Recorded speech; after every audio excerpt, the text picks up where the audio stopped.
As is the rest of the team.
Good morning from Starliner Mission Control here in Houston. Thanks for joining us for the first rendezvous and docking of Boeing's Starliner spacecraft with the International Space Station.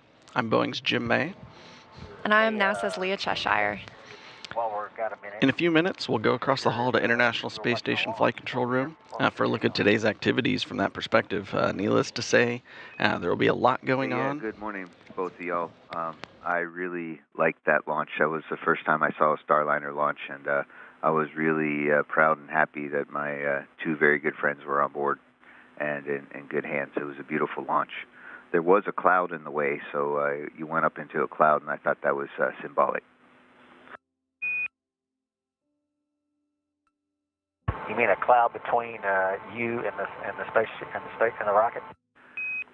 That's affirmative. So you just ascended into heaven, as far as I knew.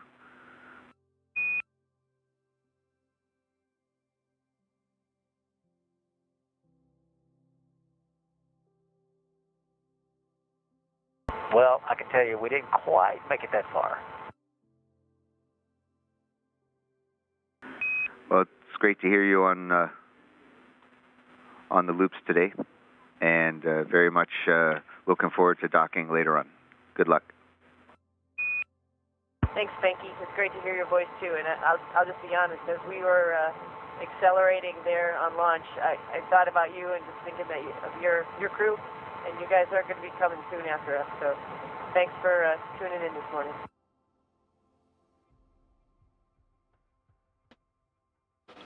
There'll be a lot going on here, both in the White Flight Control Room and in Ficker 1 with the ISS Flight Control Room. We'll bring it all to you here as it happens some 250 miles above Earth.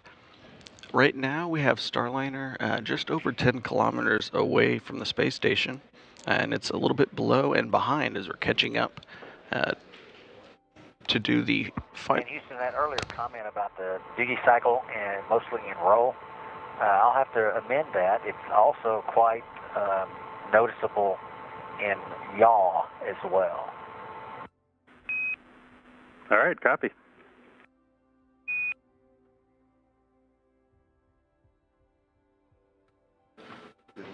Good morning.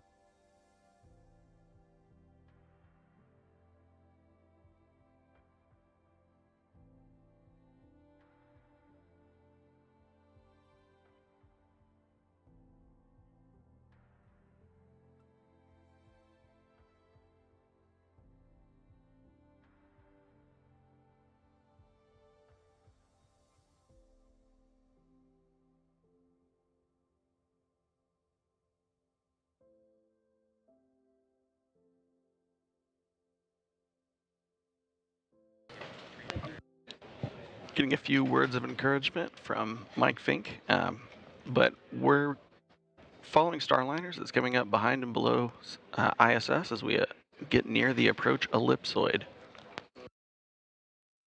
This mission began almost 23 hours ago. And Starliner Houston, just two things consumable-wise. We're tracking per the predicts on prop, ECOM, and MPO. So we're in a good shape there. And then also we've got good targeting on a good config for the NSRPC burn. So we're going to go for the burn. Outstanding. Appreciate all that. Go for NSRPC. Good config. Good news going up to the crew members. We are targeting the NSRPC burn in about 3 minutes, 45 seconds. Again, that will make Starliner co-elliptic with the International Space Station all the way around the Earth. Again, we had liftoff yesterday from Space Launch Complex 41 at Cape Canaveral Space Force Station in Florida aboard a United Launch Alliance Atlas V rocket that liftoff at 9:52 a.m. Central Time. Since then, the crew has conducted some demos along the way. Starliner has been steadily raising its orbit on a precisely timed course to dock to the space station, now coming up in about 2 hours and 38 minutes.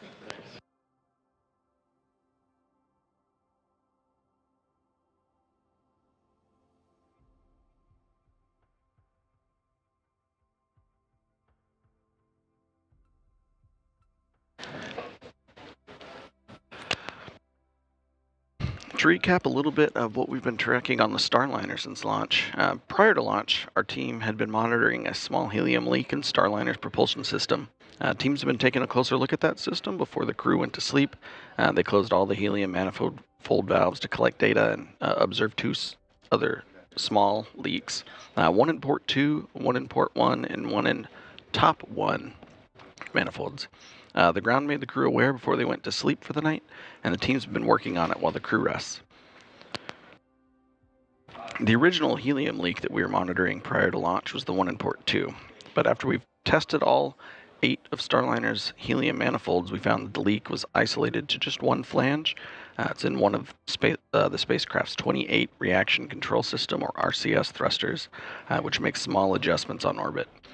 Even more specifically, that was found to be in a tiny seal, where the seal is about the size of a button on a dress shirt. Overnight, they kept the top 1 and port 1 manifolds closed, and they opened port 2 later. It gave the teams on the ground the ability to manage the spacecraft. We do have confirmation from our engineering support teams that the helium system remains safe for flight. This isn't totally unexpected. We plan for cases like this, and the team's working to make sure we're in a good configuration and complete our mission. Earlier, before we got closer to integrated ops, we did have the engineering teams note that we've got over 90 hours of available free flight time in that helium system, and that will be 90 hours after undock.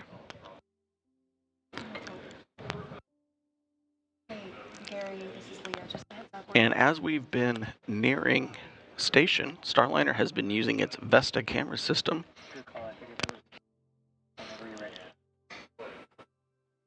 as we were around 100 kilometers away from station.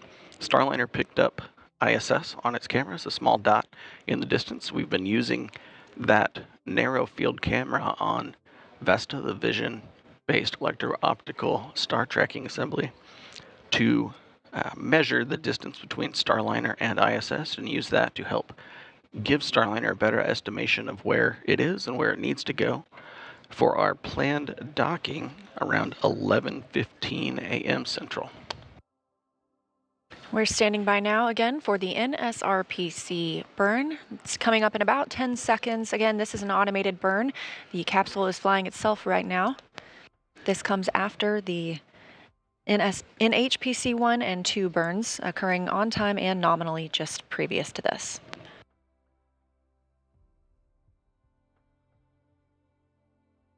Confirmation the burn has begun, and we have 4 good OMAC thrusters firing.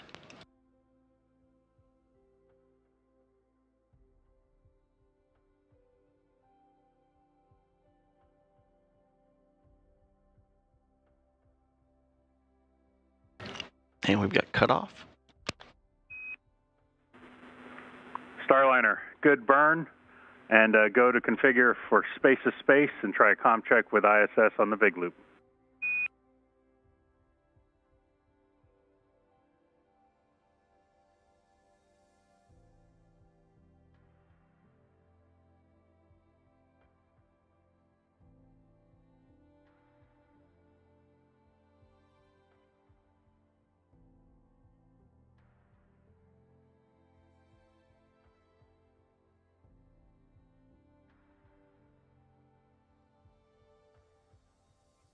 Again, we had confirmation of a good NSRPC burn with those OMAC thrusters. That's orbital maneuvering and control.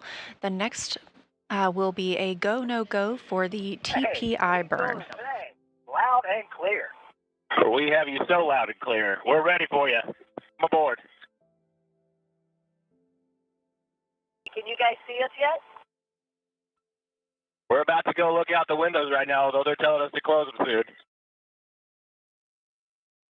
To get a good picture of us quickly. We can't wait to be there. Great to hear your voice, Pojo. Sonny Bush, so good to hear you. Can you see us? We haven't looked out the window yet. We're about to. We do appreciate that permission to come aboard. Thank you. I'm flashing me all this lamp signal, Bush.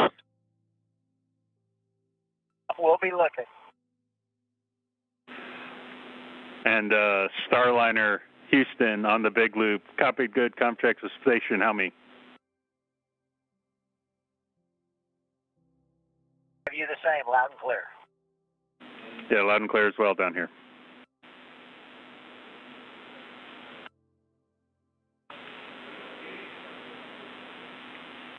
Neil, we can hear your voice as well. Great big loop comm check. A little bit non-standard, but we wanted to hear our friends. It's amazing. Thanks. Yeah, same here. Super excited. Starliner MCCH on the big loop. How do you hear? CCH, Starliner, we have you. Lima Charlie. How many? I have you loud and clear as well.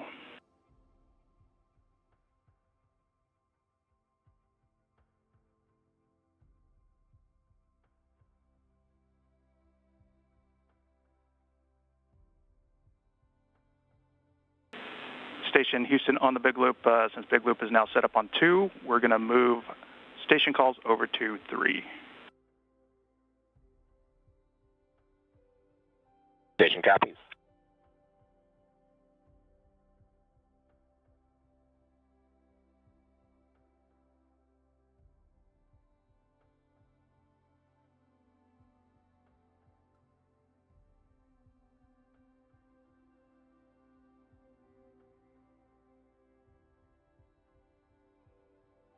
As you just heard, some conversations between all of the players in today's. Tally ho.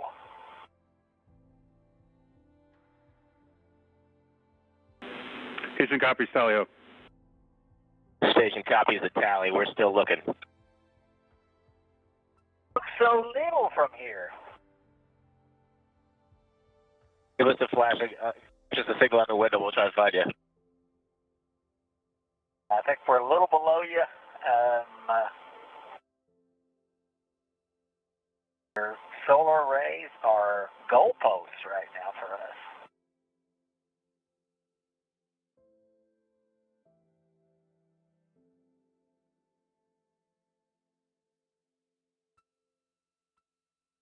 Again, with those big loops configured, that means the space station, Starliner, and both flight control rooms can all speak with each other as we get into proximity operations. Starliner station visual.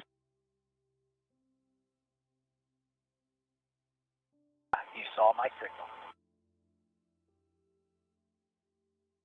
Butch Wilmore has confirmed he can see the International Space Station from Starliner. Again, traveling about 13 kilometers away from the space station at this time and scheduled to dock at approximately 11:15 a.m. Central Time. Right on to you.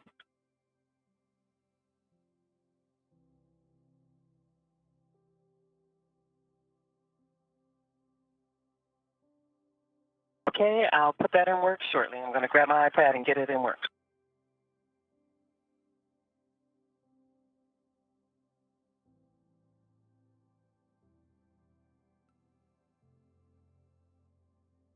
Was that 1268?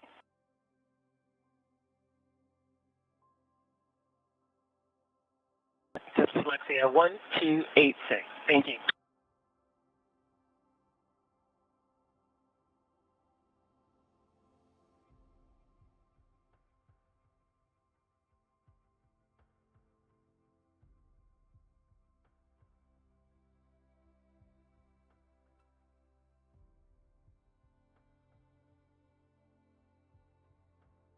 Now with the big loop configured and we are getting into those integrated operations, it's not just the Starliner mission control room here who is attentively watching the arrival to the International Space Station today, but the International Space Station team is as well. So I'm going to toss it over to my colleague Gary Jordan just across the hall. Expected for the timeline and the timeline tool, roll pitch yaw 179, 173, and 4. Of Butch and Sunny to the International Space Station. Now, here in the International Space Station Flight Control Room, monitored 24 hours a day, 7 days a week for the International Space Station operations. We're now in integrated operations with the teams down the hall in the White Flight Control Room. Here in Mission Control Houston, the team is led by Flight Director Vincent LaCourte. Sitting next to him is Diana Trujillo. And over the Capcom voice that you'll hear today from the room is Will Vu. Now coming into frame, Vincent LaCourte, the flight director that's leading the teams here today for rendezvous and docking. With integrated operations, you've heard some of the setup that's needed in order to enable that. That includes the enabling of the big loop. So now all teams, including the 2 flight control rooms here in Houston, as well as the 2 vehicles in space, the Starliner and the International Space Station, now all talking on one big loop. The teams have both go for integrated operations, and now in the next 5 minutes, the teams here in International Space Station Flight Control Room will pull a go, no-go for the TPI burn. This is a burn that brings us into the approach ellipsoid. Once we're in the approach ellipsoid, it'll be a carefully choreographed series of maneuvers to get Starliner to the very forward port of the International Space Station. Space Station is in an attitude configuration ready to receive the Starliner.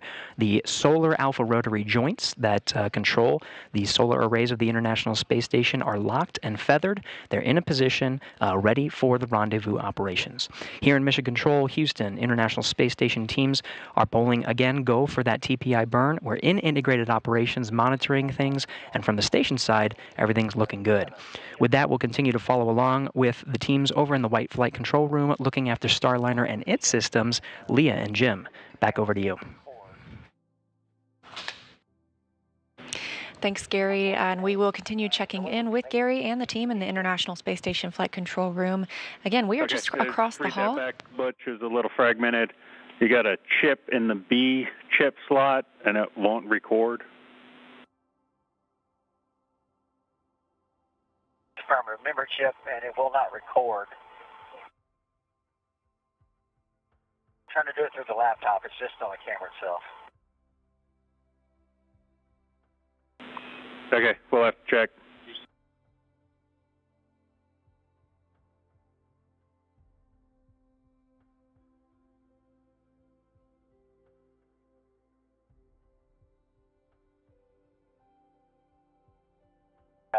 D, as Kennedy said, told her that it had to be in D. So for some reason, the camera's not seeing it. Okay, copy.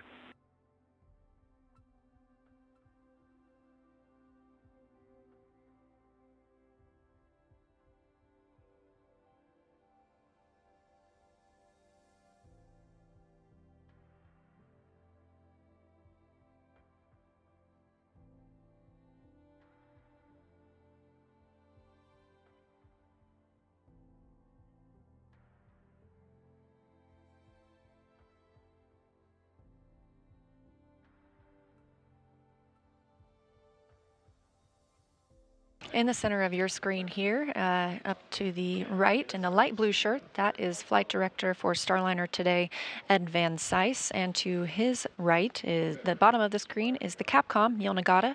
Neil is the voice you'll hear speaking with the astronauts aboard Starliner.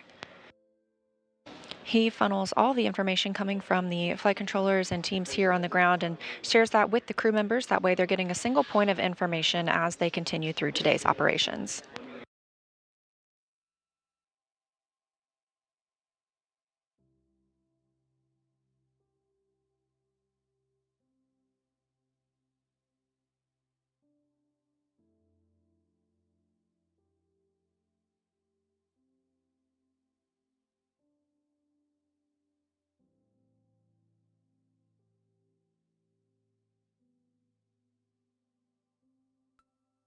We're coming up on a go, no-go poll for the TPI burn. That's the terminal phase initiation burn. We will leave the co-elliptic burn that we have been keeping since the NSRPC just a little bit before, just about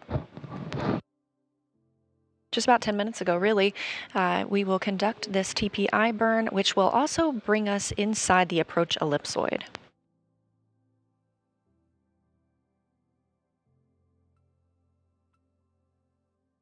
The approach ellipsoid is a 4 kilometer by 2 kilometer by 2 kilometer invisible boundary around the International Space Station. It's the first of 2 that we will see today.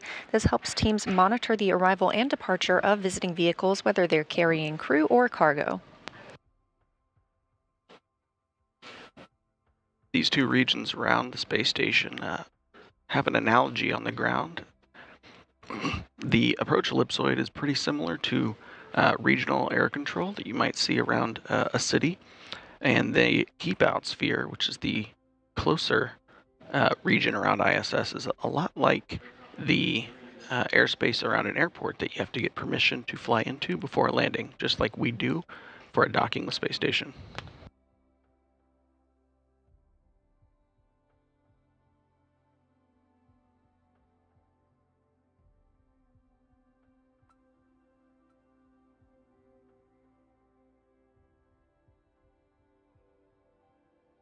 Good center line camera picture.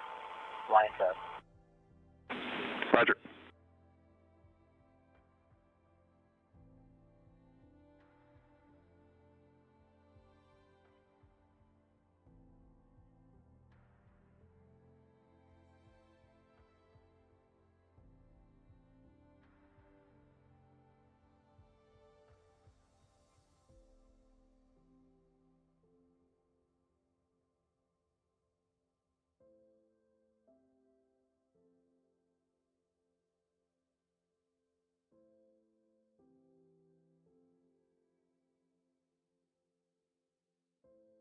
We heard configuration from the crews aboard the space station and Starliner that they can visually see each other, but Starliner systems, the VESTA system specifically, which stands for Vision-Based Electro-Optical Sensor Tracking Assembly, that also has tracking the space station as well.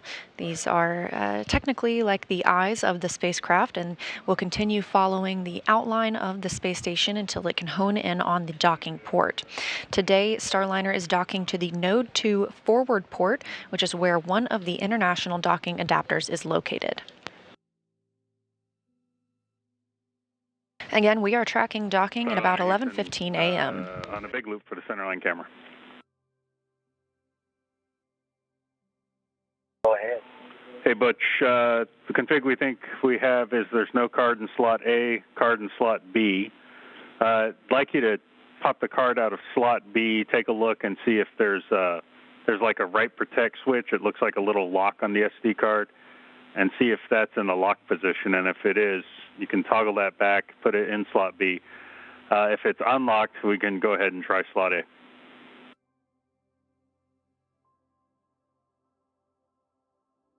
We'll give it a shot, thanks.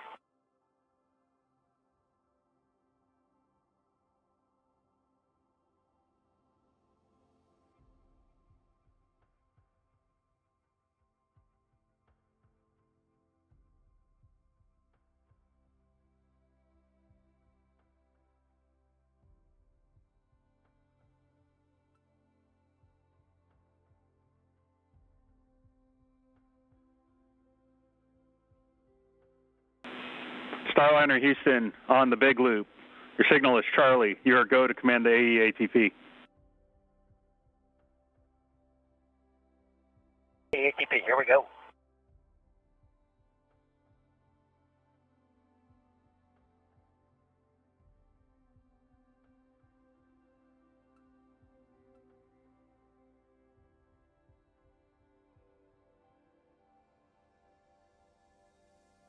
ATP is enabled. Well, we see the same.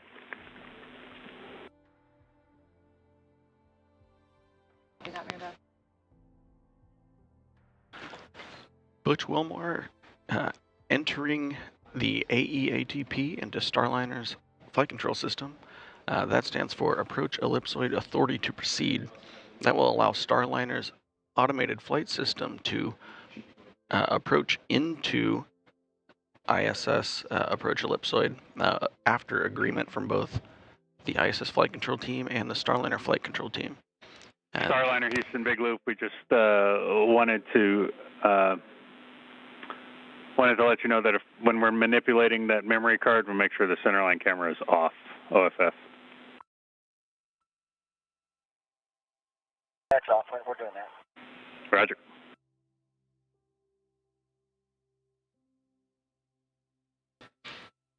Starliner will not go into the approach ellipsoid until after the TPI. The right protect switch to the other setting, and when she put it back in the camera and then turned the camera on, it still is asking for A. Is there a way to make it ask for B? Are you aware? Yeah, no. We can go ahead and just try A.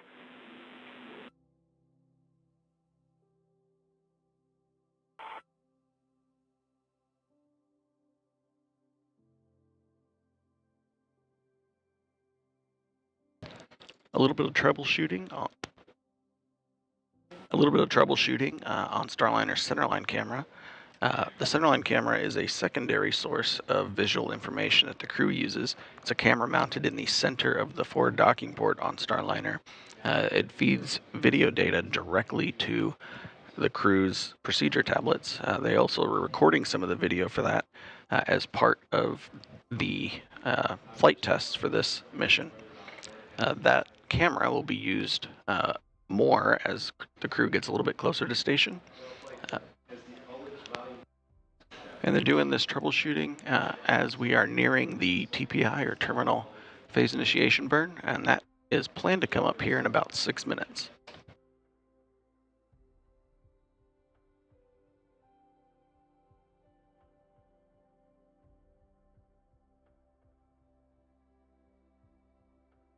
We've heard multiple voices and seen some of our team members in the room here today, but to tell you a little bit more about our NASA astronauts aboard Starliner. Again, this is the first flight of astronauts aboard this spacecraft. We're talking about Butch Wilmore and Sonny Williams, the commander and pilot, respectively, of Starliner. Roger that.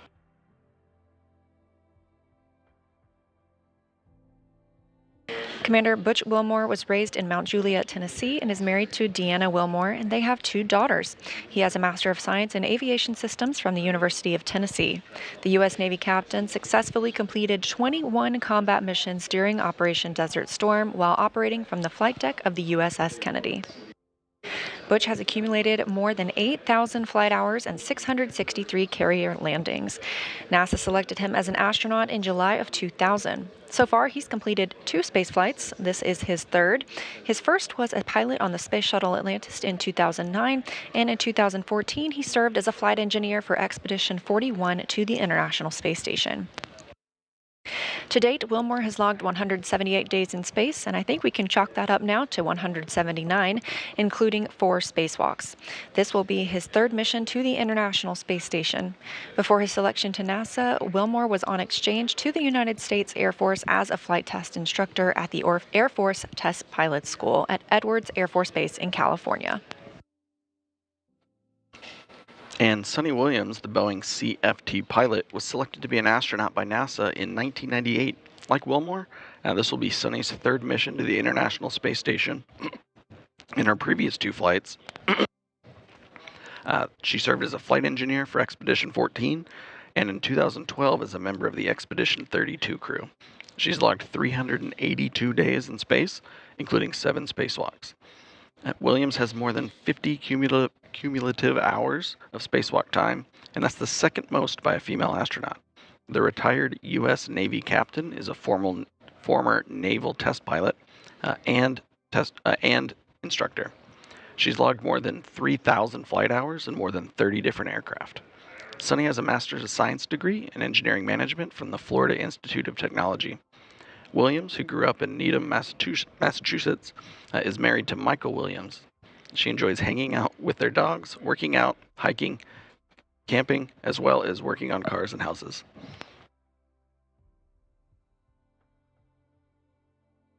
And the crew woke up this morning at about 3 a.m. Central Time, just about their scheduled time after about 8 hours of rest overnight. Once they get to the International Space Station, they'll be joining 7 crew members living and working there.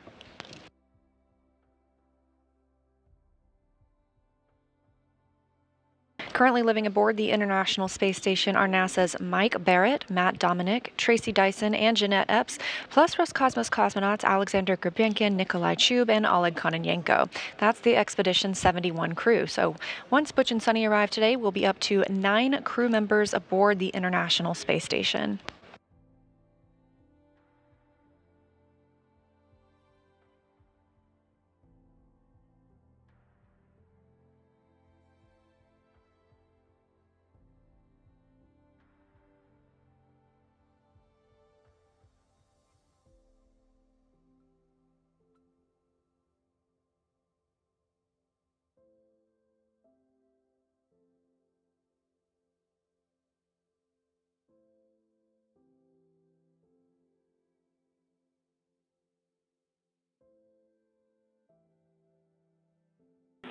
Starliner Houston on a big loop, be advised that for both.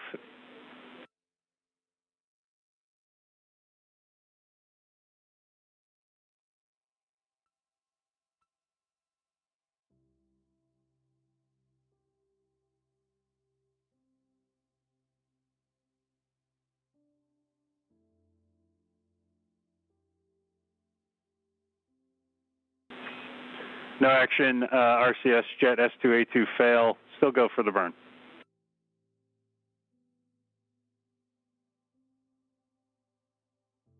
No action. You know what type of fail? It failed off, Butch, and right when that was happening, I was calling up, just be advised, neither of the infrareds are taking measurements now for RailNav, so we're going to go ahead and reboot the camera IR1.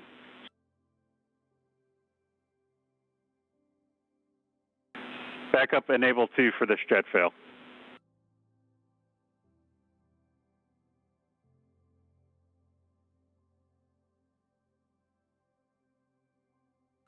Enable 1 off, enable 2 on.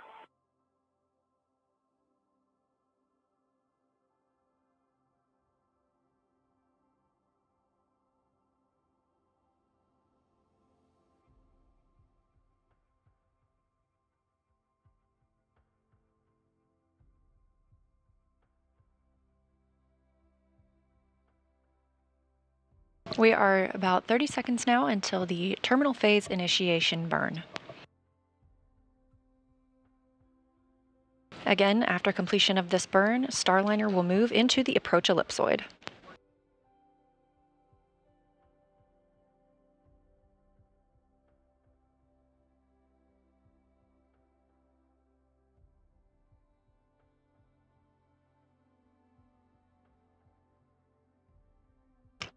And the burn has started.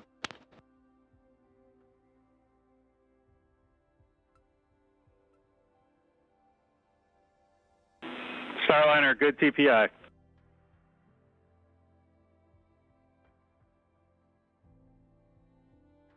Good TPI. And Commander Butch Wilmore and the flight control team here noting a good TPI burn. Just before that burn, there was a call out about a RCS jet fail. The meaning behind that message is that we have been monitoring the thruster, and while it had good performance, part of our kind of conservative set of sensor data around the health and status of that thruster, something was slightly out of the planned ranges for that, and so as a safety precaution, we turned that off. But during our last check, it was performing as intended.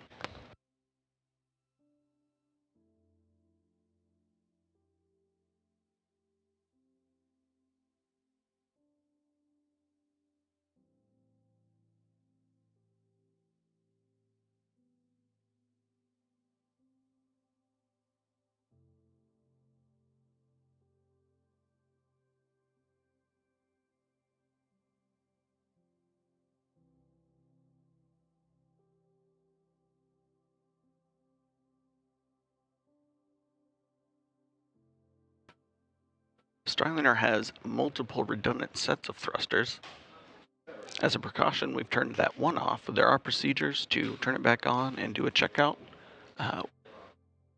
when we're not close to a burn coming up.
Starliner is approximately 700 kilometers away from the International Space Station. The orbiting laboratory is currently flying about 17,000 miles per hour, 260 statute miles over Iran. We've walked through a handful of burns this morning. The first of those, the NHPC-1 burn at 7:52 a.m., changing the height of Starliner, and the second of those, the NHPC-2 at 8:14 a.m., also fine-tuning its approach to the International Space Station. We saw the NSRPC burn at 8:38 a.m. Central Time. This made the the Starliner spacecraft co-elliptic with the International Space Station, and the terminal phase initiation burn was just conducted right on time at 9:02 a.m. Central Time. This will move Starliner into the approach ellipsoid. That's the 4 kilometer by 2 by 2 kilometer invisible sphere around the space station that helps us monitor arriving and departing spacecraft. All of the burns this morning have been according to plan. Again, Starliner is currently flying autonomously, so flying on its own. We will see, however, Butch and Sunny have the opportunity to take control of the spacecraft and conduct another manual piloting demo once we're about 260 meters away from the International Space Station. This is a test flight, so we want to give the crew an opportunity to see how the spacecraft flies, should they ever need to take control of it. Once that manual piloting demo is complete, they will transition back over to autonomous power. The spacecraft will then continue its approach to the International Space Station all on its own, and again, we're targeting docking at approximately 11:15 a.m. Central.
We're coming up on the...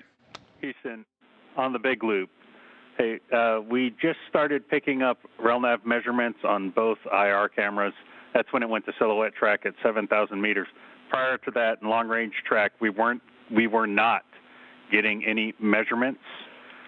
We don't understand why we weren't getting measurements, but it's good that we are now getting measurements. But since we have that behavior, we had the conversation here on the ground that, of course, as you know, if once we get into eclipse here, if we go RailNav degraded then diverged, the spacecraft will drop down to manual, and you're going to have to take us up to 200 meters per 11.11.301.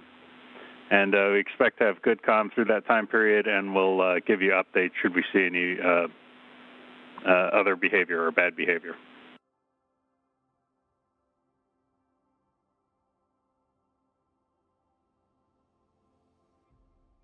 We copy all. Right now we got Vesta 1 and 2 degraded, but we're still converged.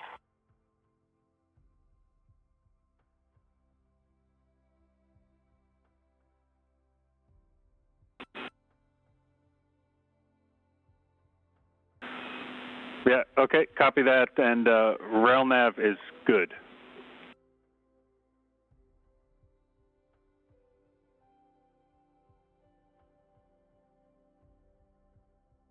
Good RailNav.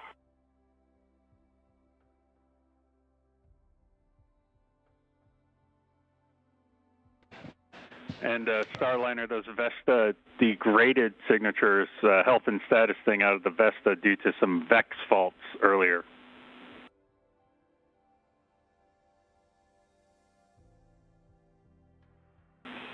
And RNAV is still converged. Houston Station on Spaceground 2, the Yedave backup Yedave swap is complete. And I guess that means that the compressor hose is disconnected. We'll go to initiate transfer.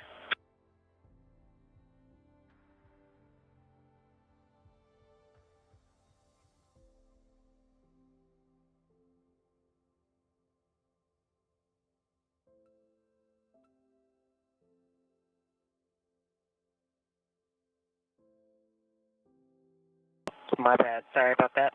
Copy.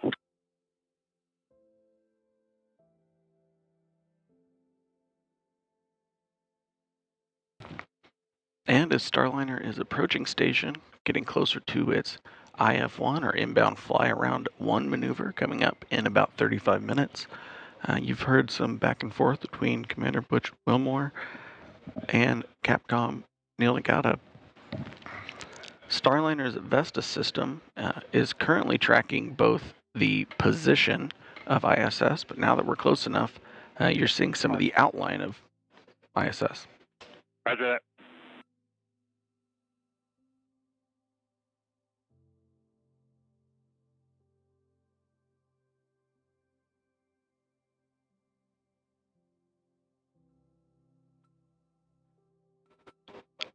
The Vesta system has a series of cameras, some in the visual spectrum, some in infrared. This will allow Starliner to help track ISS both in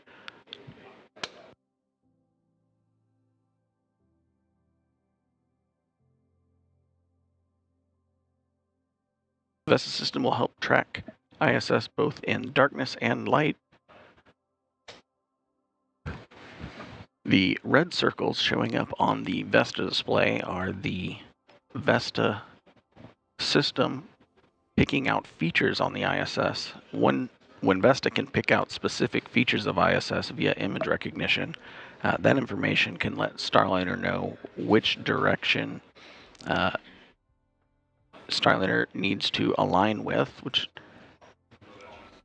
will pick Starliner's orientation to be in the optimal position to keep tracking ISS, and we'll follow that all the way into the docking port.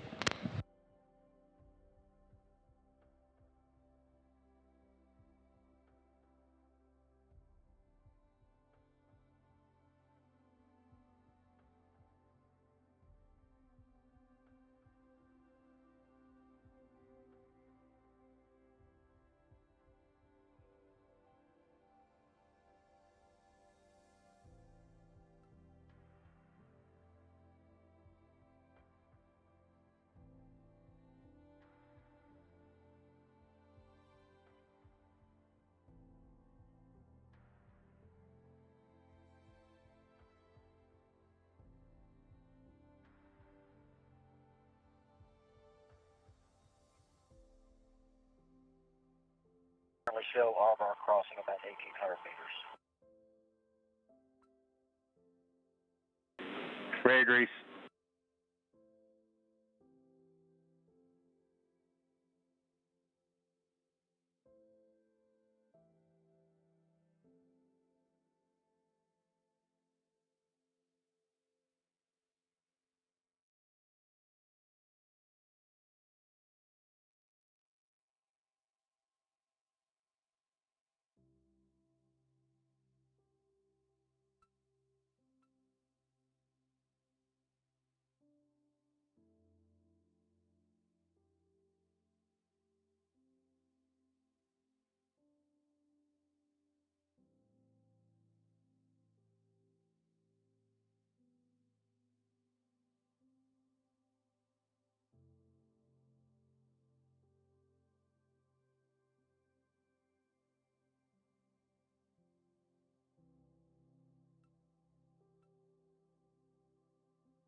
That view on your screen, coming from the Vesta system aboard Starliner, now checking out the International Space Station. You can see it coming into view pretty well.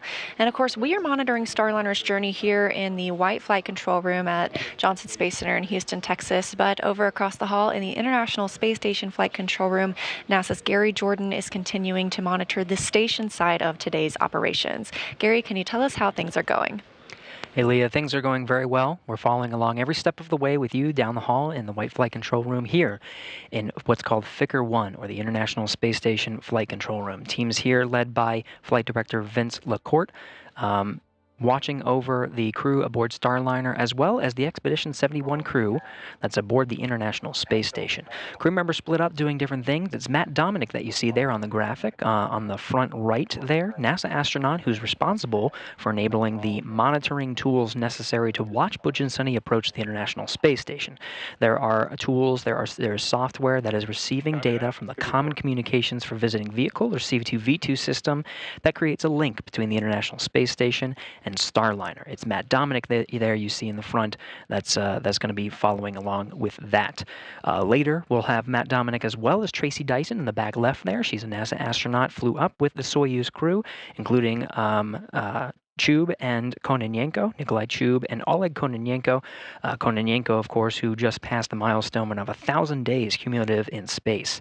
On the left there, you see Alexander Gubyankin, who is the cosmonaut that joins the Crew 7 crew in the very front of this graphic. To the right in this graphic is Mike Barrett, and on the far right, Jeanette Epps, making up the complement of 7 astronauts and cosmonauts of Expedition 71. It'll be Tracy Dyson and Matt Dominic that oversee the final moments of the rendezvous operations through the docking of Starliner to the very forward port.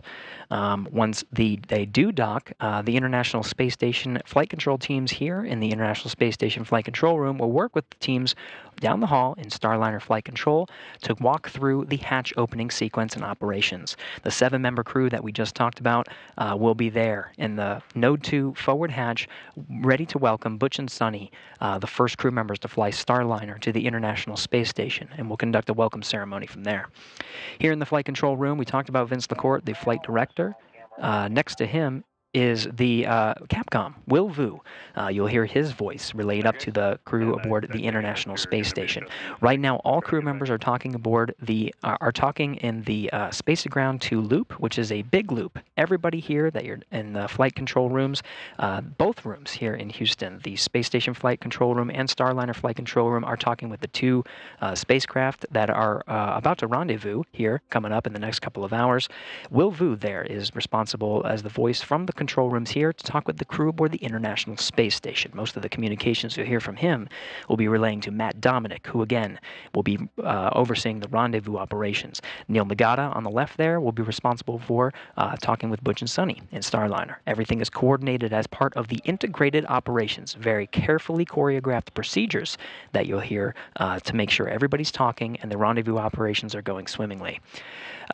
So again, everything in the International Space Station Flight Control Room is going according to plan. We're tracking down to some of the next burns here, the inbound flyarounds, which, of course, as after the TPI burn, terminal phase initiation, we get inside the approach ellipsoid. Once we're inside the approach ellipsoid, we operate by these joint flight rules and count down towards these next sequence of burns to get ever closer. It'll be very interesting to see some of the great visuals for some of the free flight demos that are necessary to verify all of the different capabilities of Starliner as part of this flight test. Again, station is ready to receive the Starliner. We're tracking no issues at this time. Attitude and solar configurations aboard this station is ready, and so really we're just following along every step of the way with the teams over there in the Starliner Mission Control Room. So that'll be it for us for now. We're continuing to follow along, and we'll be with you every step of the way. Leah and Jim, back to you over in the White Flight Control Room. Thanks, Gary. And yes, we continue to monitor the arrival of Starliner to the International Space Station. And if you're just joining us, a reminder, this is the very first flight of Starliner with crew members aboard. So we'll be bringing the space station total number of crew members up to 9 upon their arrival today, again, targeting approximately 11:15 a.m. Central Time.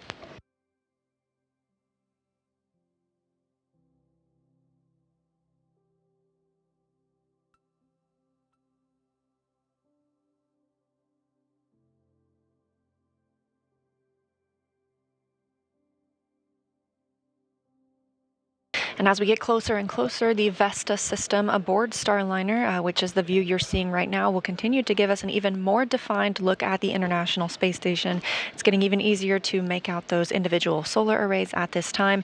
And as we get even closer, we'll stop tracking in silhouette mode and begin tracking the docking port itself. Again, we're going to the forward docking port today. It's the Node 2 forward port, where one of the 2 international docking adapters is located.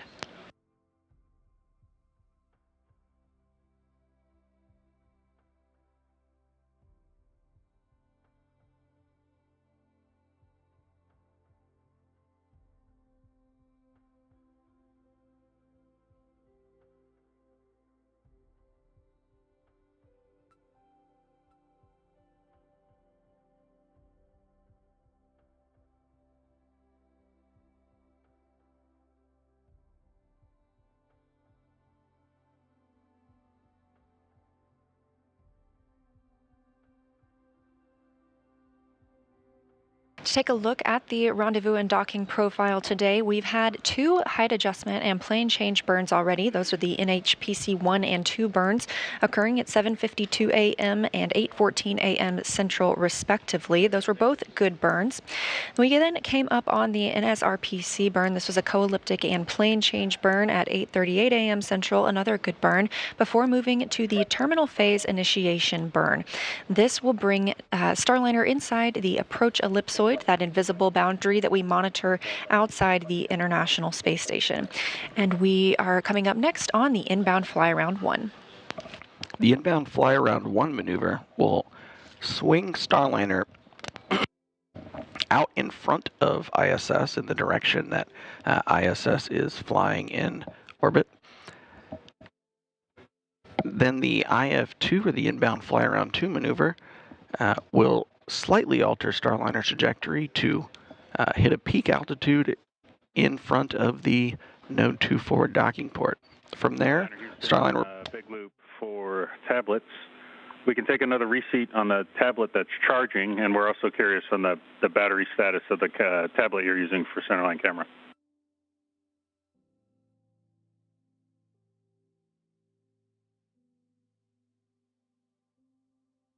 My camera, 80%, it says 2 hours left. One that's on the charger is at 71. Did you say the centerline camera tablet's currently on the charger?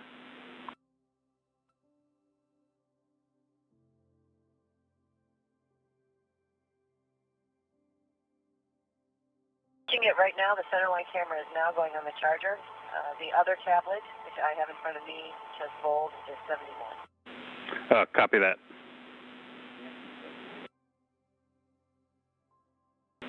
And can you tell what the centerline camera battery state of charge is?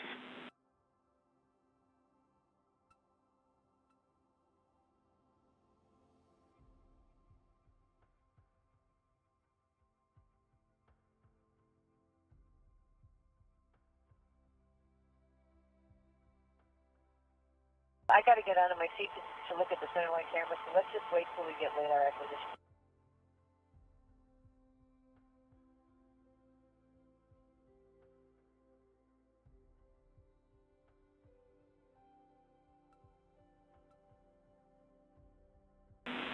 Starliner, expect radar acquisition in about 400 meters. Plus fully charged at 190 minutes.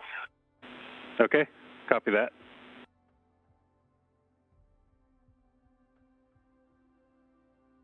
Showing R-bar cross about 1200.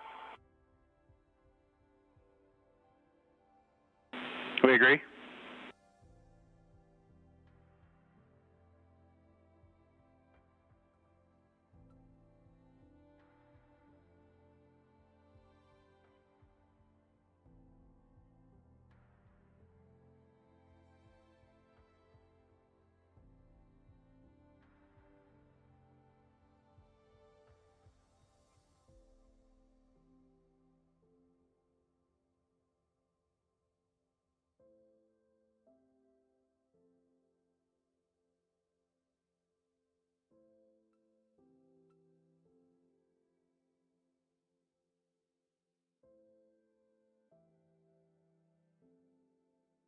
Some of the communication going between Capcom and Commander Butch Wilmore and pilot Sonny Williams is about making sure that the battery of the centerline camera and the batteries on the crew tablets are topped up. Part of the use of those two things is when we begin our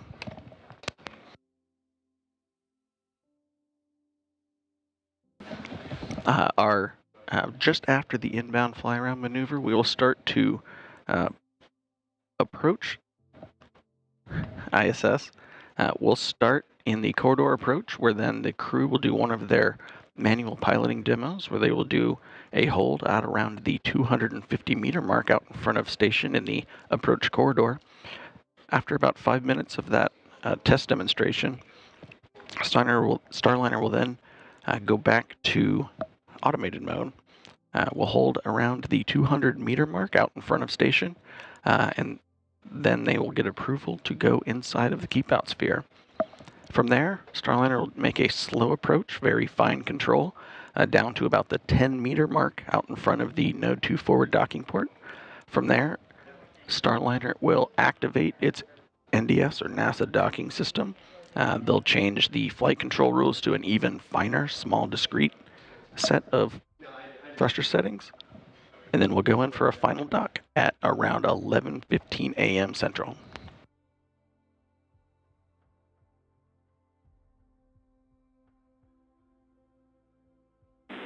Starliner, good radar acquisition.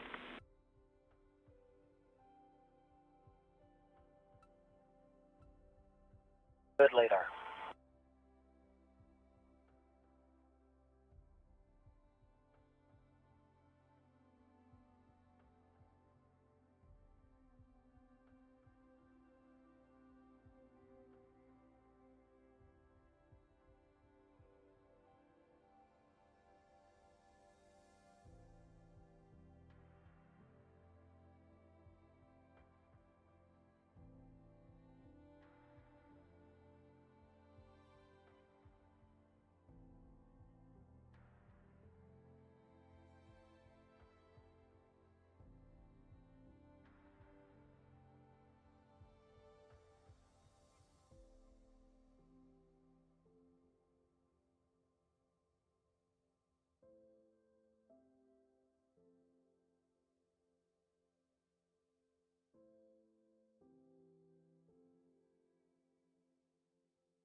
Starliner is now picking up ISS on its lidar sensors. This is giving Starliner a good 3D picture of ISS in the distance.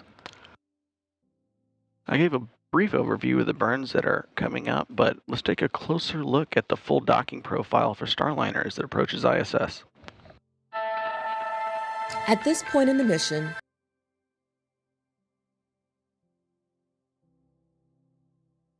and if you're just joining us, welcome here to the launch pad and our continuing coverage of Boeing Starliner's rendezvous and docking to the International Space Station.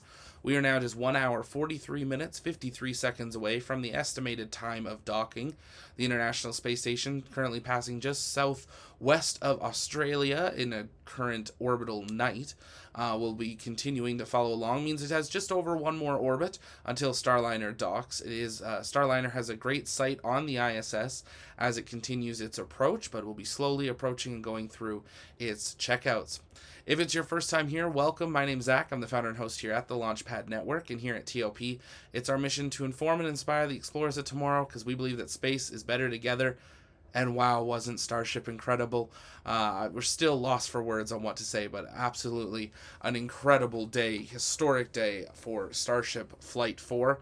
But now all eyes turn back to low Earth orbit and Starliner, carrying NASA astronauts Butch Wilmore and Sonny Williams that are attempting to rendezvous and dock to the International Space Station with a crew for the very first time. This is only the third time Starliner has been in orbit. This will be the second docking attempt of Starliner to the International Space Station, and we've been following along since it lifted off from Slick 41 at Cape Canaveral Space Force Station 23 hours 40 minutes ago. As always, if you have questions, you can send those in the chat by tagging us at the Launchpad. And if you haven't yet, take a moment, hit that like button. It's free to do so, and it really does help us out. We'd appreciate your support in doing that. We're going to continue listening in to NASA Boeing Mission Control as Starliner approaches the station. They do have a number of procedures that they need to do as they work their way around the station in preparation for docking, and we'll be listening in to all of that, and we'll go full screen a little bit closer to docking. We want to keep these ISS views and tracker up for a little bit longer, giving you a great idea of what's happening around the space station and its current location. Once docking has been confirmed for the first time in human history and American history, the United States will have 2 crewed capsules docked to the International Space Station for the first time. This will be the first time of any country to have 2 different capsules or spacecraft in orbit carrying crew at the same time. And what's truly incredible is if you count Starship, yes, you couldn't have put a person on it just yet, but if you count Starship, the United States had 3 different commercial crew vehicles in orbit at the exact same time.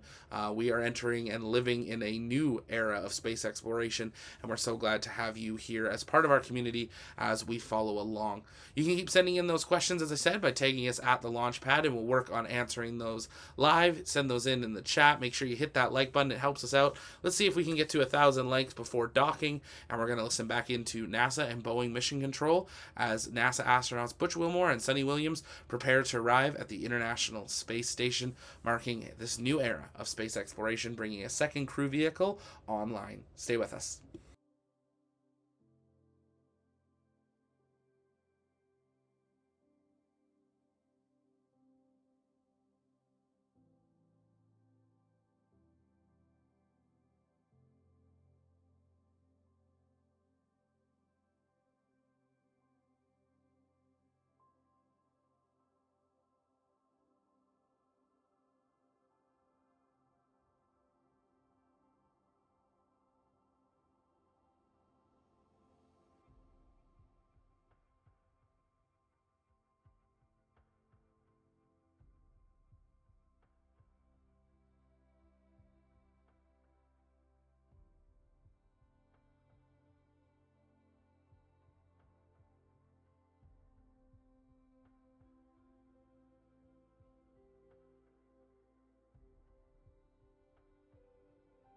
Well, that's what I'm saying.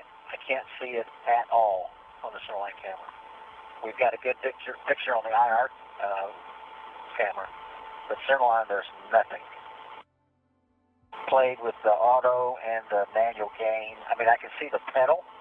I think it's getting some reflection from inside the cabin here, but I cannot see the ISS.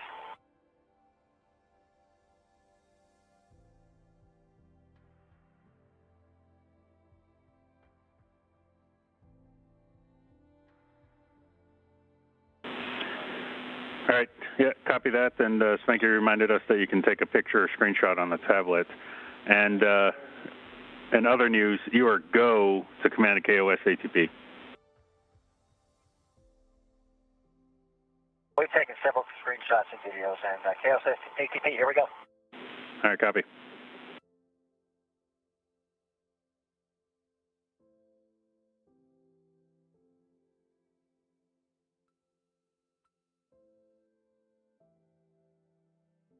KOS ATP is enabled. Here's your copies.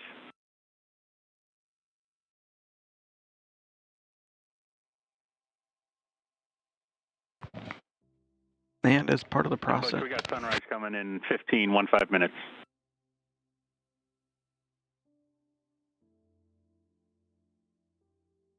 Okay, yep. Hey, actually, just look that up. Thank you.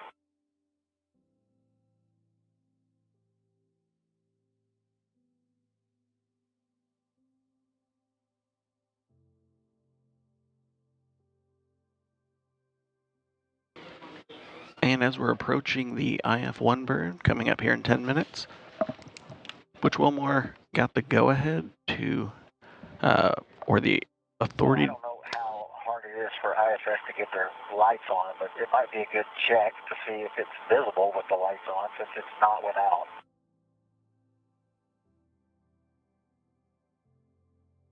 Yeah, we're checking, Butch.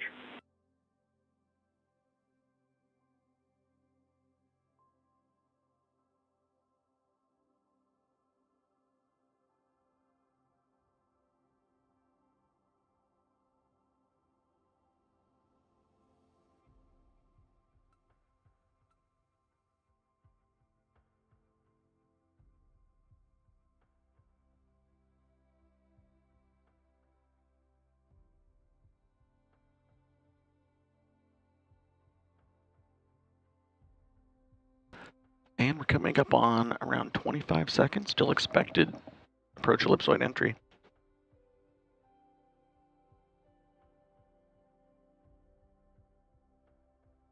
Again, the approach ellipsoid is a 4 by 2 by 2 kilometer invisible boundary around the outside of the International Space Station.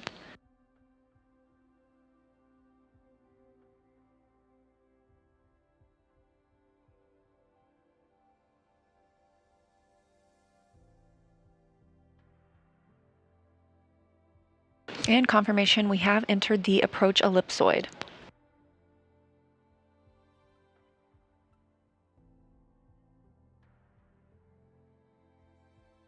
As Jim was saying, we also heard the authority to proceed to the keep out sphere. Turn the light on because I can now see there is a speck out there.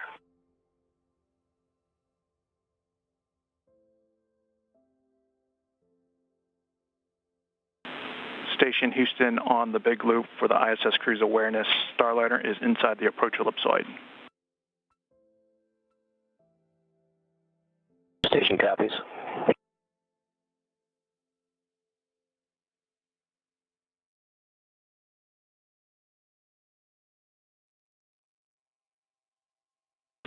Again, We're still talking about turning on the lights here on ISS. We haven't turned on any yet. Get some reflection, looks like on the aft end, something.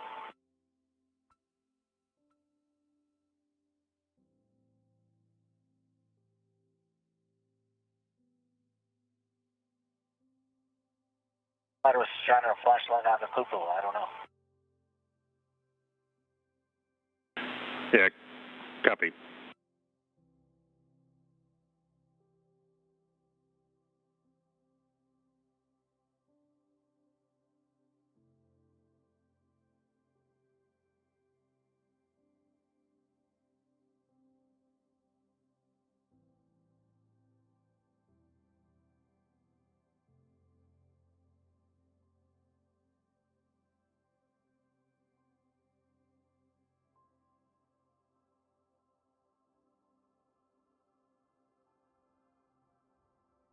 As we were saying, we have recently heard the authority to proceed to the keep-out sphere. We expect the Starliner spacecraft will enter the keep-out sphere around 10:35 a.m. Central Time, so a little less than an hour from now.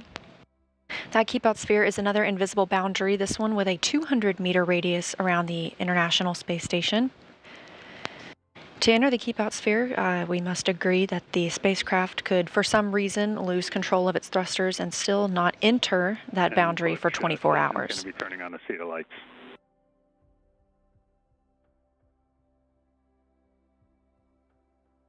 That's great.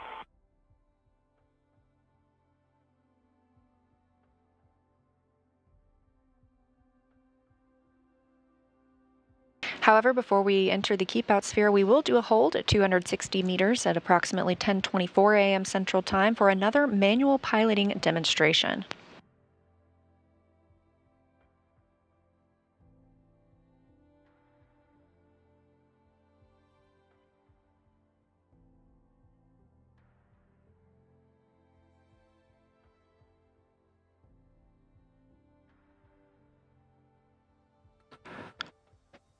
And while Starliner's Vesta infrared camera is able to pick up station, we're currently still in a period of darkness.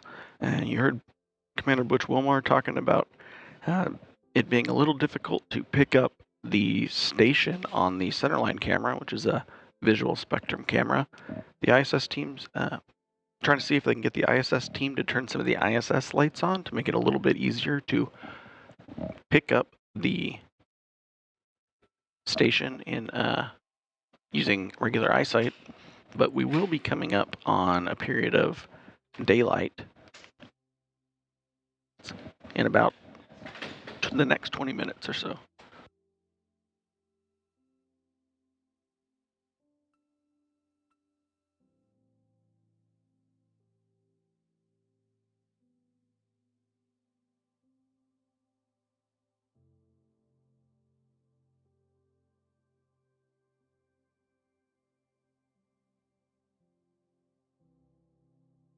We are now about an hour and a half away from our scheduled docking time this morning, again targeting 11:15 a.m. Central.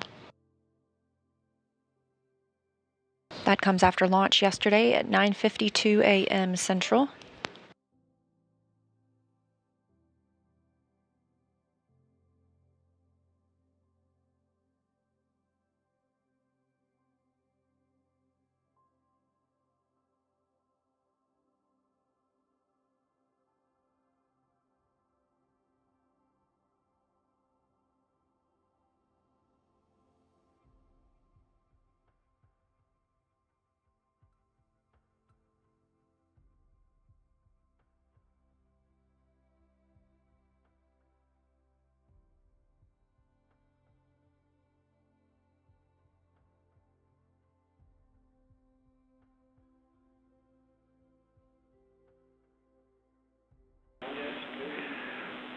And Butch, Houston on the big loop.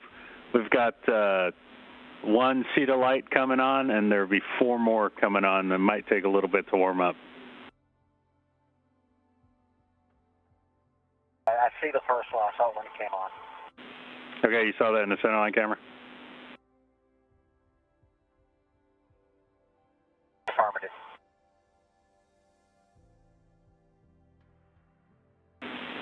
And you know what's coming. We're going to want some centerline camera screenshots of that.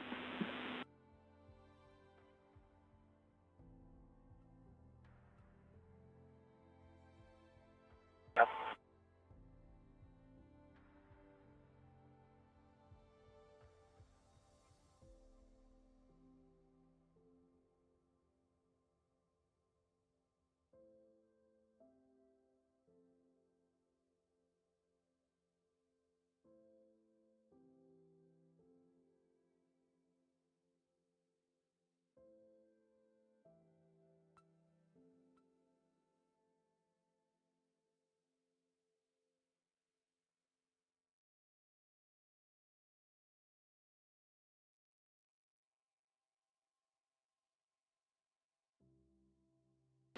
We heard some communications between the Capcom and the crew aboard Starliner. They are turning some lights on the International Space Station. This will give the crew a better visual of the station itself as they continue to approach. We are standing by for the IF-1 burn in about 1 minute and 30 seconds. This is the inbound fly-around burn.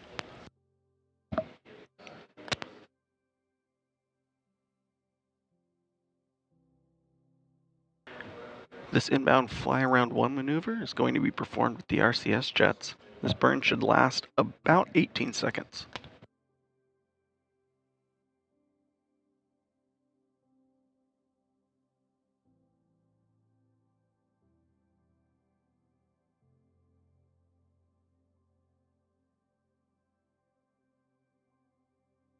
The RCS jets that'll be executing this burn are on the service module portion of the spacecraft, and if you look in the top right corner of your screen, that is what it looks like is facing you, the service module portion. This part does not return to Earth. It is disposed after the deorbit burn, nearing the end of the mission. The only portion that will return to Earth is the crew module. That's where Butch and Sunny are seated right now. It'll parachute to a landing in the southwestern United States.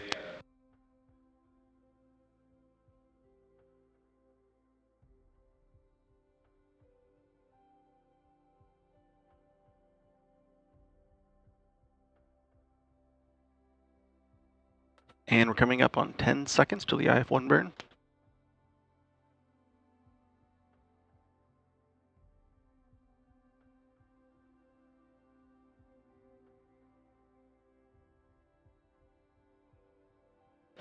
And thrusters are firing.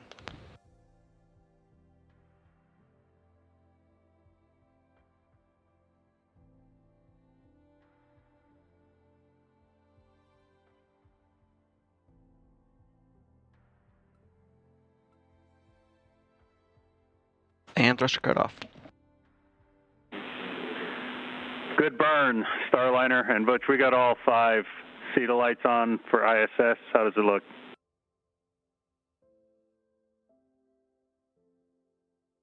We can see it. I cannot make out the width, however, but we can see the station. Yeah, but can you clearly see like the distance between the 2 outboard CETA lights?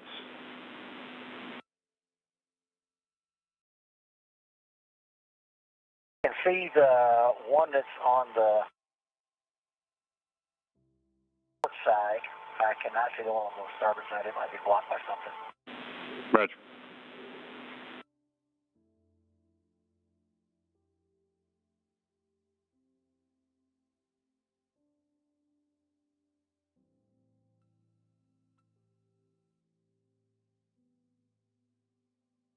And we heard Starliner had a good IF-1 burn.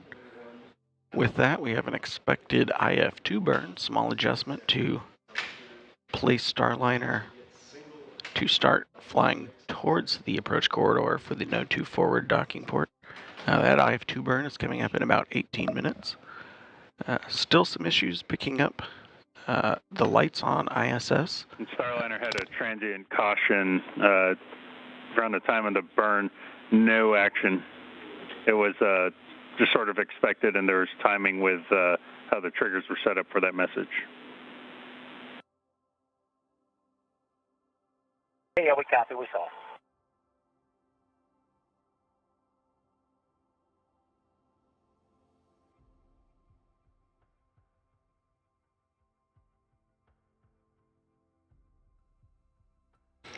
That IF-1 burn coming right on the timeline at 9:47 a.m. Central Time. We are targeting docking with the space station at 11:15 a.m. Central.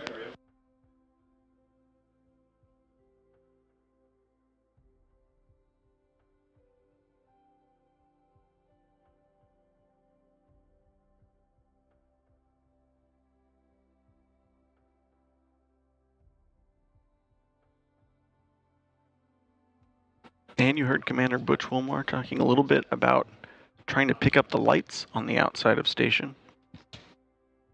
We should be coming up in a period of daylight soon, and that should hopefully help them see station without the extra lights, but also...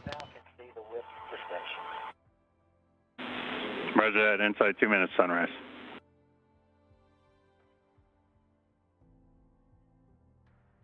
And you heard it, sunrise coming up in about 2 minutes. That should help both Butch and Sunny see the station with their own eyes, as well as the visual spectrum cameras pick it up as well. Currently sitting just over 530 meters away from station.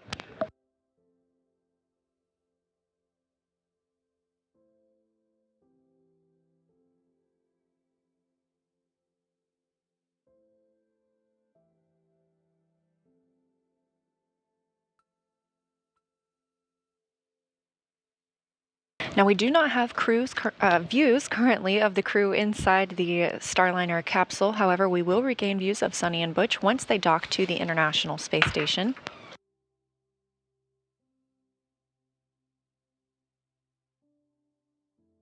We also do anticipate to start getting views from the space station itself, looking down on Starliner as it continues its approach.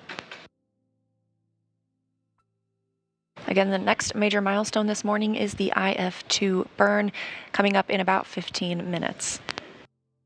That places us on the docking corridor. That means we're directly in front of the docking port.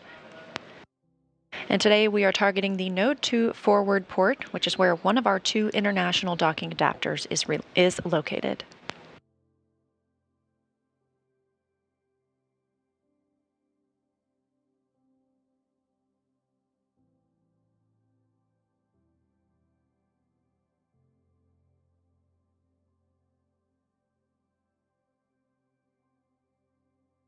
And as we transition from an orbital nighttime into an orbital daytime, teams reporting that they are getting all good views on the Vesta system.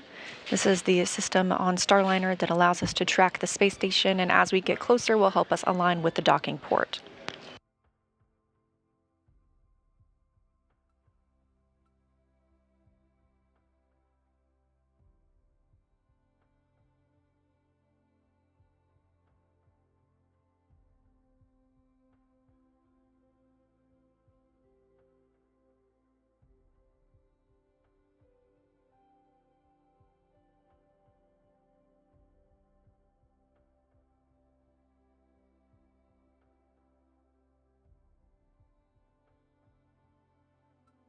This view inside the White Flight Control Room here at NASA's Johnson Space Center in Houston, Texas. Teams are taking the opportunity to take a very quick break before we get into the docking operations.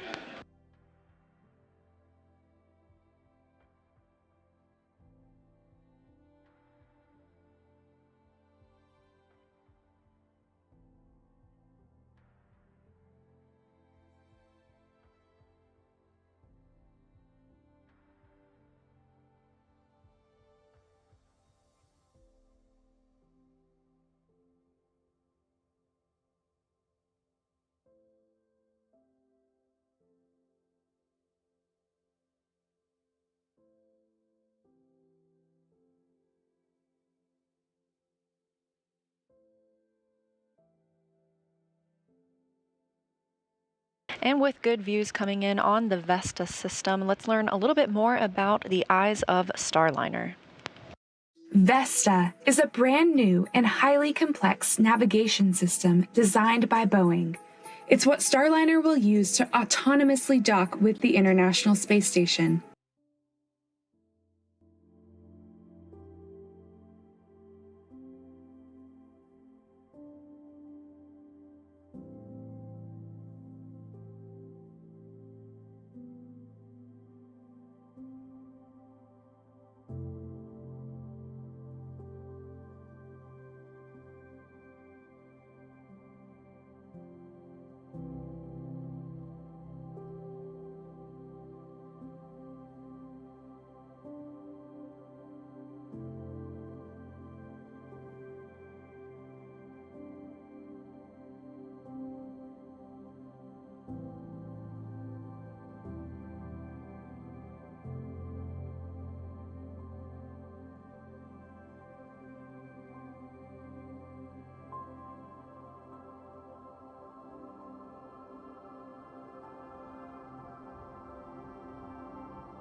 We are tracking docking this morning at 11:15 a.m. Central Time, the first arrival of Starliner to the International Space Station with NASA astronauts aboard.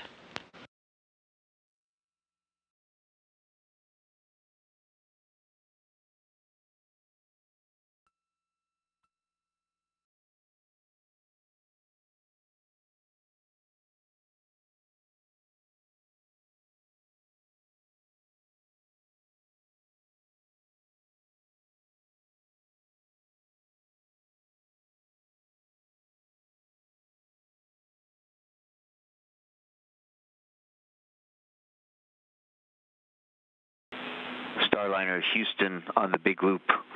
Just letting you know, now that we have light outside, we're going to turn off the CETA lights just in case. Concur. Thank you.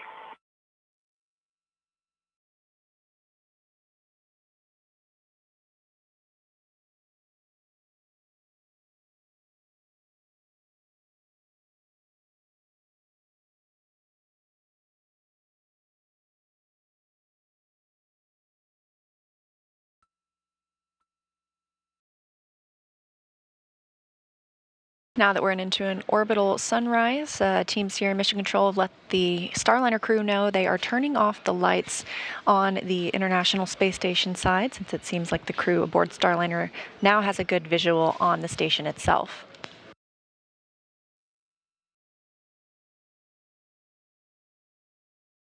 Again, Starliner is flying autonomously right now, but we will see the crew transition to manual piloting at about a 260-meter hold point, giving them a chance to take the reins of Starliner.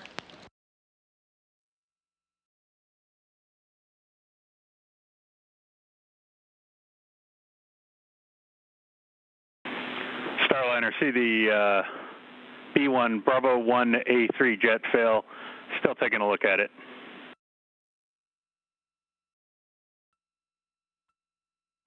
Copy, we saw. Yeah, and it failed off.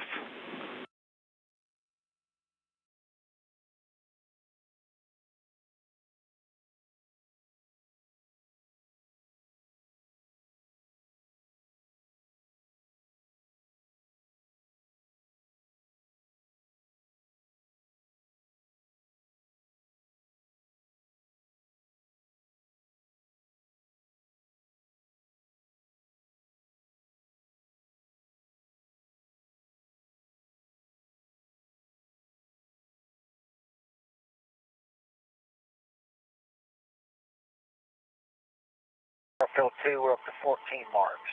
15, 16, 17.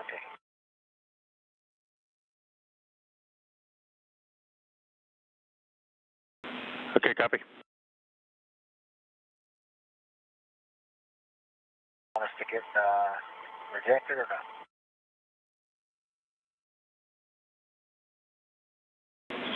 Yeah, don't need to reject it yet. Butch Ray's looking at it.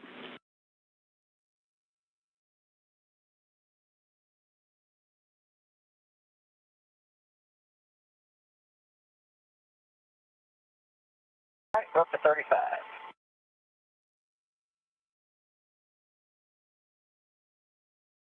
Roger. You're looking at a live view of Starliner as it approaches the International Space Station on NASA's Boeing crew flight test with NASA astronauts Butch Wilmore and Sunny Williams aboard. I'm NASA's Leah Cheshire, joined by Boeing's Jim May, and we are continuing to track the first flight of crew aboard the Starliner spacecraft. Starliner lifted off yesterday at 9:52 a.m. Central Time. Since then, the spacecraft has made several maneuvers up to the International Space Station, and it is now on the docking axis following the inbound flyaround 1 burn. We're standing by for the inbound flyaround 2 burn coming up in about 5 minutes and 30 seconds. Now, built in over the last 24 hours, the crew has had about 8 hours of a sleep period. They woke up around 3 a.m. Central Time this morning, and we are targeting docking at approximately 11:15 a.m. Central Time. We're live in the White Flight Control Room here at Johnson Space Center. This is where Starliner is being commanded. There at the top of your screen in the light blue shirt, that's Flight Director Ed Van Cise.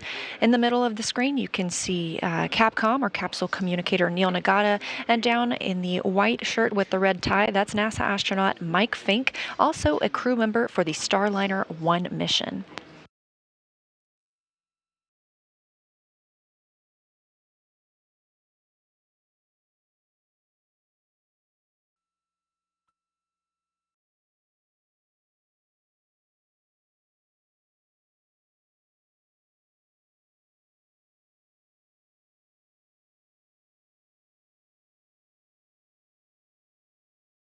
Now, as we are here in the White Flight Control Room in Houston, we have a team member just across the hall. That's NASA's Gary Jordan. He's in the International Space Station Flight Control Room, keeping up with the other spacecraft that we are monitoring today. That's the International Space Station itself.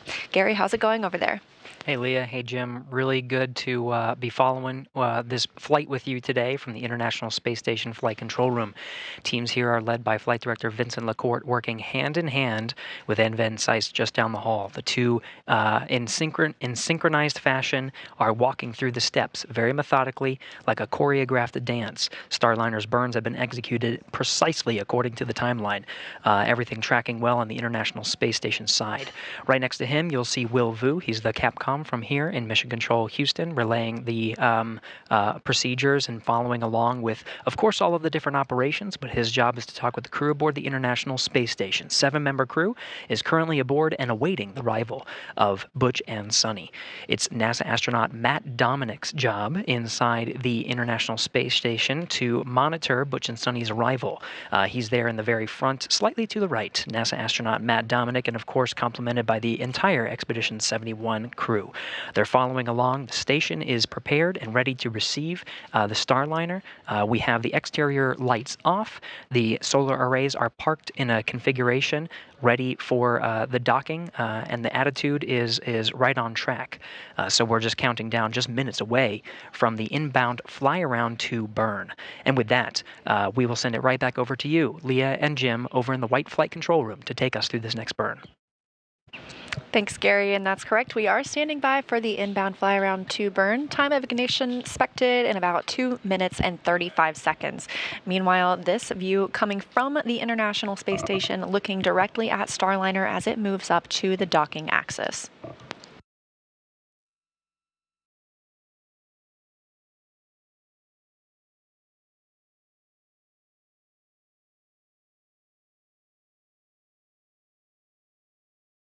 This IF2 burn is just a small adjustment from the IF1 burn. It will help flatten out Starliner's trajectory to get it to point more towards the approach corridor on the Node 2 forward docking port of the Harmony node.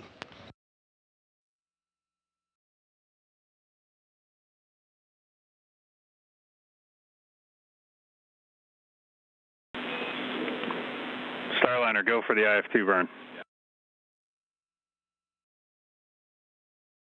Go for IF2.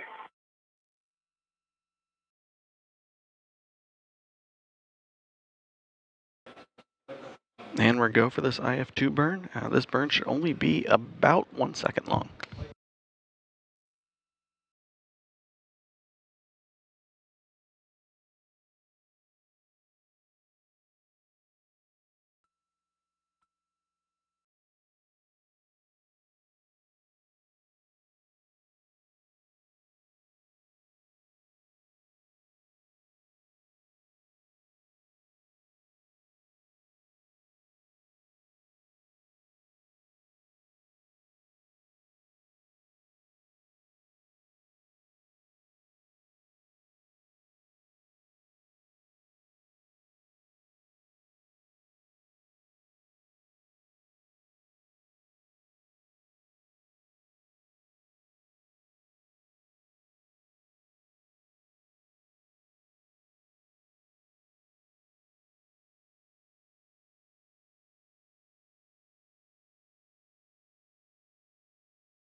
My data flashing on the flight over trash.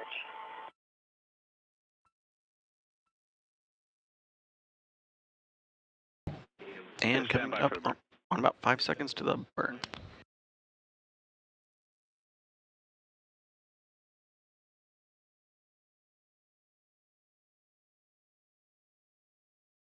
Good burn. And you saw the thrusters fire for the IF2 burn.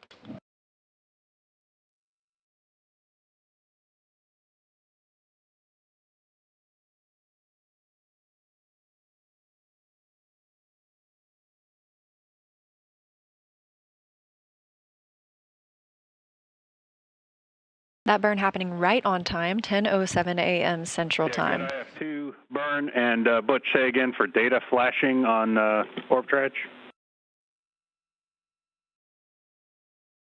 The nav FLIR, the white converged, and then 4.02, then inbound fly around, and then the destination A and B in the ARD region. Not all flashing at the same time. Different ones would flash at different times. It's steady now, but it was doing a lot of flashing.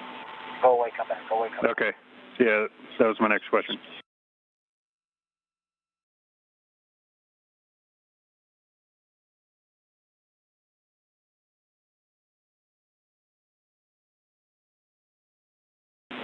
Yeah, and good report. Thanks, Butch. We'll have to take a look at that one.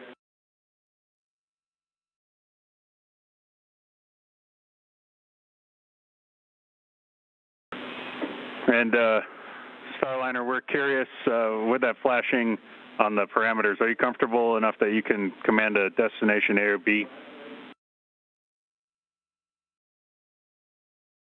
Yes, now it's not doing it. I could have done it before as well. Where you actually do the commands, it was fine. Like the abort and the recover, those never flash. It's just the white text.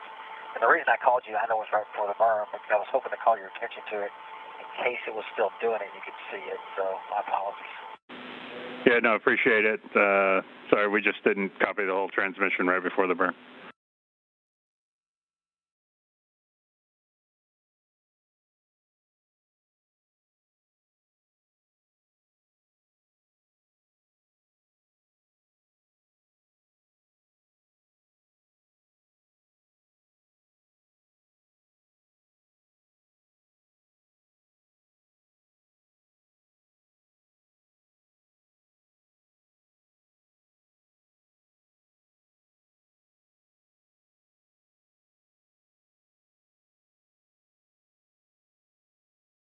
With completion of the IF2 burn, that's the inbound fly around 2 burn, we are now looking toward the ACI burn in 12 minutes. That's the approach corridor initiation. So at that point, the Starliner spacecraft will be about 300 meters in front of the International Space Station, directly in front of the Node 2 forward docking port where we are headed today.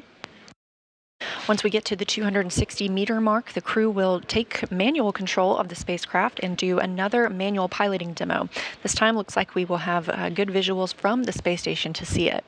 We've now stepped into a satellite handover. The space station uses tracking data relay satellite systems, and we periodically experience these handovers as we switch from one satellite to the next, but these are tracked and, as you can see, usually very quickly regained.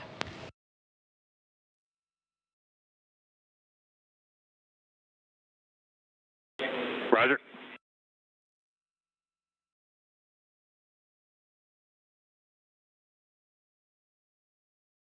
Only issue, there's a fair amount of, I think it's RCS jet residue on the window, outside the window.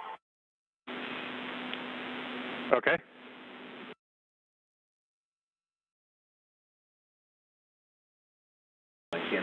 Yeah, Butch, we're assuming you're talking out the IVA hatch window for the centerline camera. Affirmative. I mean, all of our windows have it. It's pretty much covered, but yeah, that one, it's not objectionable. I'm just letting you know it's there. Okay, copy.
And Starliner continuing its slow approach as it gets near the box to start the ACI burn. Starliner is currently 451 meters away from the Node 2 forward docking port, currently approaching at about 0.22 meters per second.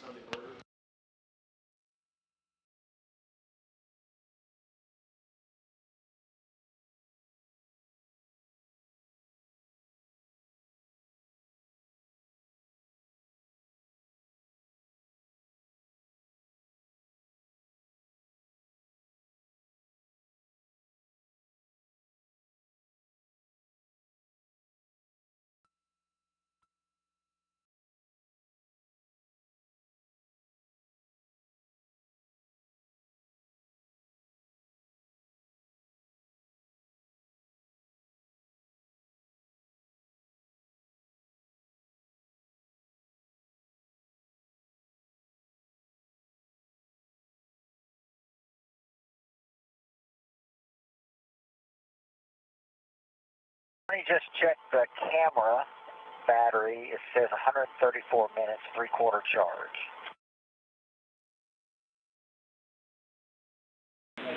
Okay, yeah, copy that, and but you should have the battery charge on the tablet overlay itself.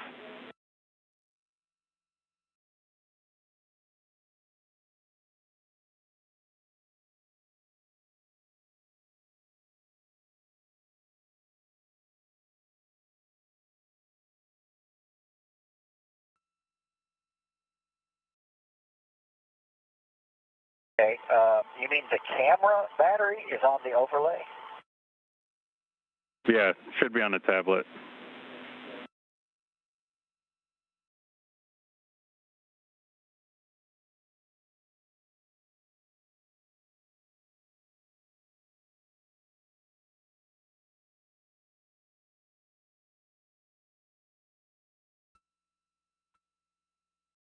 Always learn. Roger that.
Starliner Houston on a big loop for words for the jet fails that we have. We're planning on doing a hot fire test before we get into the KOS to see if we can get those jets back. And big picture, what that means is that once we get to 260 meters, you're going to go ahead and press through the procedure and put the Starliner in the station keeping inside the corridor. But we're not going to do the manual control demo. You're just going to station keep for us. I'll get you words to get us in a free drift when we're ready. We'll test fire the jets, and we'll see what the data tells us. But essentially, we're just going to be in and out of hold, and you're going to have to do some station keeping in that time frame.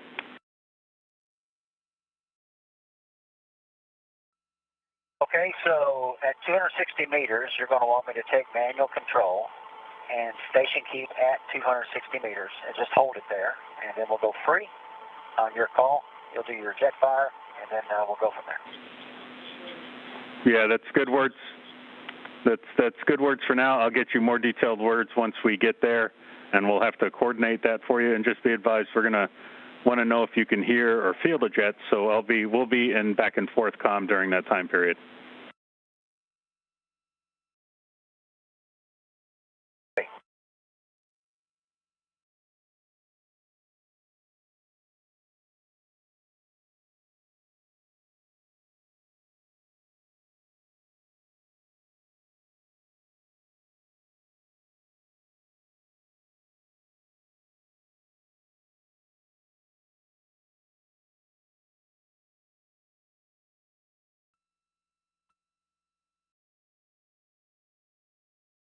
We are in another satellite handover with the tracking data relay satellite systems on the International Space Station. We've just heard some comms to the crew about the plan for 2 reaction control system thrusters they are troubleshooting.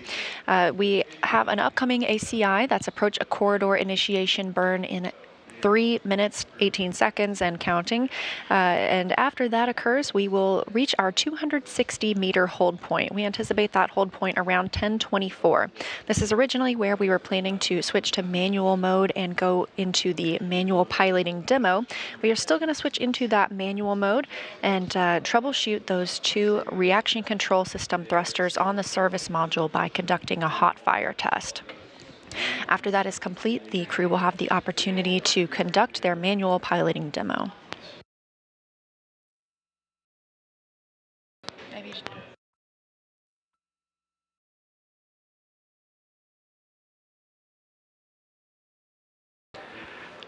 So the 2 RCS jets that are currently being investigated, they were preemptively turned off by the flight control system with some sensor values that were slightly above the conservative bounds that we have set. So that's the reason why they're going to do a test of those to see if they can bring them back into the active set of thrusters.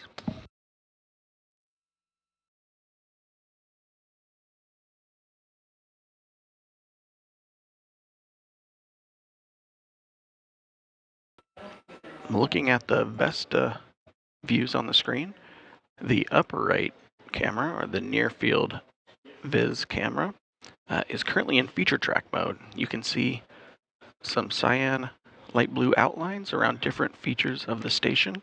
That lets people looking at the images know that Vesta is correctly tracking where it thinks and knows. Go for ACI.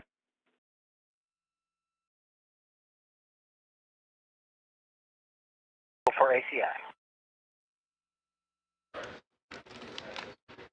Those outlines letting people on the ground know that Vesta is accurately tracking the outside of station.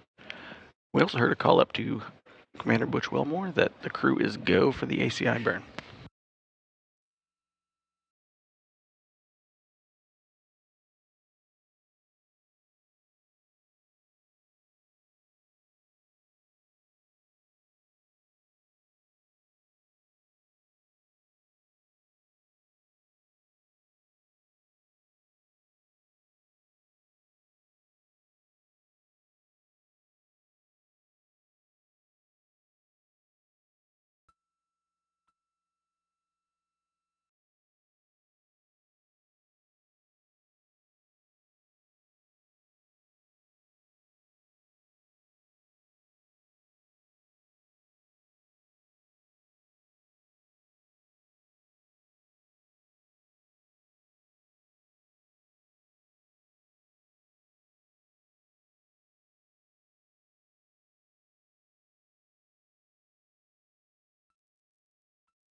And that ACI burn just started and stopped.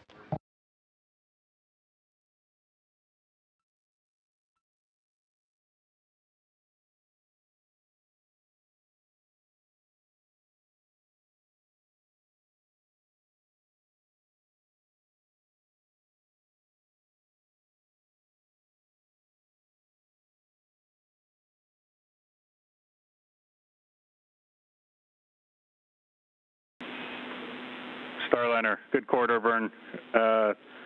Go for station keeping at 260 meters.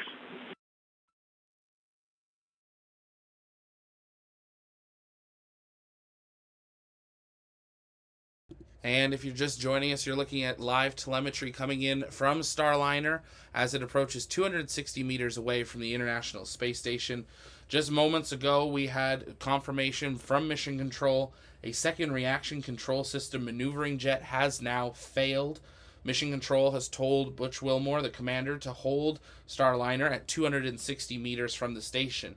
This is where they had planned to take manual control of the station of the Starliner, but instead they've now been told to hold at that point where they will conduct a hot fire test. We just heard they did some sort of test and it was a quarter firing and it seemed to work, so we're going to stay listening into Mission Control as this is a very dynamic situation as Starliner has now multiple RCS thrusters that are failing as it approaches the International Space Station.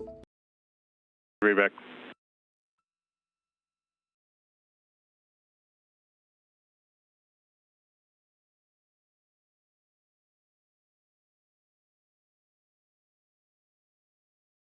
Starliner coming up on 260 meters. Butch and Sonny are going to begin the hold at 260 meters.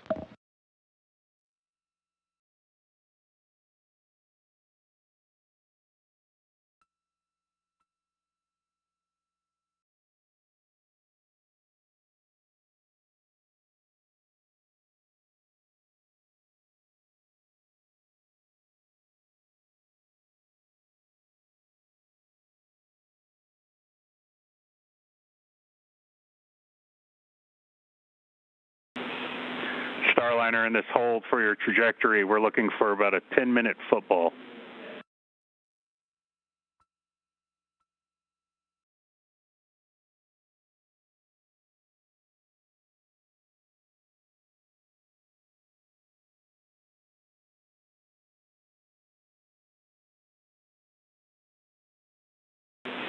Starliner getting ahead here for the hot fire. I want you guys to go ahead and pull up 12.10.218, 12.10.218, step 2 for the hot fire procedure.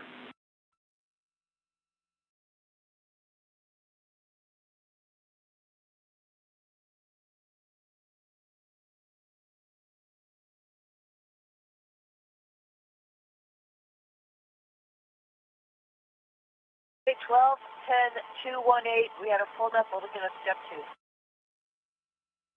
Okay, roger.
back into the set. That'll restore 6th off control. And we're still assessing the other 2 jets.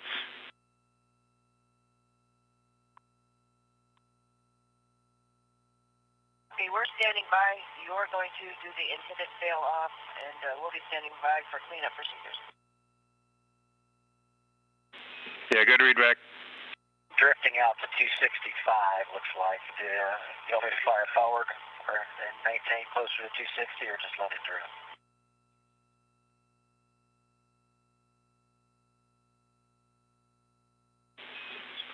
And Butch, go ahead and sweeten that up to get us back into 255 to 265.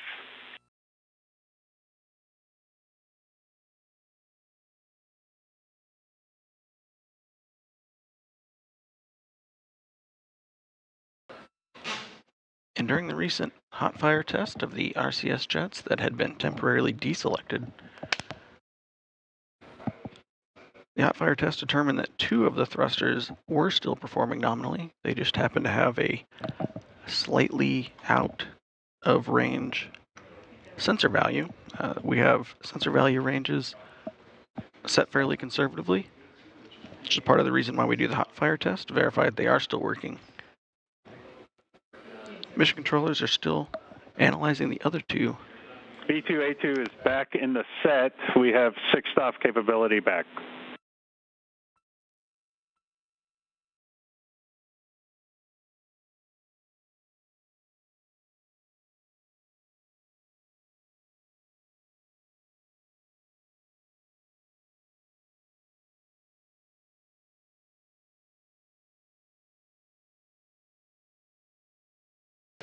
And we do have Butch Wilmore continuing to manually hold the spacecraft at this 260-meter point away from the station.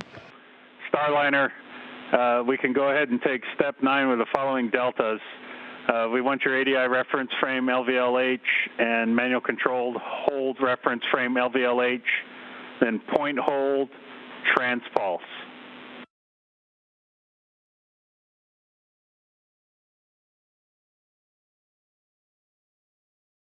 LVLH, point hold, transpulse, and we'll put that to work now. Good read back. And once you're there, go ahead and sweeten up your pointing to get it back at the target.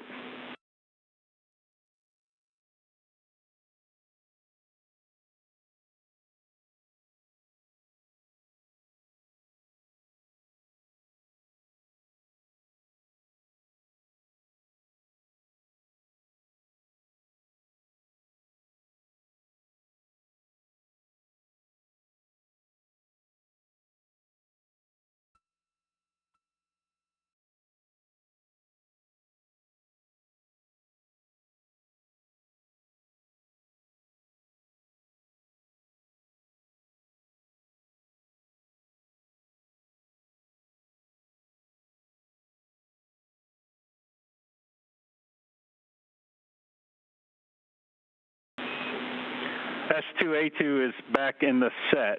We're looking at the data for the other 2 jets. Say again, Sonny? You want us in transpulse, point hold, is that correct? Or auto? No. Yeah, point hold, transpulse.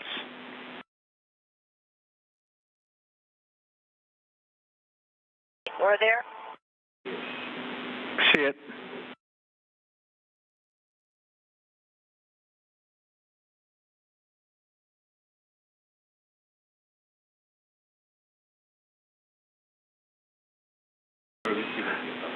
All right, Butch and Sonny, we're ready for the manual piloting demo at your leisure.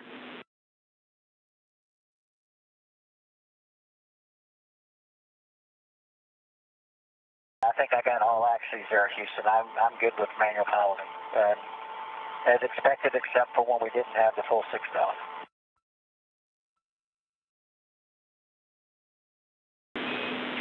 All right. Yep. We're just confirming you got all axes and you're happy with it. And we're still looking at the data down here. I'll get right back with you.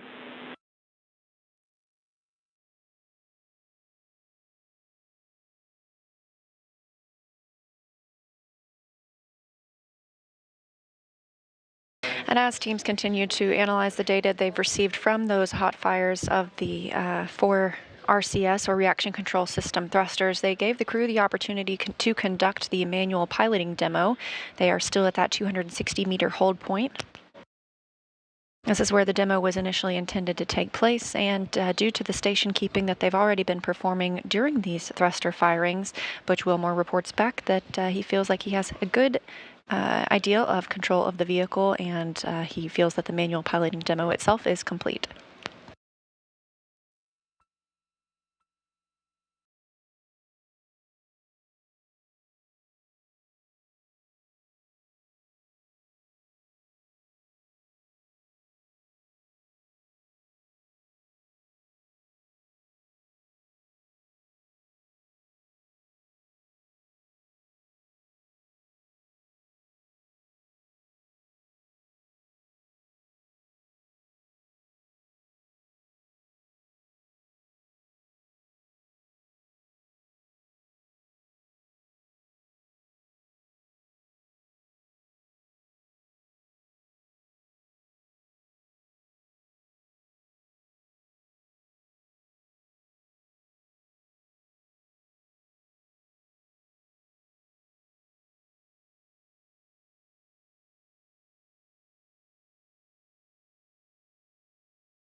And we have been tracking a docking at 11:15. We recovered enough jets to get back enable 1. Enable 1 is good. I'd like you to configure backup for enable 1.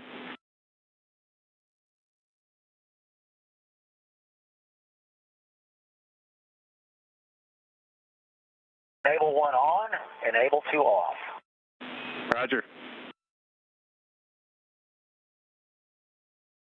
We were tracking an initial docking time of 11:15 a.m. Central Time. However, that is a window. That was just the first opportunity. So even this extended hold, we still have the opportunity to make that first docking window.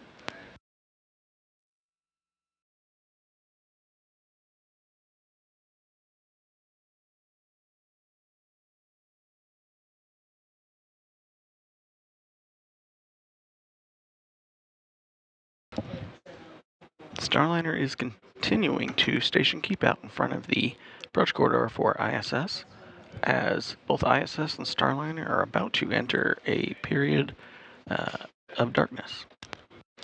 Sun going over the horizon for them.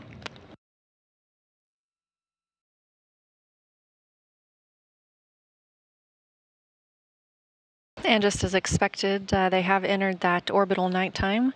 The International Space Station sees 16 sunrises and sunsets a day, and the orbiting laboratory and Starliner are currently flying approximately 258 statute miles over the Seychelles.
Starliner Houston on the big loop.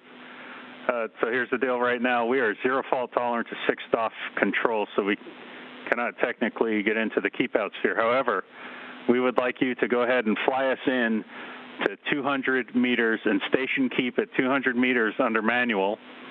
And for reference, the attitude that we're targeting is going to be roll pitch yaw 179, 173, and 4.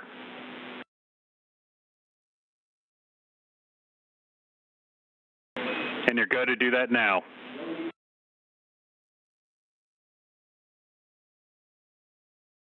Copy, coming in to 200 meters. Roger. There's still some discussions here in mission control with engineers looking at the data from the hot fire test. In the meantime, they're having Butch and Sonny move Starliner to a slightly closer position as they await the results of the analysis from the hot fire test.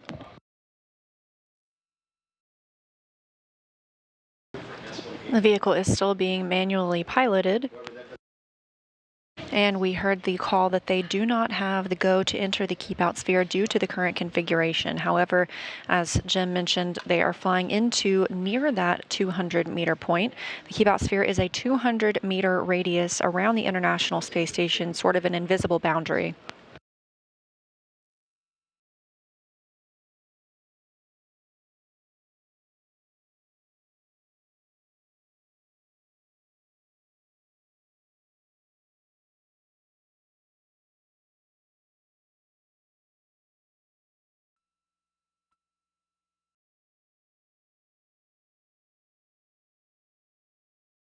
The keep out sphere and that 200 meter radius, again, it's a way to govern the arrival and departure of vehicles. Essentially, before a spacecraft can enter the keep out sphere, it has to be at least 4 orbits safe, meaning if it were to lose control of its thrusters, it would not enter that 200 meter radius within 4 orbits.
And if you're just joining us, welcome here to the launch pad in our continuing live coverage of Starliner's approach to the International Space Station. Starliner having launched just over 25 hours, 5 minutes ago.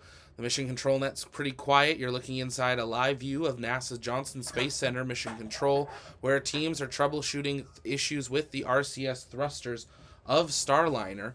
Teams are trying to figure it out, but at the current conditions, they are not approved to enter the International Space Station keep-out sphere. Let's listen in to more updates. While those 4 thrusters were hot-fired, meaning they're trying to regain use of them. We've received confirmation 2 of those have been recovered, and they have instructed the crew to move into the 200-meter point. Currently, the crew does not have the go from the teams to move into the keep-out sphere and continue its approach to the International Space Station. We were anticipating docking at as early as 11:15 a.m. Central Time. We will not make that timeline, but we are still in a docking window.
To recap the last few minutes of what we've been seeing here in the Starliner flight control room.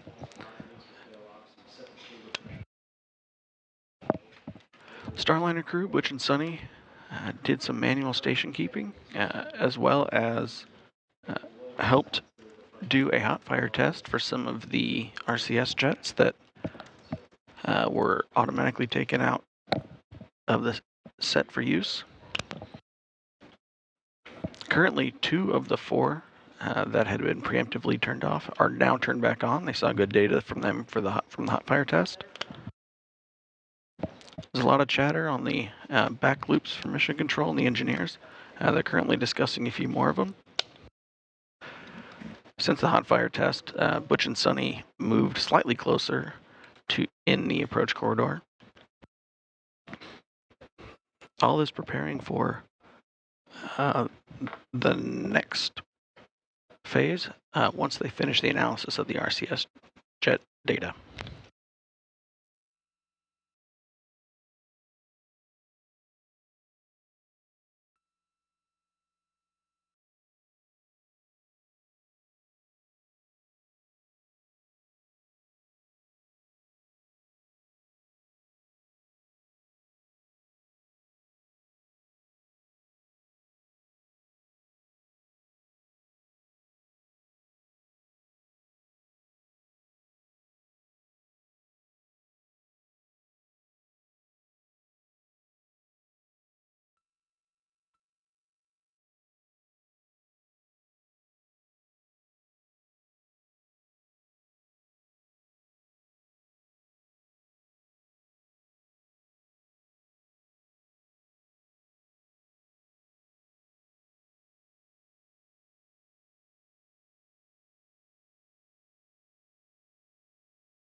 Starliner Houston on the big loop. See you in the hold box. If you can just station keep there, 200 to 210.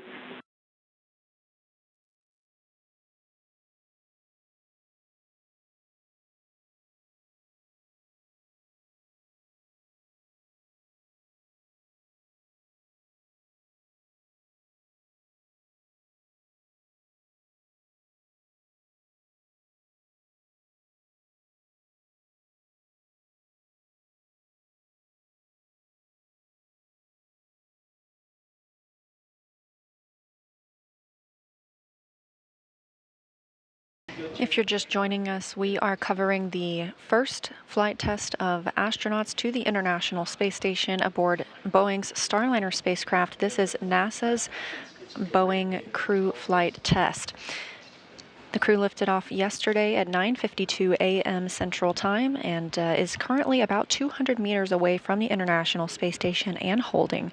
They do not currently have the go to enter the keep-out sphere and proceed with the docking process, as they are troubleshooting some reaction control system thrusters that failed on the service module.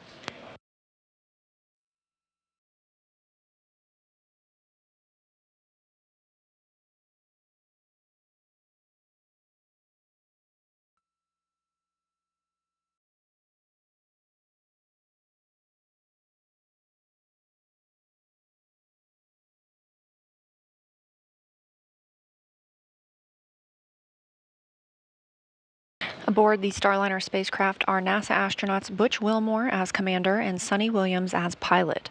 They are currently manually piloting the spacecraft at that approximate 200-meter hold point.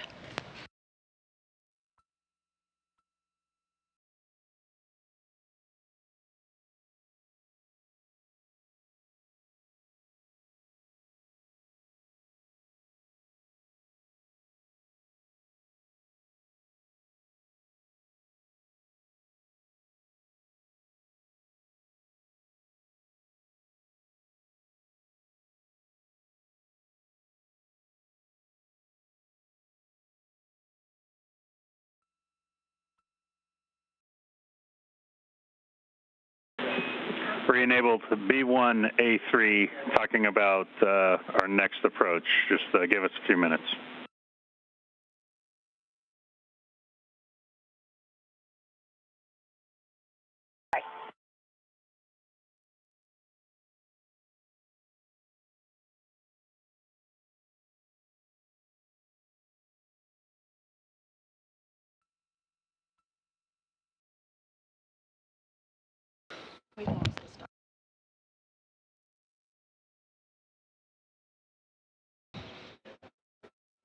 And flight control teams here in Houston have re-enabled the B1A3S service module RCS jet.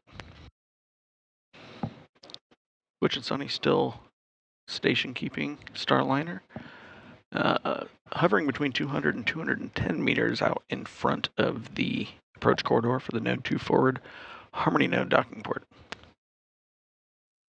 A little more info about these RCS thrusters. These are reaction control system thrusters. There are 28 of them, and they are located on the service module. That's the lower portion, essentially, when you look at Starliner. The service module does not return to Earth. Also on the service module are 20 OMAC thrusters. That stands for Orbital Maneuvering and Attitude Control. OMAC thrusters are used for larger burns.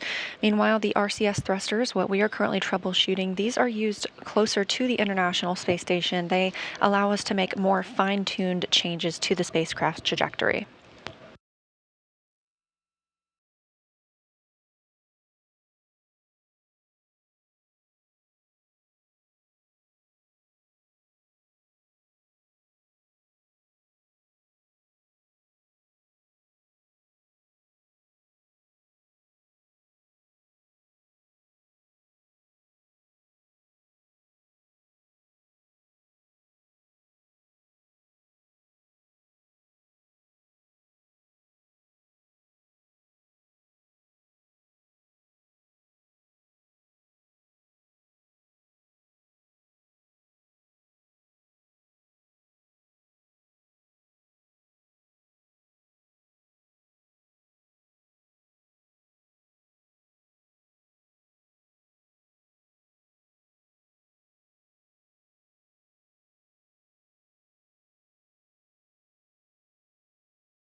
We're about halfway through the orbital night period for Starliner and ISS.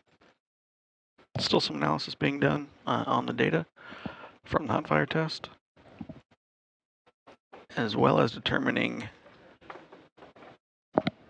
which docking window may be available for Starliner. Once they have... Houston on the big loop, just be advised, looks like you're doing great flying there in the hold box. We lost the first docking window.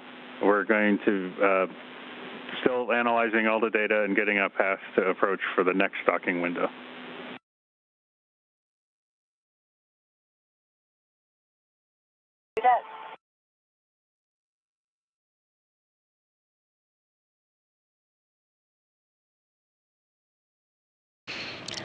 That call to the crew from Capcom Neil Nagata here in the White Flight Control Room in Houston, Texas at the Johnson Space Center. We were anticipating the earliest docking today for 11:15 a.m. Central Time, but with that call, we will not be making this first docking window. The second of those windows opens at 12:33 p.m. Central Time. And just so you're aware, we deactivated Mustang to help out main B power margin.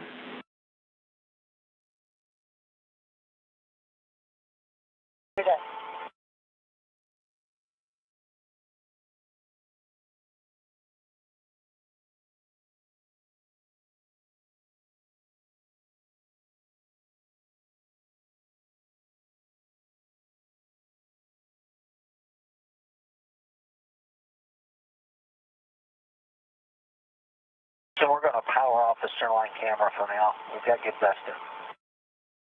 Yeah, we'll go with that.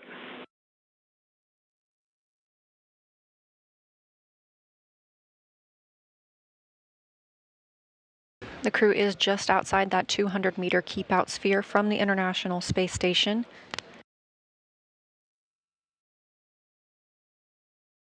And Butch Wilmore continues to manually pilot the spacecraft.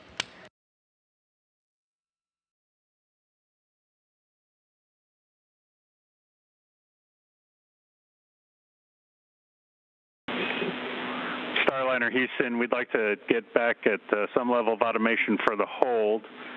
So we'd like to take a destination B, retreat 200 meters, then trans auto and point auto. And we're just sit tight here for a minute. Okay, you want to do that now or sit tight? No, I'd like you to take those actions now. Destination B, Bravo, then trans auto, point auto, and then what I was saying is we'll sit tight at 200 meters while we're taking a look at the data and getting a path back in. Okay, we copy that. We're going to go destination Bravo, retreat to 200 meters. Then we're going to go point auto first, and then trans auto. Yeah, sounds great.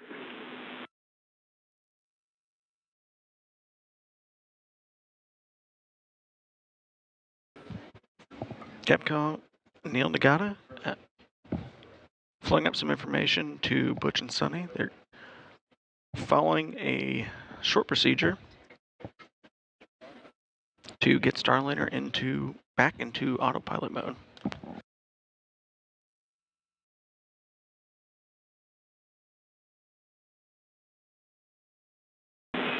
Expected message, T2A2 is not where we're looking.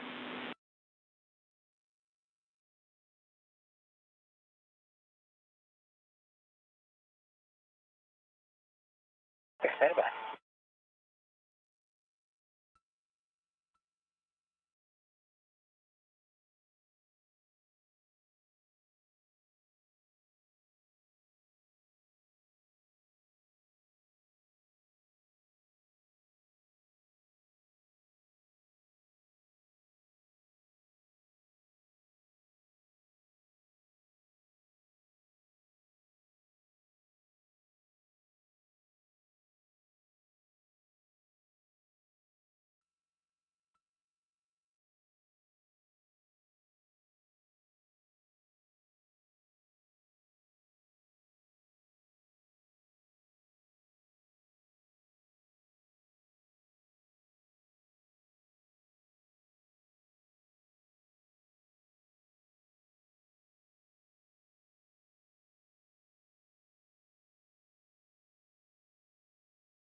Starliner, yep, T2A2 failed off, still have fault tolerance fixed off control.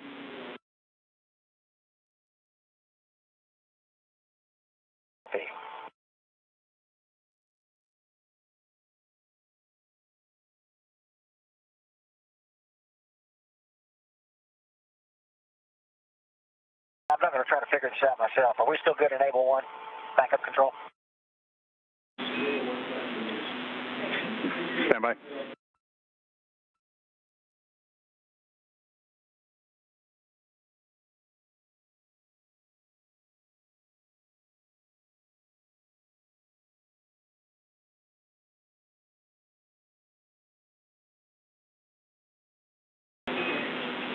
All right. Butch, with S1A1 and T2A2, both enables are degraded, so you might as well leave it enable 1.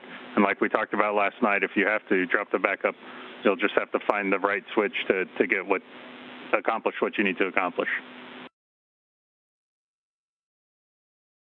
That's what I figured. Thanks. Got it.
You're watching live coverage of NASA's Boeing crew flight test to the International Space Station with NASA astronauts Butch Wilmore and Sunny Williams aboard the Starliner spacecraft.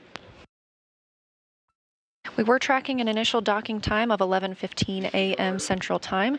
We will not dock during this during this current docking window. The next docking opportunity opens at 12:33 p.m. Central Time. That window closes at 1:19 p.m. Central Time. The crew is currently backing away from the 200-meter radius known as the Keep-Out Sphere at the International Space Station. They will hold at about 250 meters away. About 45 minutes ago, the teams noticed there were some reaction control system thrusters. These are on the service module of the spacecraft. 4 specifically were beginning to fail off, meaning they would need to be reactivated.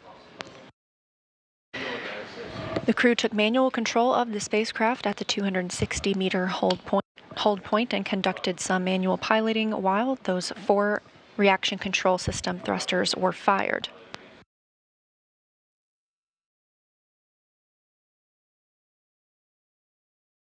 With the current configuration, the teams have not currently given the go for the astronauts and the spacecraft to move inside the Keep-Out Sphere. That Keep-Out Sphere is a 200-meter invisible radius around the International Space Station, and the spacecraft must be considered 4 orbits safe, meaning it would not move into that radius within 4 orbits if it were to lose control of its thrusters.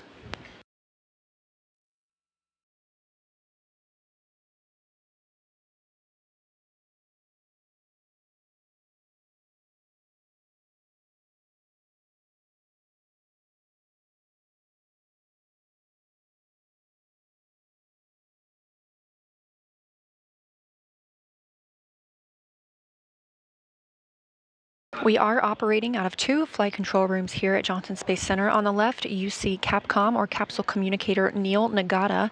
He's the voice you've been hearing speaking with Butch and Sunny aboard Starliner. We're in the white flight control room. This is the Starliner flight control room. And on the right side of your screen is the International Space Station flight control room just across the hall, where teams are leading the space station and all of its systems.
And if you're just joining us, welcome here to the launch pad. Some quiet mission control nets between ground, station, and Starliner as teams continue to work these RCS thruster issues.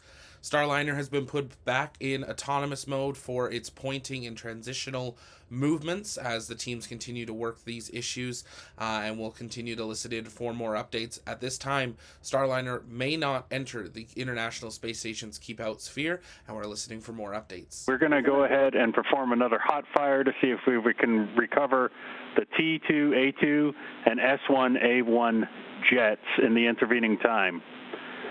So for Starliner, once we get into insulation here and get our optical cameras back for Vesta, we're going to get back into the SM hot fire test procedure. Starliner copies. Sunny's pulling it up. Station copies.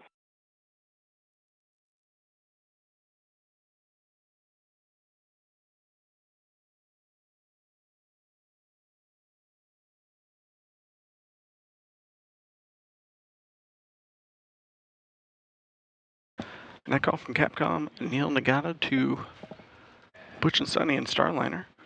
They have analyzed the data from the RCS thrusters they've gotten back, the ones that have been enabled. They do have 6 off control of Starliner, which means they are currently go for a docking. They're currently planning on moving in for the next docking attempt. Again, that next docking window opens at 12:33 p.m. Central Time. In the meantime, they are going to conduct a couple more hot fire tests to continue attempting to recover 2 of those RCS, or reaction control system thrusters.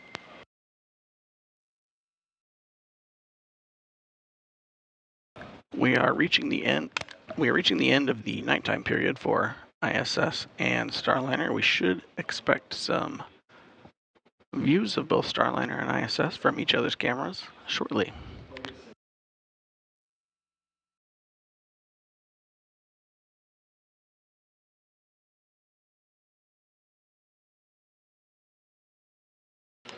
There is a possibility to hot fire some of the jets again during this time period. We will wait for a call from the Capcom. Starliner for the hot fire.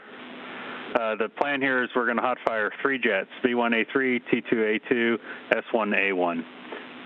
Part of the reason we have to go back and take a look at B1A3 is because we had an attitude correction. We told you to do it, and it kind of muddied the rates for B1A3. So to get confidence back in it, what we're going to do here is we're going to have you go, go to point hold and manual, right? And then we're going to sweeten up the station keeping.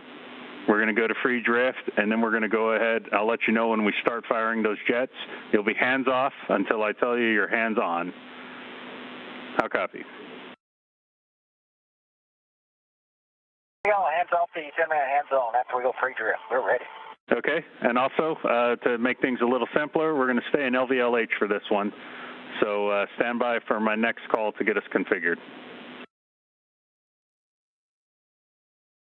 Standing by, yeah, we like LVLH. We were curious while we were in Nurseville to begin with. Thank you.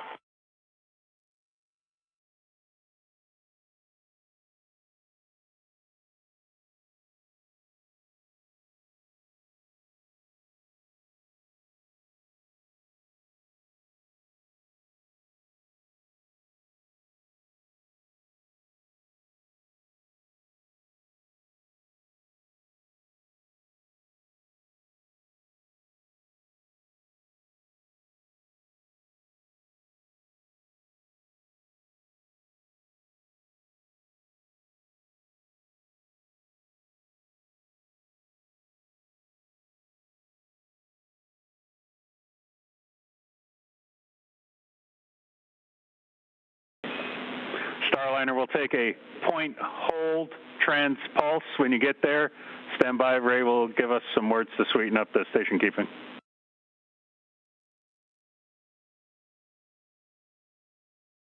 Okay, we are point hold transpulse.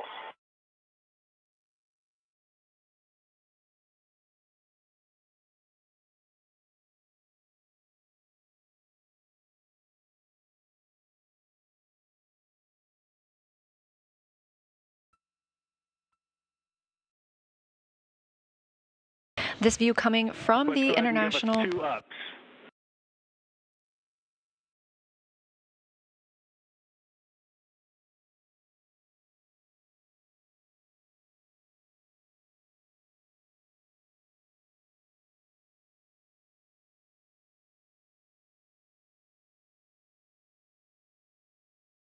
All right, Starliner, we'll take point free, hands off.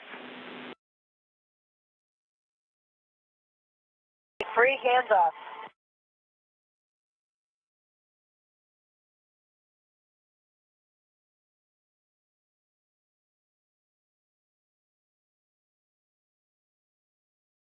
Again, this view live from the International Space Station, and you can see Starliner still at that approximate 220 to 250 meter point. The space station and Starliner are entering into an orbital daytime, currently flying 259 statute miles over French Polynesia. Of course, we've been keeping you updated with all of the Starliner updates here in the White Flight Control Room, but my teammate Gary Jordan across the hall has been keeping tabs on everything space station. We'll go to Gary. Heard a jet fire on board.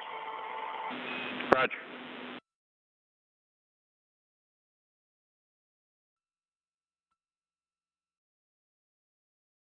And this is Mission Control Houston. Of course, we're following along every step of the way with the teams over in the next flight control room following Starliner operations. Some of the views you were seeing were of the flight director, Vincent Lacourt, speaking with Ed Van Cise, flight director over in the Starliner flight control room, coordinating on entering that keep out sphere. We've been showing you periodic views of some of the telemetry that shows that sphere. Now, of course, once we cross that boundary, we're, of course, now in integrated operations, but that boundary needs to be carefully coordinated before pressing in and make sure it has the right fault tolerance.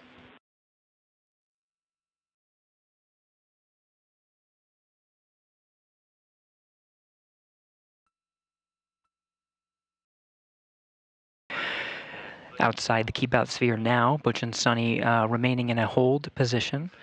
That go to proceed inwards has been given by the teams confident enough in the configuration of Starliner with the necessary redundancies to back away if needed once inside the keep out sphere. Lots of coordination happening on both sides before giving that call. But from the International Space Station flight control team, there is enough confidence in the configuration to go ahead and press in.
And we're following along with these views from the International Space Station.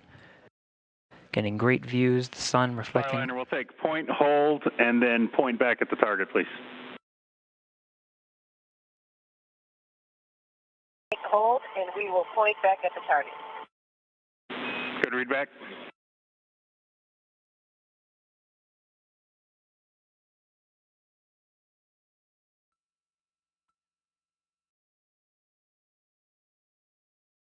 The point hold of the Sarge being one of the features of the International Space Station. The Vesta system, which we've been talking about on Starliner, tracks some of the features of the International Space Station, just making sure the pointing is right, and we do have some time to figure it out. Again, there's another about 8-minute window before the crew is given the go to press in inside the keep-out sphere. Now, there are several milestones once we press inside the keep-out sphere. To enable a docking, the window of which starts at 12:33 p.m. Central Time this afternoon. But once inside the keep-out sphere, the crew is scheduled to have a 10-meter hold point. We're not pressing in straight from the current position, just outside, just about 200, a little inside 220 meters right now from the station's forward port.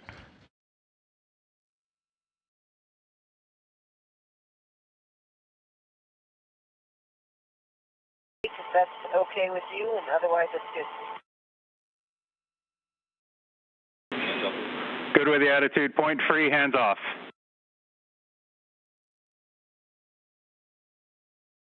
Attitude point free, hands are off.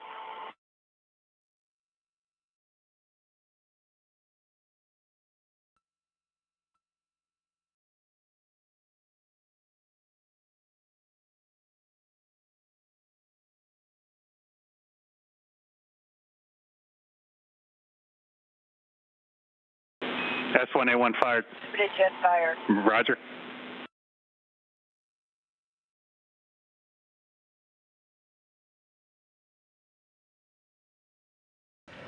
Capcom Neil Nagata in the Starliner flight control room. The voice you're hearing inside Starliner is Sonny Williams, confirming that when the ground teams enable the thruster firing for that hot fire test, which had been reported to the crew. We got a pretty good yaw rate. Let me fix this. Negative. We're firing B1A3. Stand by. These numbers you're hearing are the specific thrusters.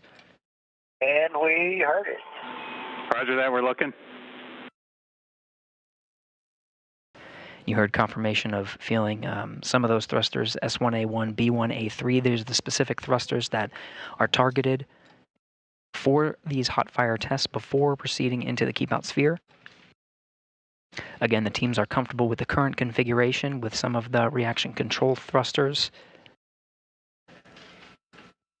In the current configuration off, however, some of these thrusters that are being fired now are part of the hot fire test to try to recover some of those. Even though there is redundancy, recovering those would just add enough redundancy or additional redundancy outside of the already go configuration. The crew reporting that they are feeling those thrusters as they are hot fired. Okay, we'll take point hold to get us back on target track. Point hold and take us back and point us back to the target.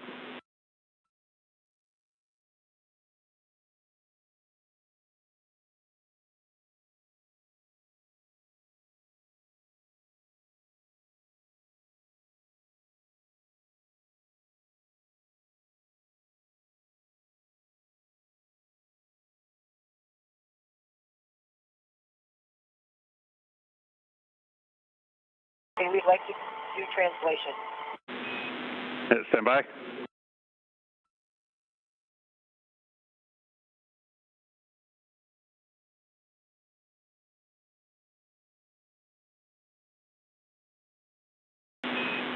Starliner, your go to translate back to the hold box manually.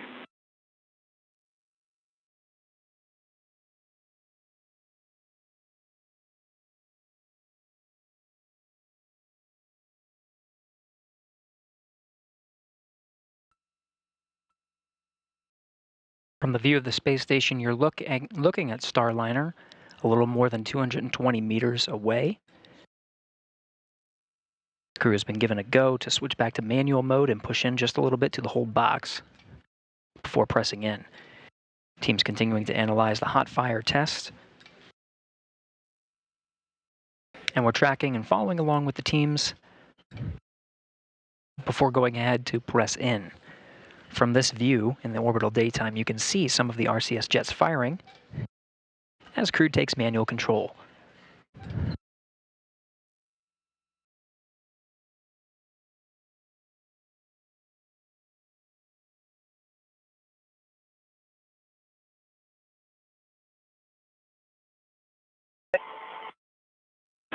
Say again, Tony.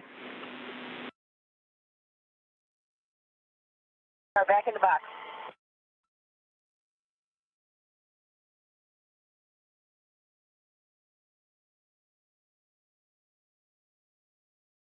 And can you guys get us in 200 to 210 meters, please? 200 to 210. Starliner crew confirming. From the ground, they just need to push in just a little more from where they are. An extra 10 meters or so should get them inside the box, the planned hold box. Again, and they'll continue to hold there. Right now, the crew on manual flight and continue to hold there until given the go to press inside the keep out sphere. We're just a few minutes away from the scheduled time that the crew is scheduled to depart inside the keep out sphere. We'll follow along with the teams as they give that go.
This is Mission Control Houston. You're getting live views from the station of the Starliner, Butch Wilmore and Sonny Williams inside, manually piloting the Starliner in a station keeping hold position.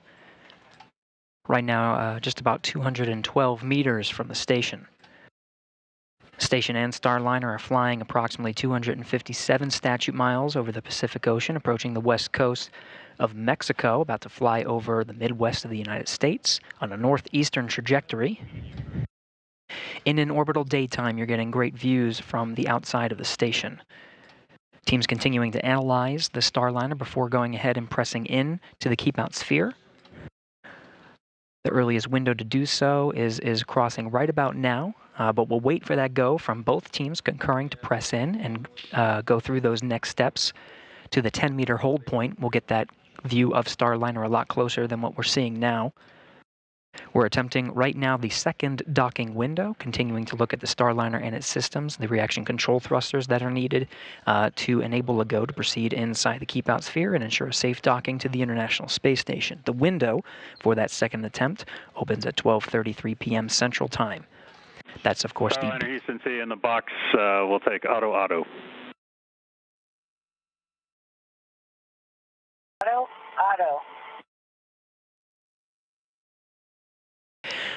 The crew manually flying again and station keeping within the hold window inside, right now inside 210 meters. Given the go to switch to auto hold mode, giving Butch and Sonny a break from stick time, holding in that position before proceeding inwards towards the keep-out sphere. Again, we were talking about the windows. 12:33 is the beginning of that window. 1:19 p.m. Central Time is the back end of that window.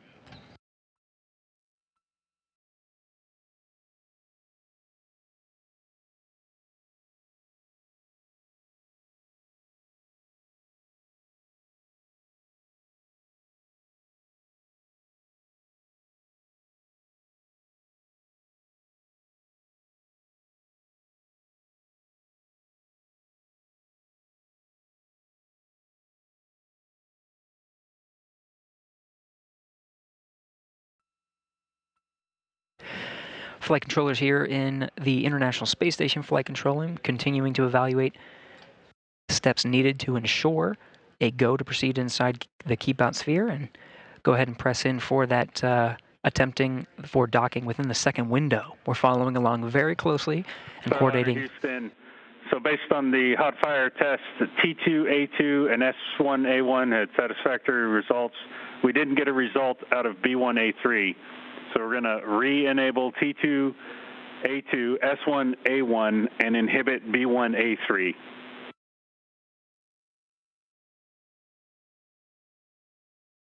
We copy all. You're going to inhibit B1A3. The other two, we see one of them back online, and it felt like the rest of them to us. I'm not sure what your data shows, but okay, copy all.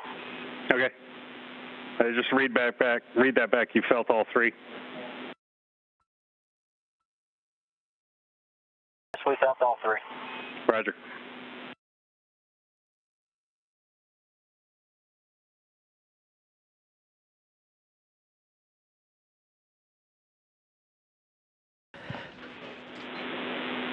And by getting back T2A2, backup enable 1 became full again. And I don't think you switched out of that, but we're still go backup enable 1. For that, enable 1 on, enable 2 is off. SMRCS. Roger that.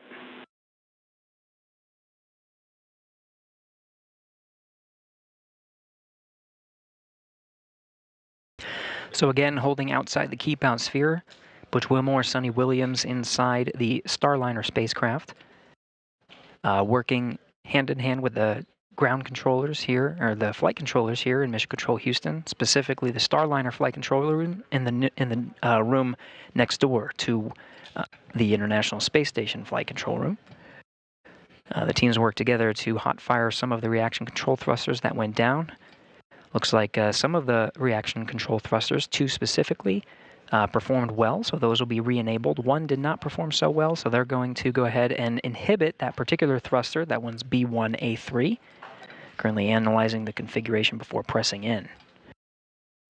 The flight control team here in Mission Control Houston, the International Space Station flight control team, working hand in hand to make sure that we are jointly operating within the flight constraints needed to press inside the keep out sphere. Flight Director Vincent LaCourte here in the International Space Station flight control room, working hand in hand with Ed Van Cise, the flight director in Starliner Mission Control. We're continuing to follow along here in the International Space Station flight control room. Let's go ahead and head over to the white flight control room with the Starliner teams following along. Starliner, Leah and Jim. Go to recover. It's an OrbTraj tab stop 8 for recover.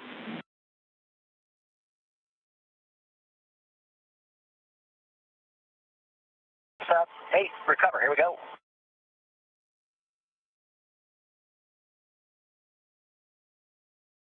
Thanks, Gary, and welcome back to the white flight control room here at Johnson Space Center. Yes, we are monitoring Starliner here in this room, all teams continuing to analyze the data from the recent tests.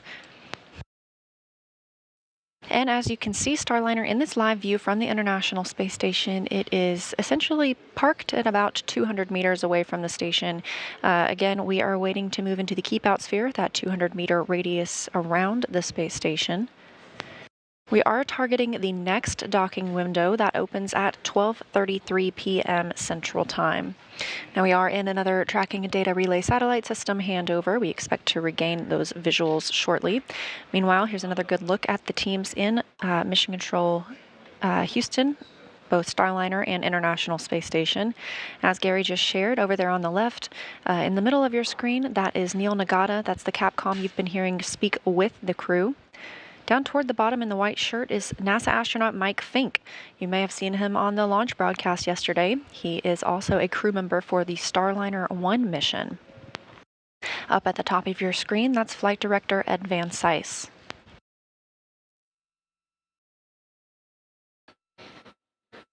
And Starliner progressing slowly through the approach corridor now. We've just reached 187 meters. 190 meters is the first distance, and Starliner's flight plan for docking. First milestone inside of the keep out sphere. currently moving towards station at about 23 centimeters per second.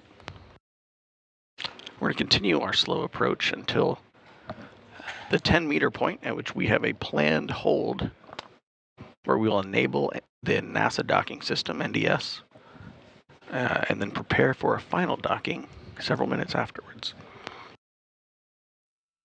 Starliner is directly lined up with the Node 2 forward port. That is where it will be docking today. Also docked to the Node 2 port are the SpaceX Dragon spacecraft. That's on the Zenith side. So once Starliner arrives, we will have 2 American crewed spacecraft at the International Space Station. And if you're just joining us, welcome here to the launch pad. You are looking at a live view from the International Space Station, 3 views actually, as we are now just about 44.5 minutes away from the second docking attempt of Boeing Starliner. This is the second docking window that's been scheduled. Teams are continuing to troubleshoot these RCS thruster issues, but are looking forward to this next docking attempt, and we'll be continuing to listen in. If you've been following along, though, Starliner was told that, as some in the chat have said, could not enter the ISS no-no cone, the keep-out sphere, and it's something that it had to hold off and stand back and then work on the thrusters before it can continue towards its journey to dock with the International Space Station. If you guys have questions, you can send those in the chat by tagging us at the launch pad, and we'll work on answering those live as we continue through our live coverage. Also, take a moment, share out the stream, invite people to join us as we continue to watch history unfold with Boeing Starliner continuing to be Boeing Starliner and do what it does best and have leaks and thruster issues. But we'll be keeping a close eye on it as over the next 43.5 minutes, NASA astronauts Butch Wilmore and Sunny Williams are preparing to dock to the International Space Station. You keep those questions coming, and make sure you head on over to the Launchpad shop. We are posting some brand new Starship Flight 4 pictures from our remote cameras as posters and metal prints, so definitely be the first to snatch one of those up while also getting your limited edition Flight 4 gear and your Starliner launch mission patch as well. So take that moment and look at that while we await more updates from NASA as they continue to move towards the second docking attempt of Boeing Starliner.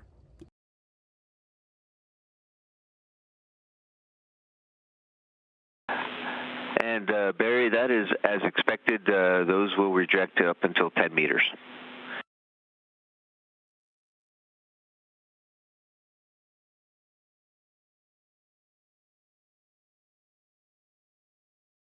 As Starliner continues its approach, both it and the International Space Station are flying approximately 261 statute miles over Kansas, crossing into Nebraska.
Another satellite handover as Starliner continues its approach to the International Space Station. Again, we track these handovers on the tracking data and relay satellite system, and we have regained that visual communication of Starliner on its approach. Again, we are inside the keep-out sphere. Starliner has been given the go to proceed, and we are targeting the earliest docking time for 12:33 p.m. Central Time.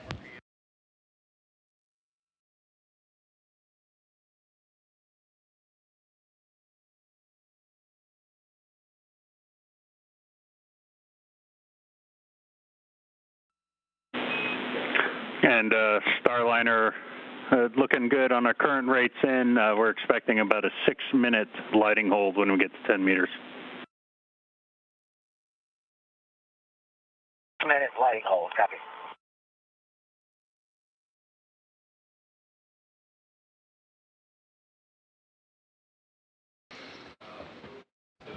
Capcom, Neil Nagata, providing some status updates to Butch and Sunny up in Starliner. They're still progressing slowly towards the 10-meter hold point. Currently right at around 109 meters away from the Node 24 docking port, progressing at about 21 centimeters per second. Once Starliner reaches the 10-meter holding point, it will hold for about 6 minutes to wait for nominal lighting. Part of the reason for that hold and the nominal lighting is to get enough sunlight in the right direction to help Starliner's Vesta cameras view all of the features of ISS for part of the image recognition part of the Vesta system, as well as it also helps the ISS crew continue to monitor Starliner from their side.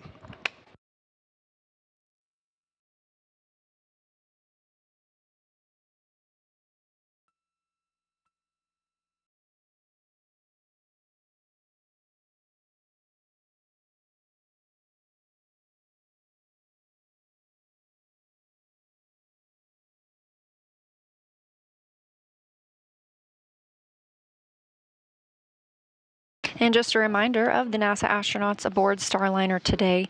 Commander Butch Wilmore, it is his third flight to the International Space Station after having been selected as an astronaut in 2000. He flew first to the International Space Station as a pilot on Space Shuttle Atlantis in 2009 and served as a flight engineer for Expedition 41 in 2014.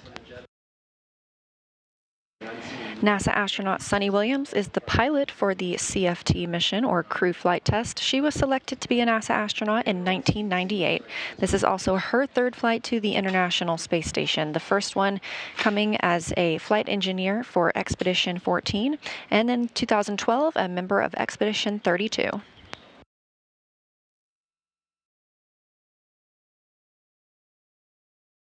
Starliner is now approximately 90 meters away from the International Space Station.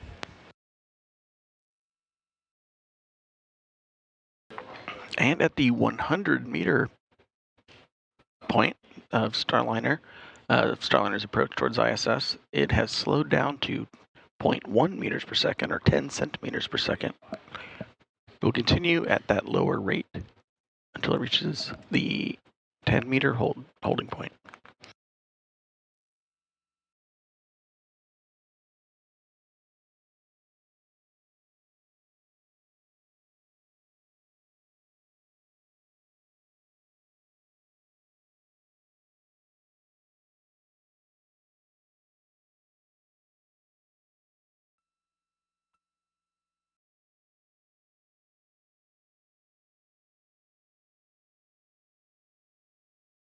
And to recap, we are again targeting a docking no earlier than 12:33 p.m. Central Time. This comes after some troubleshooting of some reaction control system thrusters.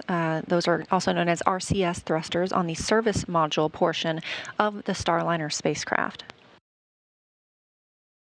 We had 5 at different points, had 5 of those thrusters go offline, and through several hot fire tests, we were able to bring back 4 of those thrusters and obtain the go and the redundancy that we needed to enter the keep-out sphere and approach the International Space Station for docking.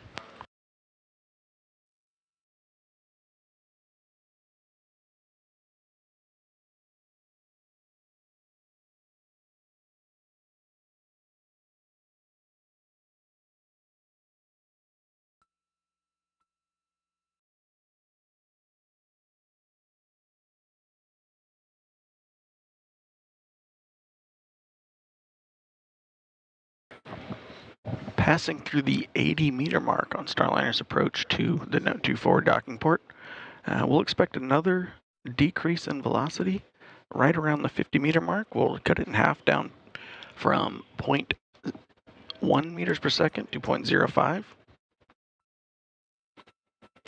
Then further, when we get to the 30-meter mark, we will turn on Starliner's forward docking lights.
Starliner now approximately 63 meters away from the International Space Station.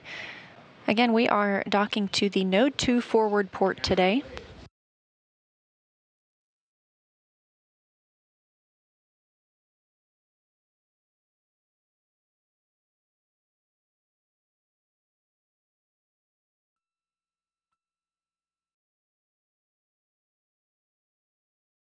We are now 33 minutes away from the opening of the next docking window. However, we may hold at the 10-meter hold point for lighting to balance out and give us a better view of the international docking adapter that Starliner is targeting.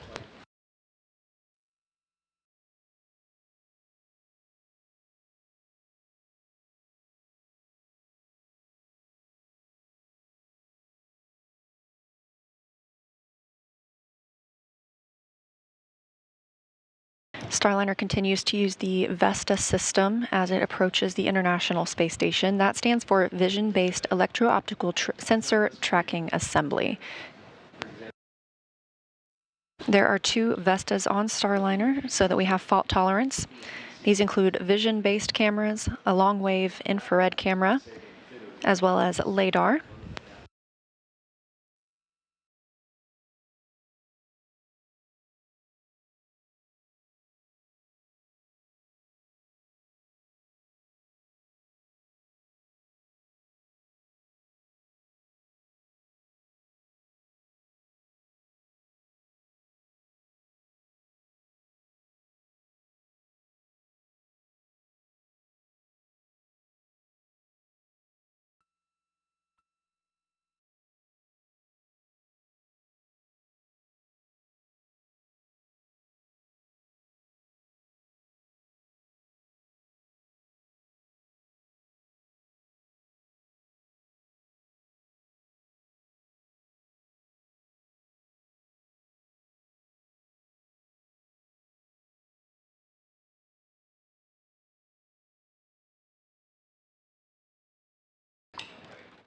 Starliner just passing the 50-meter mark. It has now slowed its approach rate to 5 centimeters per second, 0.05 meters per second.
Starliner continues to approach the International Space Station. Both are traveling at approximately 17,000 miles per hour, but in these proximity operations, we have to move very slowly and precisely to line up properly with the Node 2 forward port. We are now about 44 meters away from that docking adapter. The next hold point comes at the 10-meter hold point. And again, we anticipate that we may hold here for some time while we wait for the lighting to balance out for Starliner.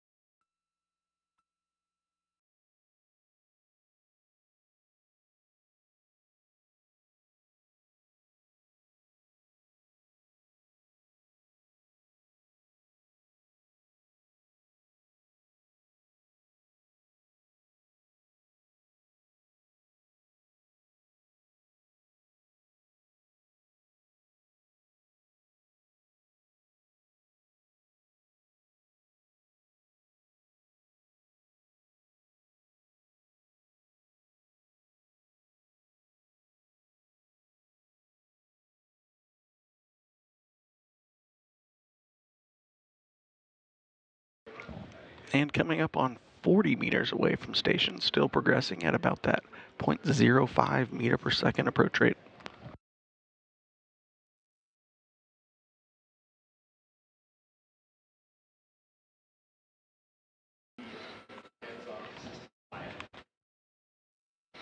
Starliner currently experiencing a period of relative darkness where the visual spectrum cameras aren't getting as much information from its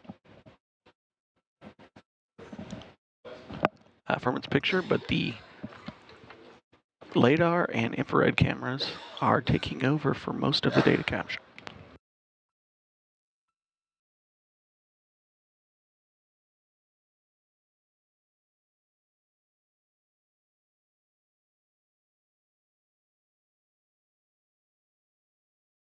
Again, this is NASA's Boeing crew flight test to the International Space Station, the first flight of astronauts aboard Starliner. Today, they are carrying NASA's Butch Willimore and Sunny Williams, both making their third trip to the International Space Station after lifting off at 9:52 a.m. Central Time yesterday from Space Launch Complex 41 in Florida.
And we are coming up on 30 meters from the International Space Station, getting a beautiful view now of Starliner as it continues its approach.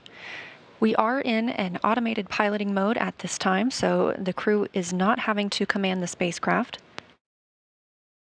Starliner is designed to automatically rendezvous and dock with the space station, but we have seen the crew take manual control of the spacecraft a couple of times during this flight test. One of those happened yesterday afternoon while we were in what is called far field operations. They essentially got to test maneuvering the spacecraft in case they ever did need to take manual control. And because that test went well, they did the same thing as we were at about the 260-meter hold point earlier today.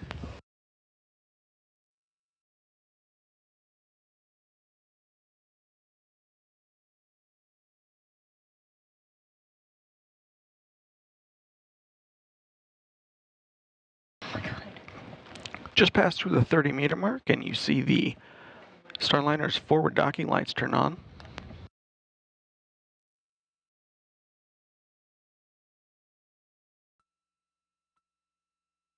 Station is getting a good view of Starliner with the lighting coming from that direction. We're waiting for the Earth to spin a little bit more, sun to move relatively, so Starliner gets a good set of lighting on station, and we'll continue the approach towards the No. 24 docking port.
Starliner nearing the 20-meter point, currently at about 22 meters away, still progressing at 0.05 meters per second.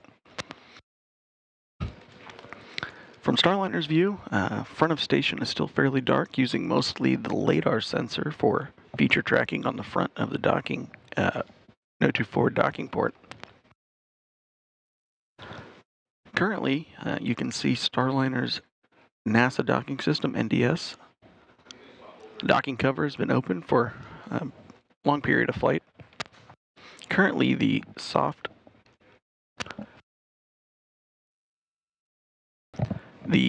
docking ring on the soft capture system is retracted. It's the inner metal ring on the front of NDS with the 3 pedals sticking out from it. Once we hit the 10-meter docking hold point, Starliner will extend the soft capture system, which is a series of motor-controlled arms.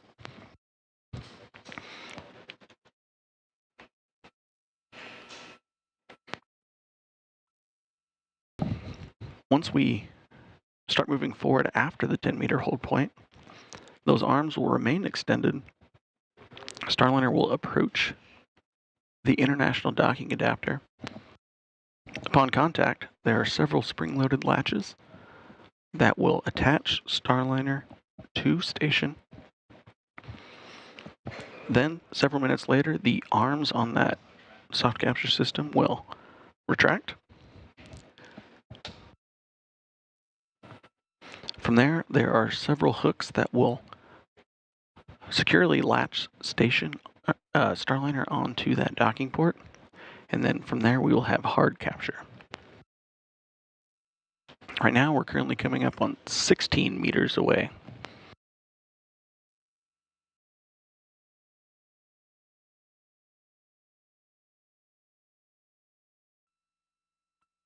And again, we anticipate holding at that 10-meter hold point. This is a built-in hold, and we may wait here until we get ideal lighting. The International Space Station and Starliner are flying over Algeria and about to cross into an orbital nighttime. Again, we see about 16 sunrises and sunsets each day when traveling at orbital velocity. That's 17,500 miles per hour. In terms of relative velocity right now, Starliner is traveling at about 0.05 meters per second. And to translate that, that's about 1/10 of a mile an hour as it moves in toward the International Space Station.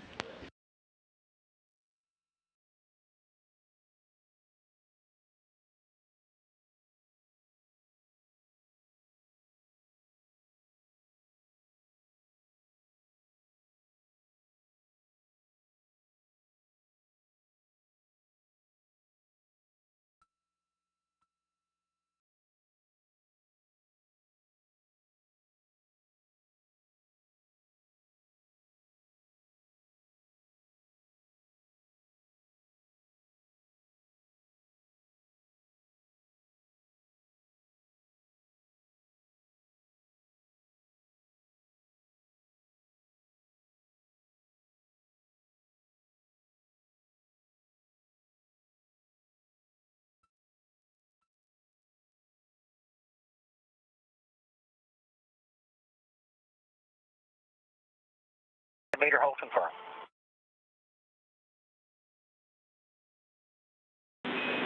Houston copies, and Starliner, we're expecting 6-minute lighting hold before NDS configures for docking.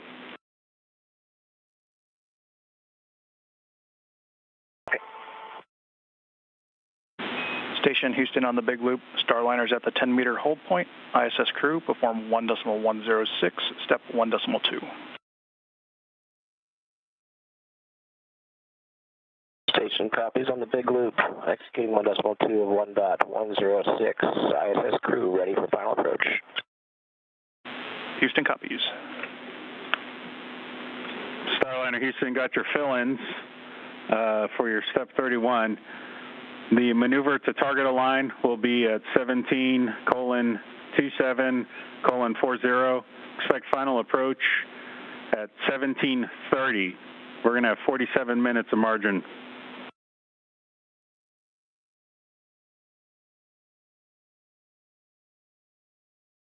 Okay,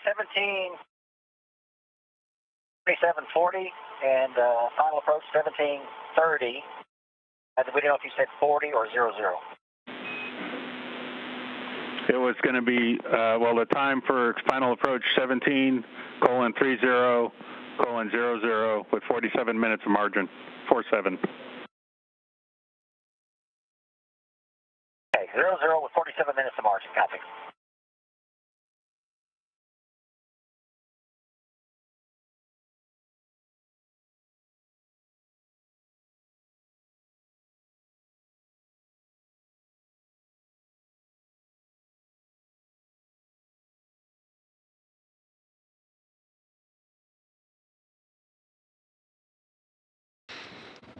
Starliner holding steady in the 10-meter hold point. Currently about 3 minutes and 50 seconds away until the, for the first phase of the 10-meter hold, we're waiting for better lighting for Starliner's cameras. In the second phase of the 10-meter hold, the NASA docking system will continue to finish its initialization.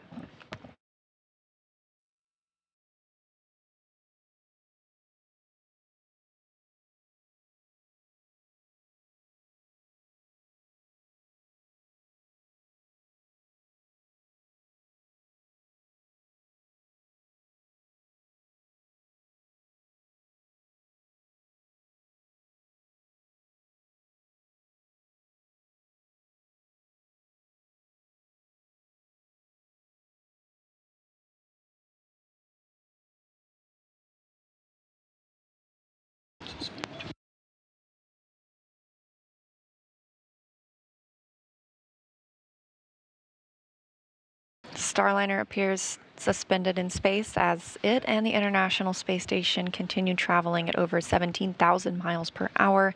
And again, we are anticipating an orbital nighttime here shortly. We are at the 10-meter hold point. This is a built-in hold for all arrivals. And we will continue holding here until we get the lighting that the teams are looking for to continue to press in towards that node 2 forward port.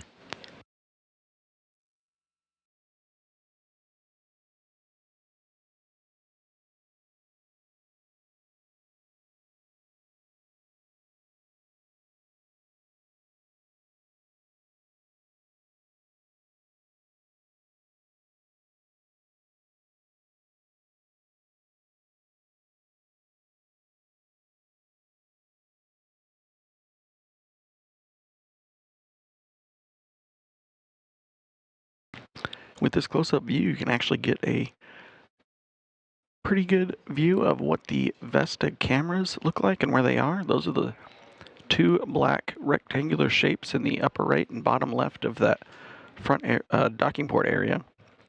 There's also an additional camera offset to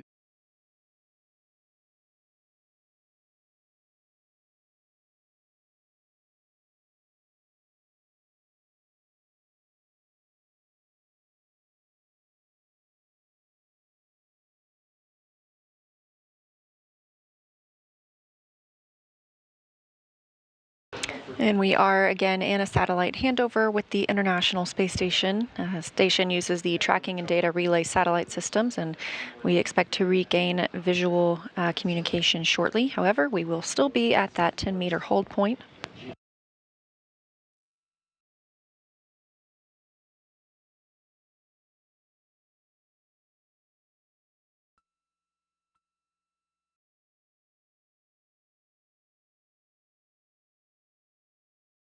Again, the docking window opens at 12:33 p.m. Central Time.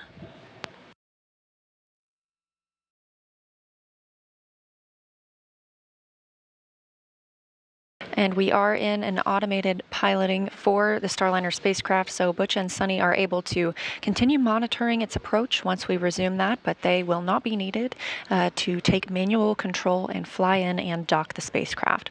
That capability does exist, and we tested some of that manual piloting earlier in the flight.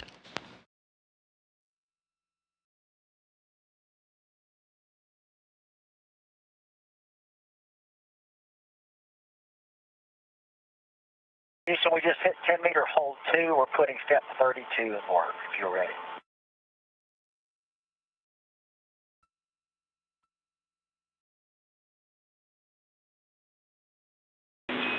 We are ready.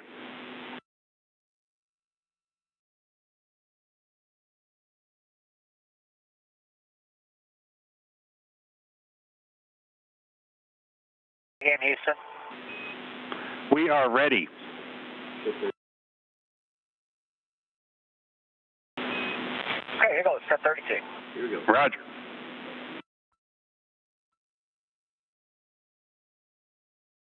All right, NDS latch NEA switch is in enable. Roger.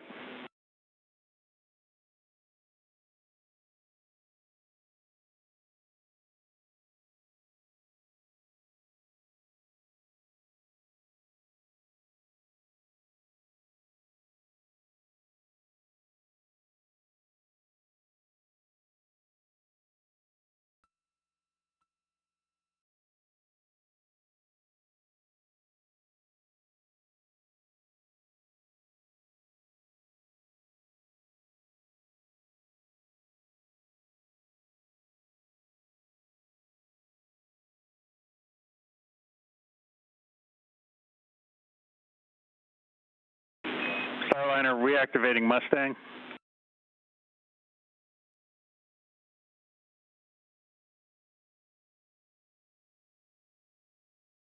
Okay.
Continuing to hold at the 10-meter point while the NASA docking system extends the docking ring, or the soft capture ring, I should say. Now less than 10 minutes away from the opening of the next docking window, again that coming at 12:33 p.m. Central Time.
Starliner Houston on a big loop. NDS and entry cover are configured for docking.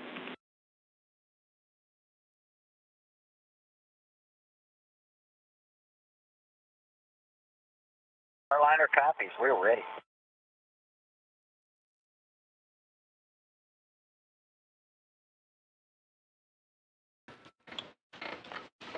Capcom Neil Nagata and Commander Butch Wilmore, both confirming that they see NDS ready for docking.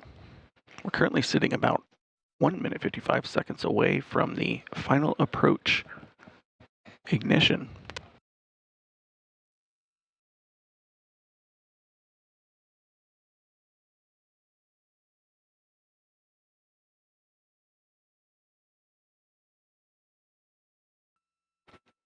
During the last 10 meters, you'll see Starliner approach at a very slow rate, similar to the last 50 meters that we saw coming in the approach corridor.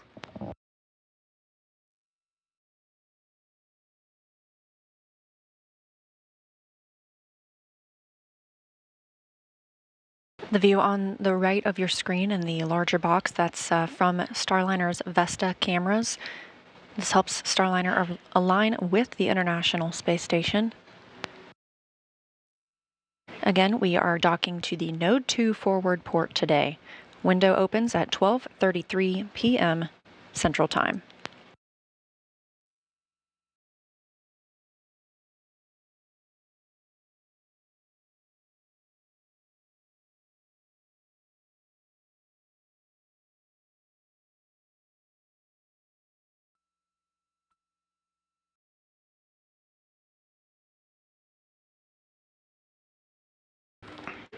And we're looking about 30 seconds away from the final approach.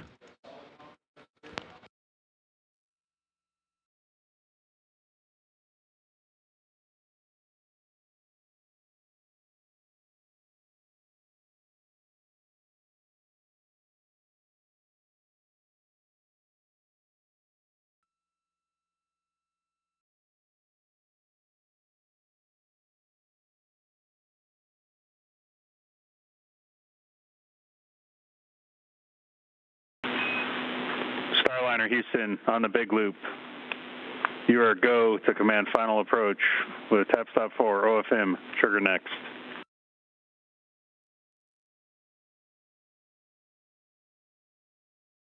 The Sunny's putting in the trigger next. Tap stop 4. Station Houston on the big loop. For ISS crew, perform 1.106 steps, 1.3 and 1.4.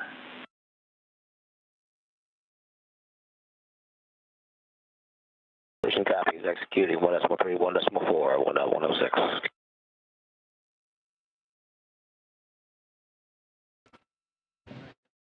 And the Starliner crew have gotten the authority to proceed for the final approach. Starliner is currently at just over 9 meters away, approaching at about 0.05 meters per second, or 5 centimeters per second, towards the known 2 forward docking port.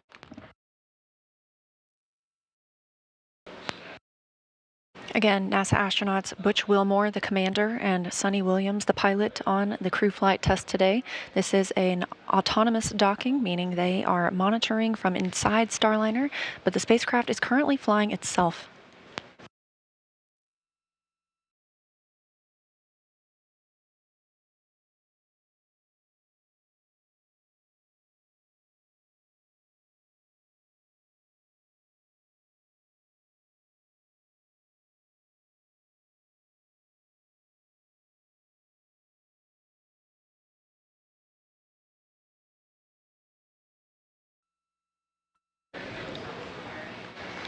Starliner now less than 7 meters away from the International Space Station.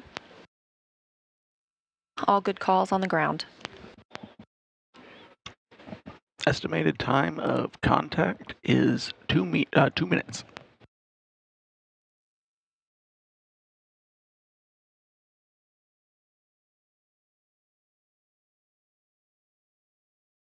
Now approximately 5 meters.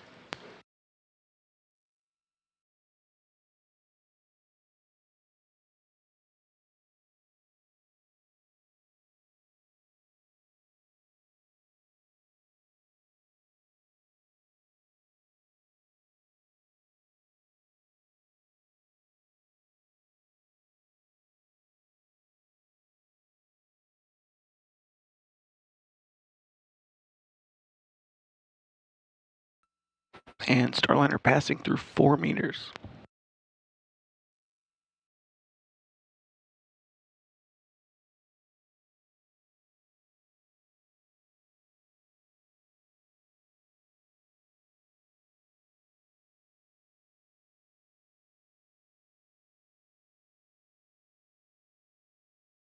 Now less than 3 meters away from the International Space Station. Good performance calls coming from teams in mission control.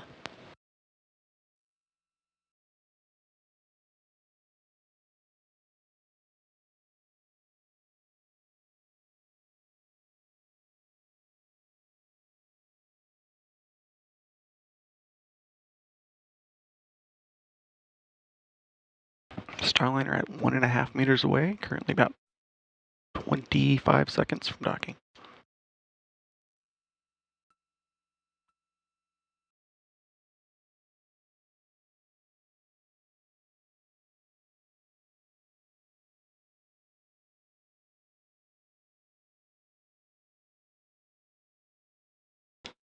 .5 meters.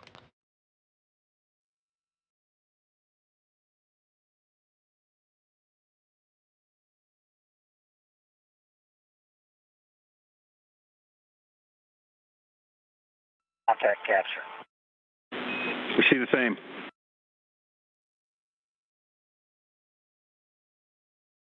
At 12:34 p.m. Central Time above the southern Indian Ocean, we have confirmation of contact and capture of NASA's Boeing crew flight test and Starliner aboard the International Space Station. Butch and Sunny have made their arrival. And we have it at 1:34 p.m. Eastern Time.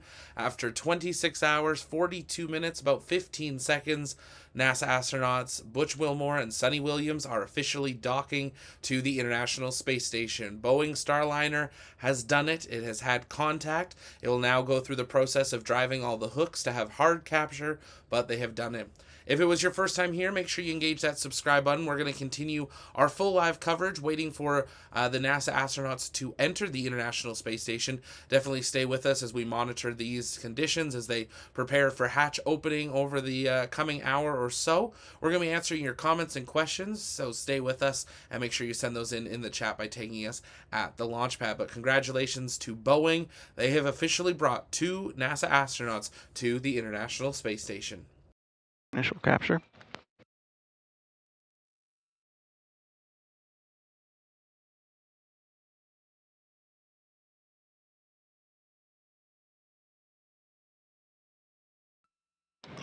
Next step for the NASA docking system is to retract its extension arms. It'll allow the hooks on the hard capture system to attach to the docking port on the Node 2 forward international docking adapter.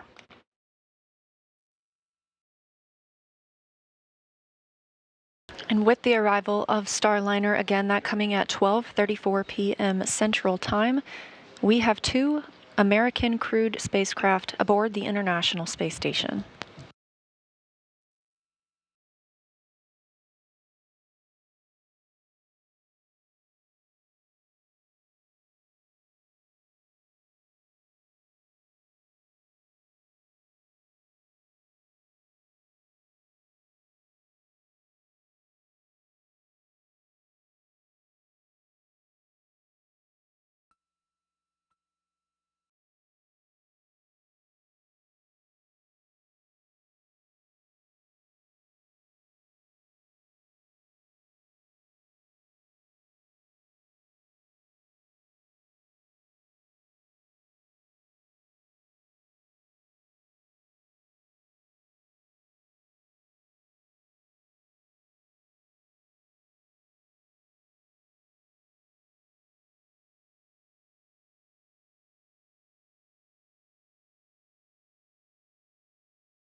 And with contact and capture of the Starliner spacecraft, we are now securing the spacecraft to that Node 2 forward port. First step in that is ring retraction of the NASA docking system soft capture ring. Once that's complete, there are 12 hooks that will need to drive and more firmly secure the spacecraft. Those will happen in 2 sets of 6. This takes anywhere from 15 to 30 minutes after the spacecraft arriving to the International Space Station.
Houston Station on the big loop. Thrusters disabled for hard maintenance. Houston copies.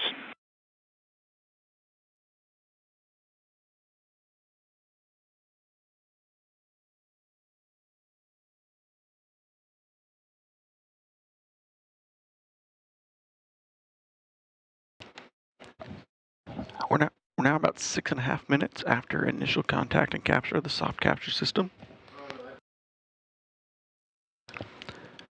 We can expect the hard capture hooks to start anytime after about 7 minutes from that soft capture time frame.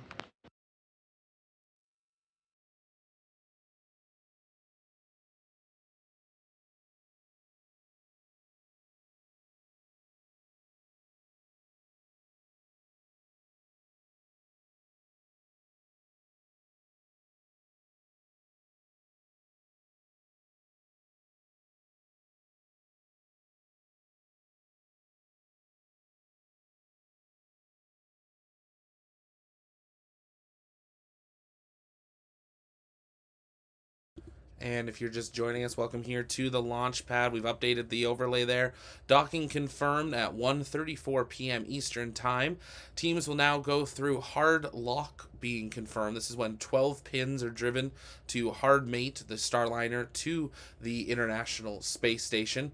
We will then wait to have 3 of the hatches open. They'll have to pressurize them, and then check for any leaks, and then go through the process of opening the 2 International Space Station hatches and the 1 Boeing Starliner hatch. And at that point, the crew will enter the International Space Station and have a welcome ceremony. And we'll be staying live through all of this, so stay with us. If you haven't yet, take a moment, engage the like button, and share out the stream. We're still watching history in the making as NASA astronauts Butch Wilmore and Sonny Williams arrive at the International Space Station aboard a Boeing Starliner for the very first time. Judd Freeling, working hand in hand with the teams over with you over in the Starliner Mission Control, ensuring that everybody's following the joint flight rules that are necessary. There's Judd Freeling in the forward end. To his left is Diana Trujillo, working to monitor all the different steps together.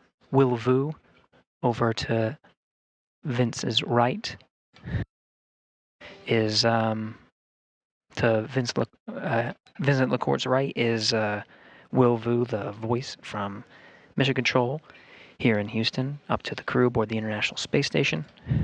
Space Station has a couple of maneuvers in order to proceed with the next steps of retracting the NASA docking system ring on the Starliner. The thrusters need to be disabled on the International Space Station side, and the International docking adapter must be aligned with the NASA docking system. Teams here in Mission Control Houston verifying all of those have passed. So we're following along to proceed towards a hard capture. Again, we had soft capture confirmed at 12:34 p.m. Central Time. The hard capture secures Starliner to the International Space Station. Expect to hear some words from the crew after that hard docking is complete. In the meantime, lots to follow along with to ensure a safe docking, a safe hard docking of Starliner to the International Space Station. A couple of steps. Now, of course, after that hard dock is complete, we still have to go ahead and open up the hatches, so the teams here will remain on console and follow along through the methodical steps necessary to pressurize the vestibule in between Starliner and the International Space Station. That vestibule is the International Docking Adapter. Right now, it has been exposed to vacuum, awaiting for Starliner's arrival. Once Starliner is hard docked, they'll follow procedures in order to pressurize that vestibule from 0 psi to match that of Starliner and the International Space Station, same as we have here at sea level, 14.7 psi. That will take some time in order to accomplish. Now, because we docked on the second opportunity here, the second docking window that we were tracking as part of the flight to the International Space Station, we'll follow along to provide estimated times of hatch opening and the welcome ceremony, where the Expedition 71 crew will formally welcome the 2 first-time flyers of Starliner to the International Space Station, Butch Wilmore and Sonny Williams, the first to fly the Boeing Starliner.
Bringing you live views from here in the International Space Station Flight Control Room. Flight Director Vincent LaCourte talking with the flight control team. We're all waiting for the hard capture of Starliner to the International Space Station. Again, soft capture confirmed at 12:34 p.m. Central Time. We're in a short handover period, so we do not quite have live views from the International Space Station.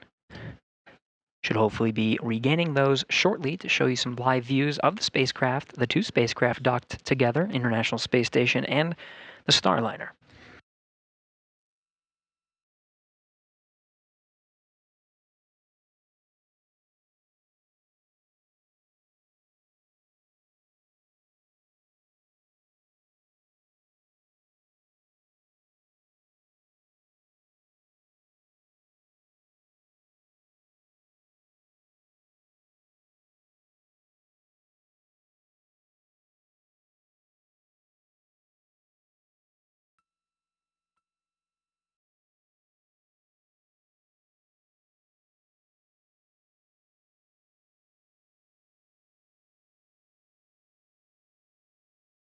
Fellow Flight Director TJ Creamer was just passing behind Vincent LaCourte and Diana Trujillo.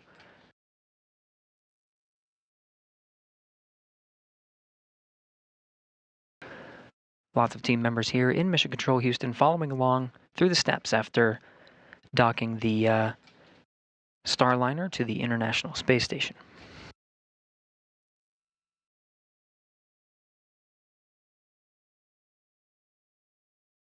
Visiting Vehicle Officer Dory Tomeko is following along with the teams over in the Starliner Flight Control Room. The visiting vehicle officer, a console position here in Mission Control Houston that works very closely with any visiting vehicle spacecraft.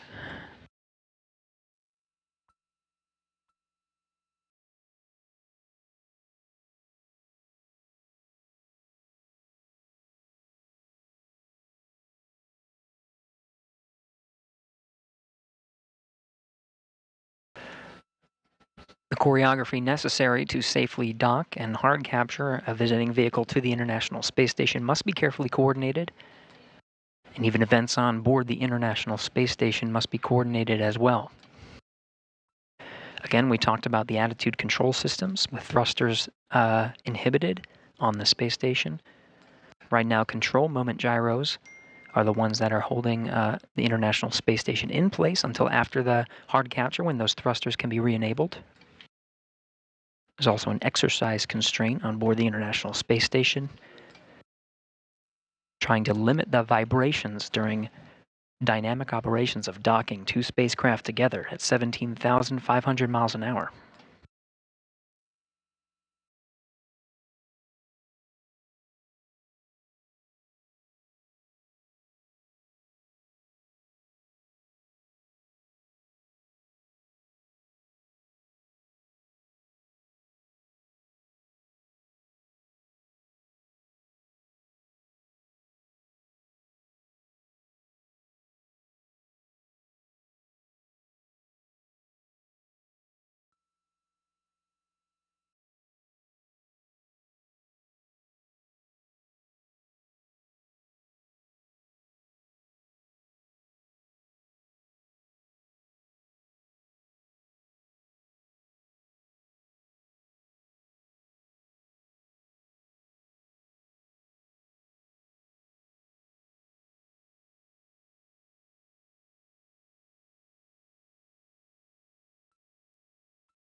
For those just tuning in, we do have a contact and soft capture of the Starliner spacecraft to the International Space Station.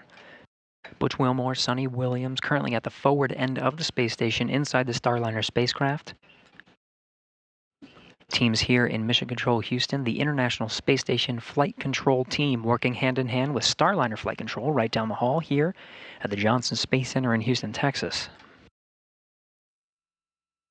The teams are now working through carefully choreographed procedures to ensure a hard docking to the International Space Station. After soft capture is confirmed, there is a series of very critical steps in order for that NASA docking system ring to retract on the Starliner spacecraft, pulling in the spacecraft for a hard dock.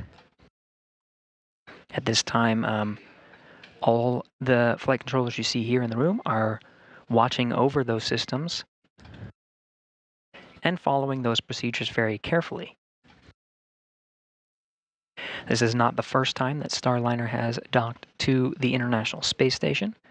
Of course, we did have Starliner dock as part of the uncrewed flight demonstration that was OFT-2. This is the first docking with crew inside. Of course, Butch Wilmore and Sonny Williams, both NASA astronauts, awaiting for their arrival aboard the International Space Station. We'll be providing you periodic updates and continuing our coverage through the entire procedure, including the hard dock and welcome of the Starliner crew to the International Space Station.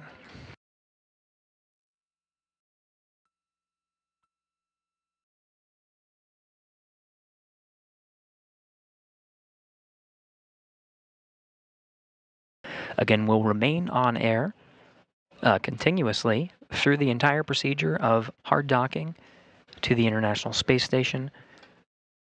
The docking of Starliner to the International Space Station leaves a small gap called a vestibule in between the station and the Starliner. That vestibule is currently at vacuum, and methodically over the next few hours needs to be, once of course hard dock is confirmed, needs to be pressurized up to sea level to match that of the internal pressure of Starliner and the International Space Station at 14.7 psi. We'll follow along from both sides, from the space station side as well as the Starliner side. Crew aboard the International Space Station will work through procedures to open up the different hatches and prepare the pressurized mating adapter for welcoming Butch and Sonny inside the orbital complex. There are many steps in order to outfit the pressurized mating adapter and prepare for their arrival, including opening up various hatches, including the Node 2 forward hatch and what's called the APES hatch. This is the hatch on the station side. On the Starliner side, the hatch is called the IVA, and that will be opened as well to allow a clear path for Butch and Sonny to enter into the International Space Station.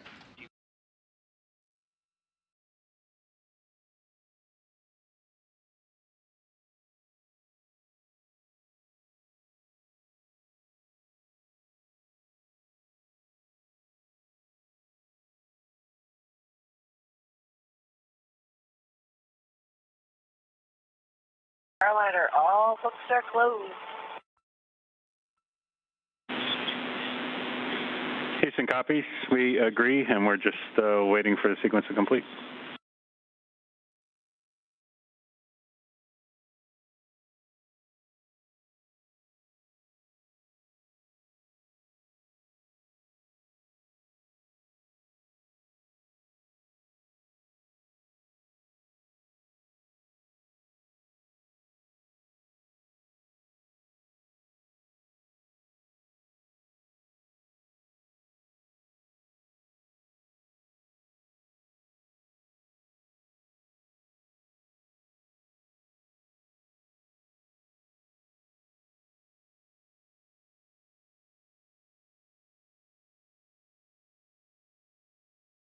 Again, you're getting live views from the International Space Station Flight Control Room. On the forward end of the screens there, you see some of the camera is set up in the Node 2 module of the International Space Station. This is at the very forward end. The hatch that you're looking at in this view is the Node 2 forward hatch. That is one of 3 that will be needed to be opened in order to welcome Butch and Sonny to the International Space Station. Currently closed as part of the docking operations. Starliner Houston on the big loop. We've all been waiting a little while for this call. That was an OK 3-wire, Fly Navy, docking complete.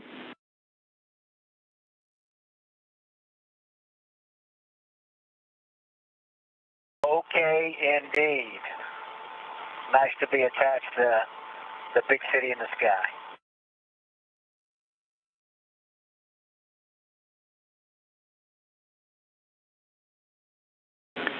And from the ISS Flight Control Team, congratulations to all NASA and Boeing teams on this historic day. Butch and Sonny, nicely done. Welcome back to the ISS. Outstanding. Great place to be. We're looking forward to staying here for a couple of weeks and getting all the things done in Starliner that we need to get done, and also on station, ready to work. Welcome aboard, Starliner.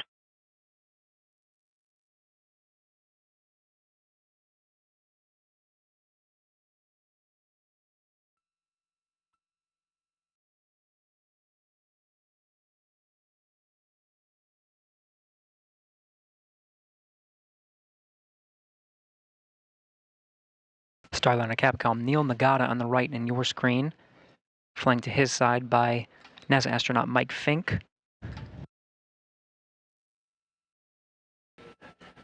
To the left of Neil, Starliner Flight Director Ed Van Cise.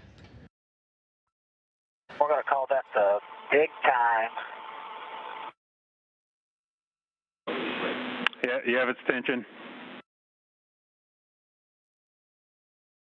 So we're going to call that the big time approach and controlled collision, and the Claire Moore grab, grapple, cinch, and hold. All right, roger that. It's on the record now.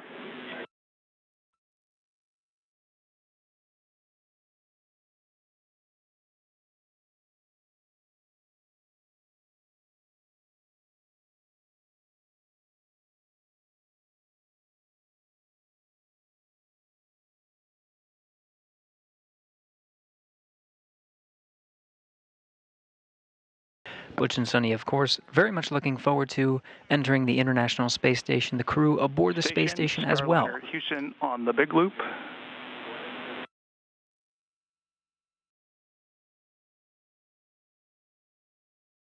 Station's here.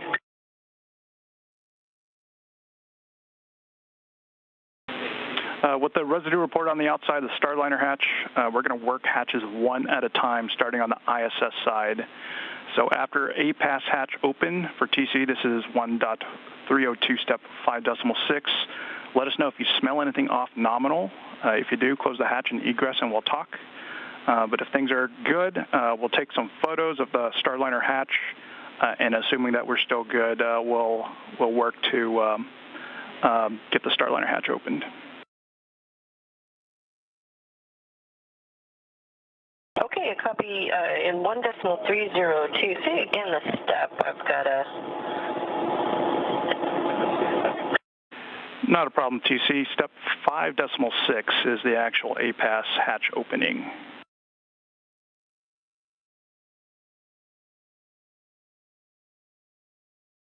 Okay, that may be another... have you? TC, we're just giving you a big picture right now, so... One more thing from Starliner. Go ahead, Starliner. Go ahead. No, go ahead.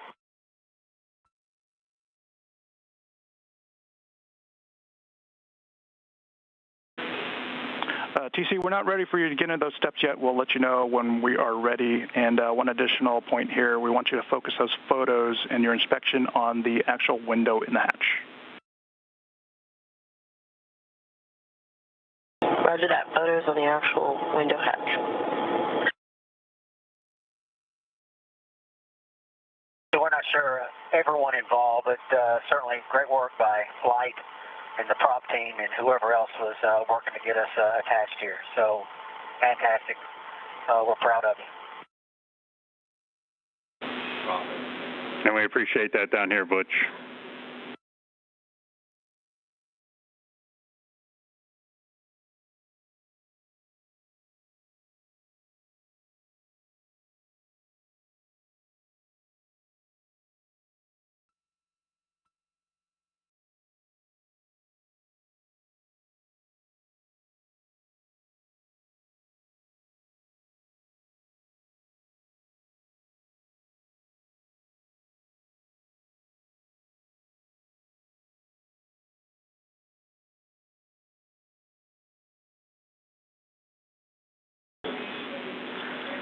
Starliner Houston, on the big loop, I'm ready for you to pick up in step 1 of 1.302, the CST-100 post-docking leak checks and ingress.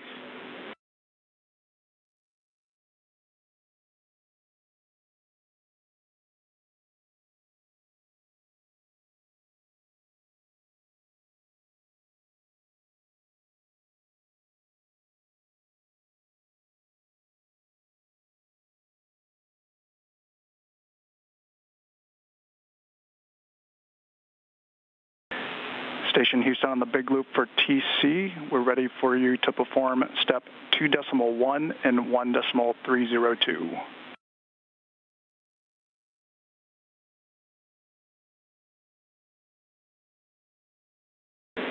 Copy and work.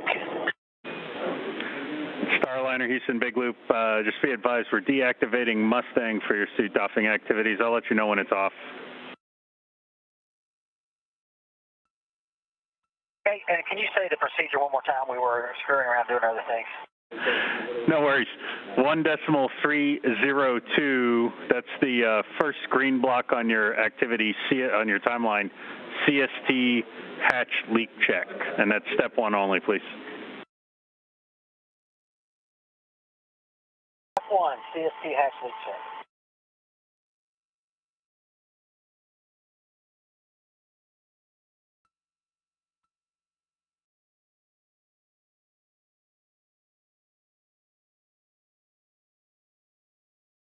Lots happening right now. Congratulations in the Starliner flight control room. Handshakes all around.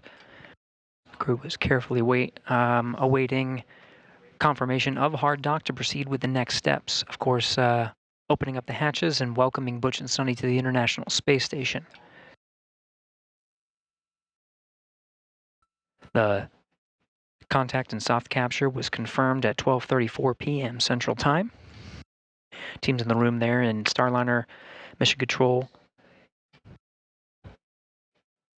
celebrating the arrival of Butch and Sonny. We're hearing on both ends, on the Starliner end and on the International Space Station end, proceeding to open up the hatches.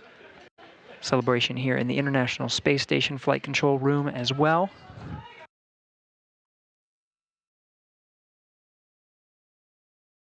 Excitement all around to welcome Butch and Sonny on board. Again, it'll be a number of hours before we go ahead and open up those hatches. These steps to safely do so are very methodical. We'll follow along and continue our coverage every step of the way and give you updates on estimated times of the hatch opening and the welcome ceremony.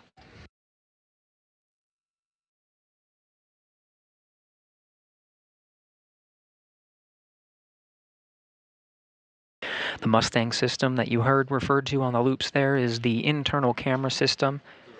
Hope to... I know you got the numbers, but 1.2 is 14.8, 14.8.01. We're in our 10-minute wait. We started about 30 seconds ago. Okay, yeah, copy that. Hey, Butch, say again the time.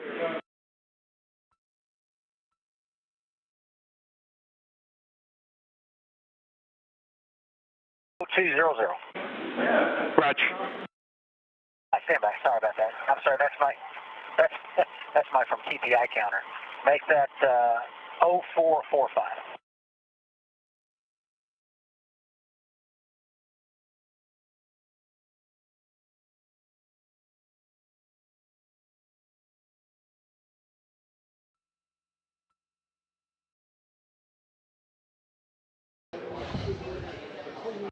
Couple of minutes before I talk to you.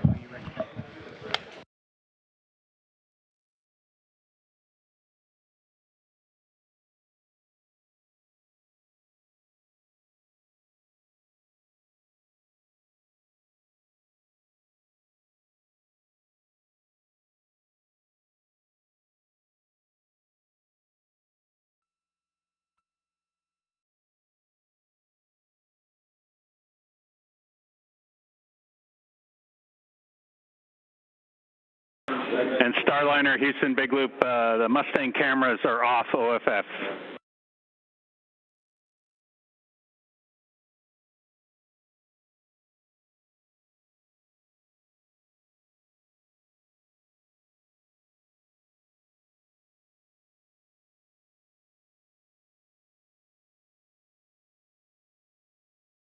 On camera in 5, 4, 3, 2, 1.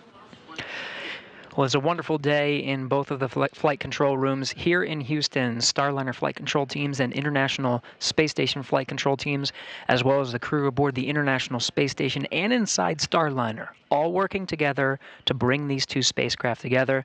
We have confirmed docking at 12:34 p.m. Central Time. That was a contact and soft capture. Now the teams in both rooms are celebrating and congratulating all of the hard work that got us to this moment, the two spacecraft together. We're counting down, and we're going to follow along as part of our live coverage every step of the way to take you through the hatch opening steps and welcome Butch and Sunny on board the International Space Station. This is just the beginning of the celebrations, but we still have a lot to do. From here in the International Space Station Flight Control Room, we'll follow along as the International Space Station crew, specifically Matt Dominic and Tracy Dyson, will work together to open up the hatches and begin the methodical sequence of preparing for Butch and Sunny to be welcomed aboard the International Space Station, including pressurizing that vestibule. For now, though, we'll toss it back over to Leah Cheshire and Jim May, who we've been working with and coordinating closely to enable today's docking. Leah and Jim. Thanks, Gary, and welcome back to the White Flight Control Room, where you can see there is a lot of activity happening behind us. Again, we docked today at 12:34 p.m. Central Time, and we are anticipating hatch opening around 2:20 p.m. Central Time. So the teams are already stepping through those procedures on the space station and on Starliner. And this is Boeing's Jim May. I'll be signing off. Thank you for letting me be there with you for this pretty historic moment for the Starliner crew, the ISS crew, all of NASA. My counterpart, Boeing's Rebecca Regan, will be taking you through with Leah and the rest of the team for the rest of the hatch opening and the ceremony for Starliner's crew arriving, Butch and Sunny arriving at the International Space Station. That's right. We're not going anywhere. We're staying live until we see Butch and Sunny come floating through the hatch. We also anticipate to see some views from the crew while still aboard Starliner through the Mustang video system. We've heard some calls that those cameras have been taken off for now. That way the crew can get out of their suits and into something a little more comfortable before they join the other side of the space station crew.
Again, still live here in the International Space Station, well, in the Starliner flight control room, as teams continue celebrating the arrival of Starliner today. That happened at 12:34 p.m. Central Time. Starliner, just curious, who is setting prop today? Say again, Butch? Okay, who's sitting prop today? It's Mr. Lenort, sir.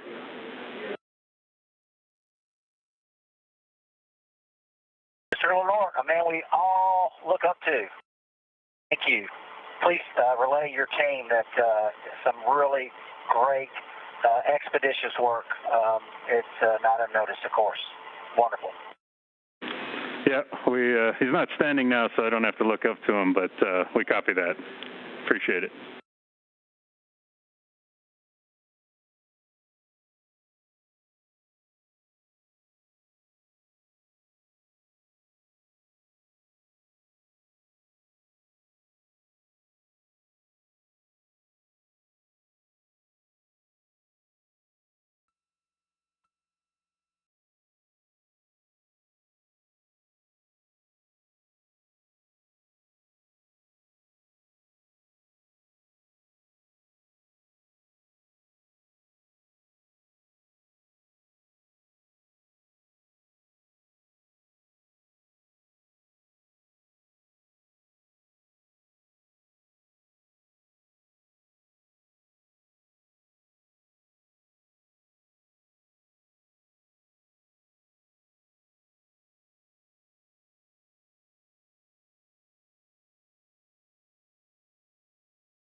Station Houston on the big loop.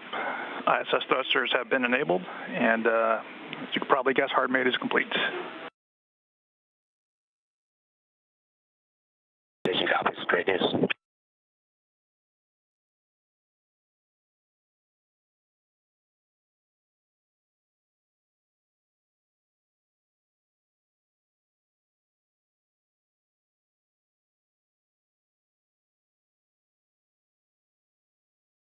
All right, so we're showing 10 minutes, and the numbers look the same, except the vestibule pressure went down 1/100th of a percent.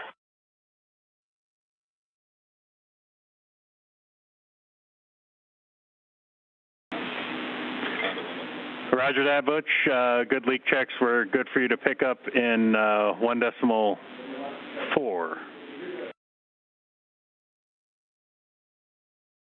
Okay, comes 1.4. All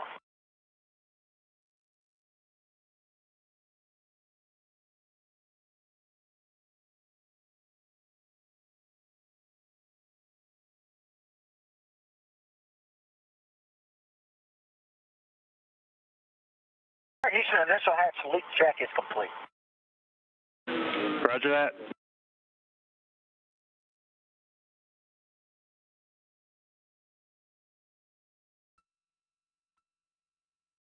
We'll stand by until you verify that the India's power down is done.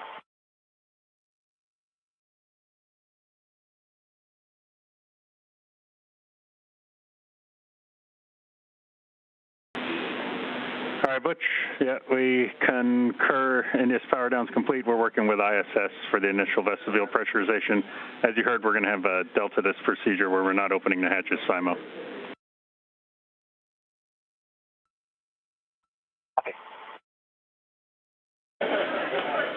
Station Houston on the big loop for TC. You have a go to perform step 3 in 1.302.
NSRPC Houston on the big loop. We'd like for you to close the APAS equalization valve.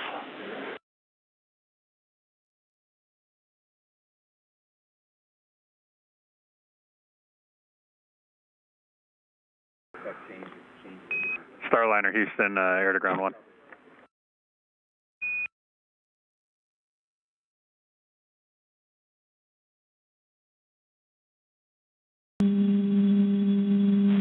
Copy, good config. Houston, Starliner, we're air to ground 1. Just to let you know, also the WAP and all the CNS stuff is torn down, and centerline camera's all torn down. Okay, hey, yeah, copy that. And then for your panel, Sunny, the pilot panel, can you take space-to-space talk listen, please? Absolutely.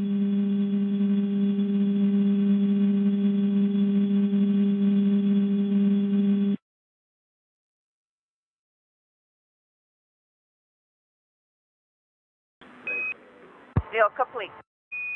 Okay, yeah, copy that. Thank you. We just get a hum because we got the big loop configured. Figured we'd move over to air to ground 1 just for a little bit to declutter the loops. No, we're not per timeline. So if you take a look at your timeline, we were calling up centerline camera WAP, and then you got all your suit DOF and those activities. You can reference your plan on the tablet. Just curious with the centerline camera, before we turned it off, did you guys catch a last battery reading, or maybe you saw something right as we got close? It was right about 3/4, actually, because that was the one that I had charged up overnight. So it was 3/4 when we shut it down. Okay, great news. Thank you so much. Houston Station on the big loop. Just a report per procedure. GMT 18:19:20 was when the APAS equalization valve was closed. Houston copies.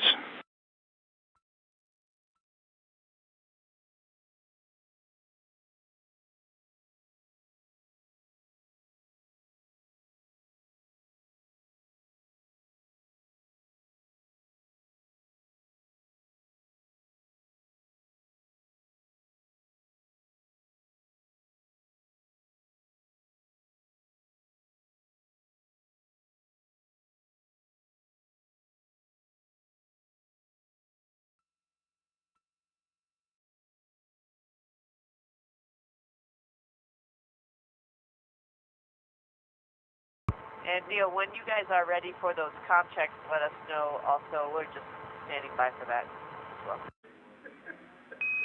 Yeah, copy that.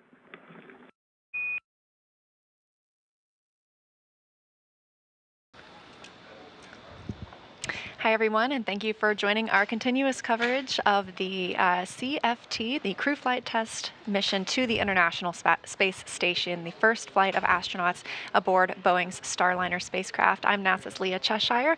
We saw docking of the Starliner spacecraft to the International Space Station at 12:34 p.m. Central Time.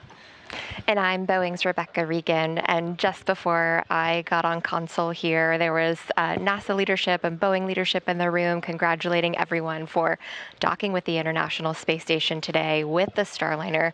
First time that we've ever had humans on board, so really exciting day, and took a little bit to get there, and I think on display was just an ultimate team sport by the Boeing and NASA team this afternoon. Absolutely, and not to mention the hard work and efforts of our two crew members aboard Starliner itself. That's NASA astronauts Butch Wilmore and Sunny Williams. They are still in the Starliner capsule. We have confirmation that hard capture is complete, so the spacecraft is securely attached to the Node 2 forward port on the International Space Station, and teams are continuing to work through the steps ahead of hatch opening. We anticipate that hatch opening to come in about an hour, 2:20 p.m. Central Time. This view on the right-hand side of your screen, NASA astronaut Tracy Dyson is working to prepare the space station side of the hatch to open and welcome the two new visitors to the orbiting laboratory.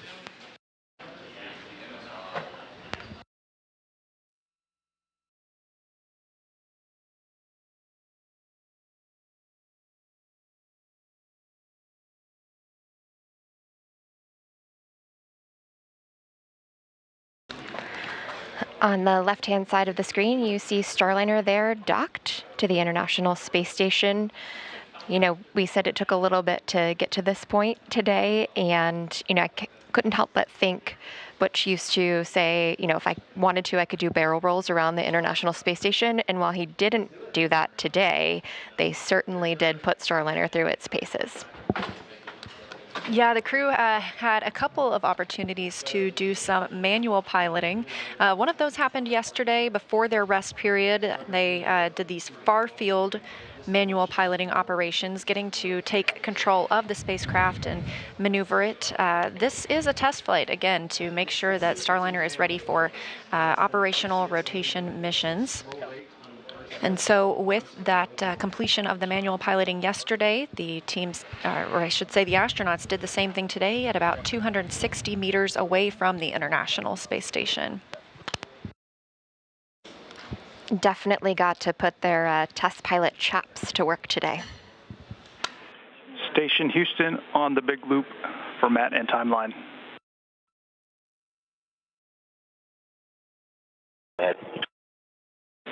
Matt, sorry for the delay there. So we're going to work through hatches as quick as we can. As far as we can tell, we're about an hour behind on the timeline. And for your awareness, the second PAO event on the timeline is canceled for today. Yeah, that's what we were looking at. You gave us the slide time, so we expect roughly an hour for each activity, which makes total sense. Yep. And did you copy the call on the exercise go? Did you copy the exercise go? We're busy with other stuff, but yes.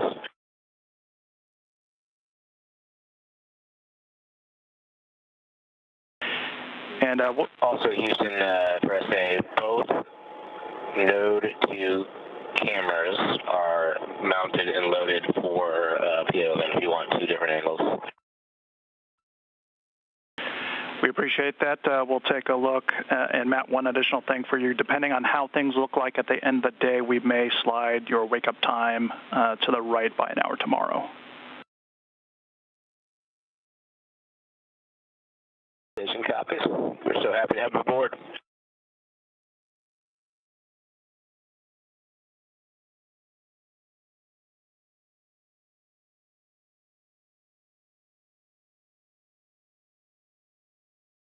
Comms continue from teams on the ground to the Starliner crew and the crew aboard the International Space Station. Now we are in a satellite handover. They were discussing some upcoming PAO or Public Affairs Office events. The first of those will be the welcome ceremony. We anticipate that to happen about 20 minutes after hatch opening. Again, tracking hatch opening for around 2:20 p.m. Central Time. The second of those events may be rescheduled at a later date, but it was a private discussion.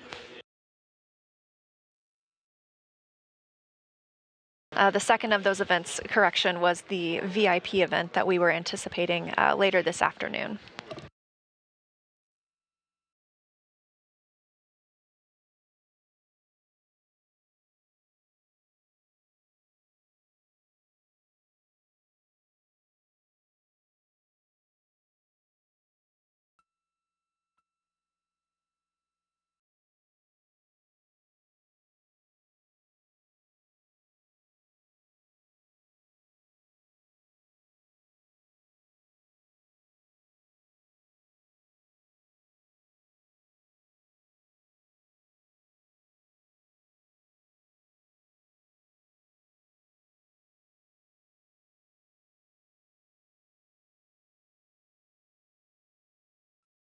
We previously heard the call that the crew is go to resume exercise on the International Space Station. This is something that they are asked to stand down from when it comes time for a spacecraft to dock or depart.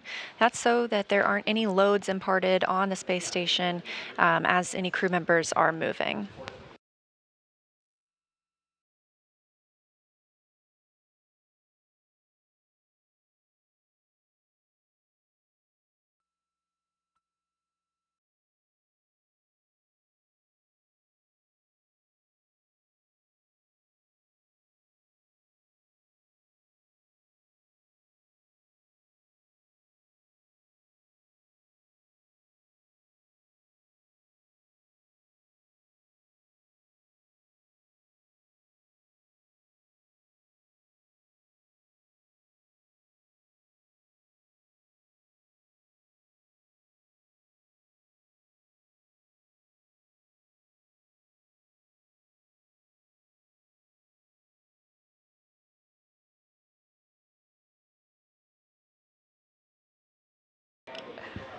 You may see there on your screen someone familiar. It looks like that person's smiling, and it is Sunny Williams, pilot of the crew flight test on Starliner.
Again, we are live here in the Starliner Flight Control Room at Mission Control Houston in Johnson Space Center in Houston, Texas.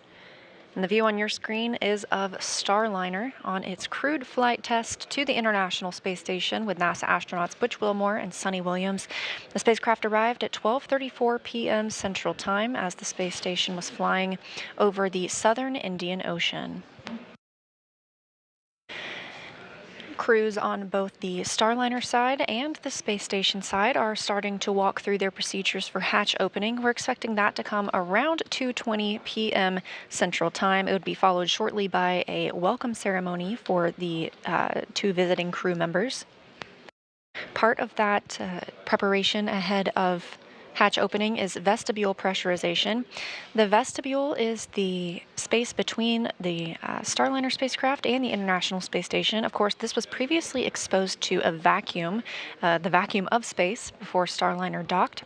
So we want to pressurize that. We use the air, or the pressure, I should say, from the interior of the International Space Station. When it comes time for Starliner to undock, we will regain that pressure rather than venting it overboard.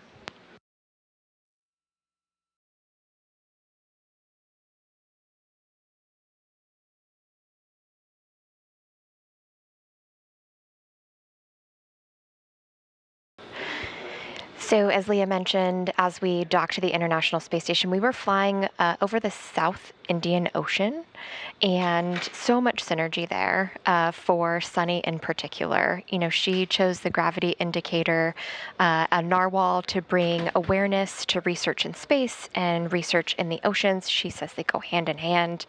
She also named the Starliner Calypso after Jacques Cousteau.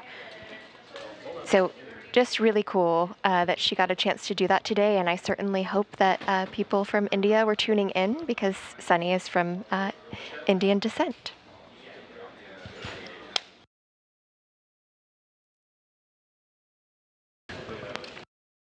And on the right side of your screen, you saw a glimpse of NASA astronaut Matt Dominic and NASA astronaut Jeanette Epps as they prepare to welcome Butch and Sunny aboard the space station. Both of these crew members arrived earlier this year as part of the Crew 8 mission. It's both of their first flight to the International Space Station. On the contrary, for our two visitors today, this is the third visit to the space station for both Butch and Sunny.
Seeing live views now of Starliner outside the International Space Station through a space station camera, hoping to get at least 4 views of Starliner from inside the capsule here in just a few minutes.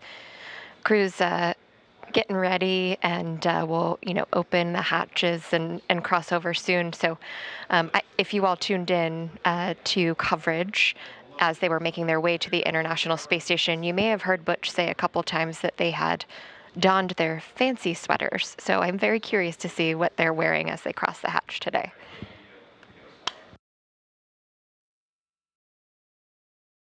Meanwhile, on the other side of the hatch, on the space station side, that's NASA astronaut Tracy Dyson. She arrived to the orbiting laboratory in February. She is on an approximately 6-month mission. She and Matt Dominic, also a NASA astronaut, are sort of the prime members for configuring the space station side for welcoming Butch and Sunny today.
Station Houston on Space to Ground 2 for Matt and Starliner hatch.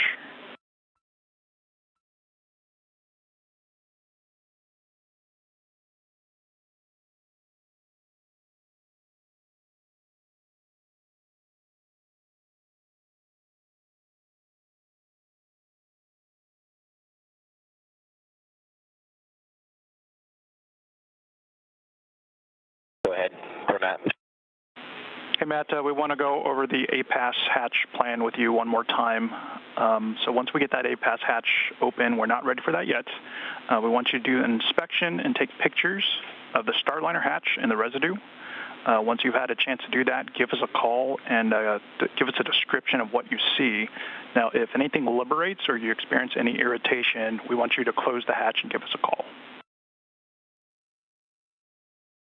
Okay, so I'm not doing it now, but when we open the APAS hatch, I will open it. I will use my eyes and my nose to smell, and I will take pictures of the camera. If there's anything residue or anything, I will close the APAS hatch.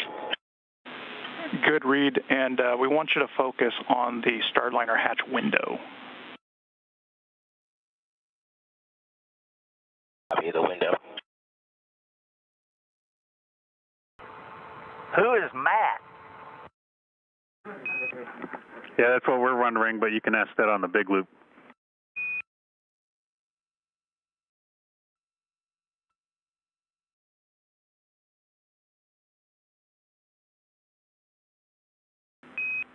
Who is Matt?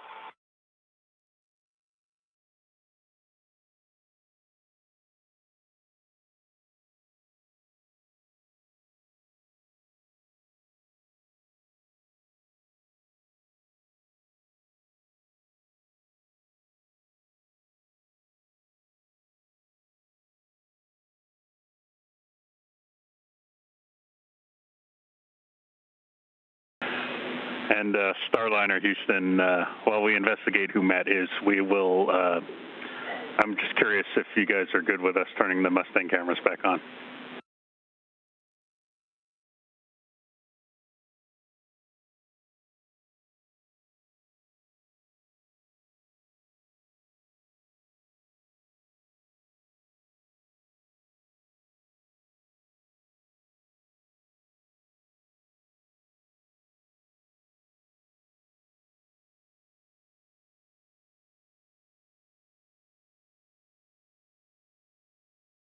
give us a few minutes for Mustang. We'll call you. Yeah, no rush, no rush.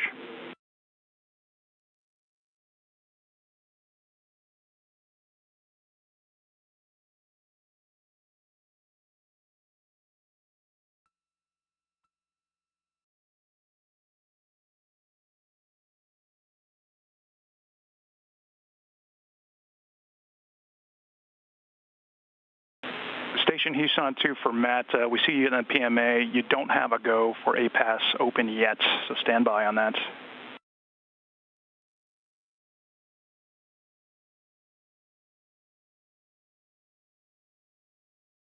Houston, Matt on 2. I am not opening the hatch. I'm just setting everything out so when the time comes, we can move quick. Houston copies.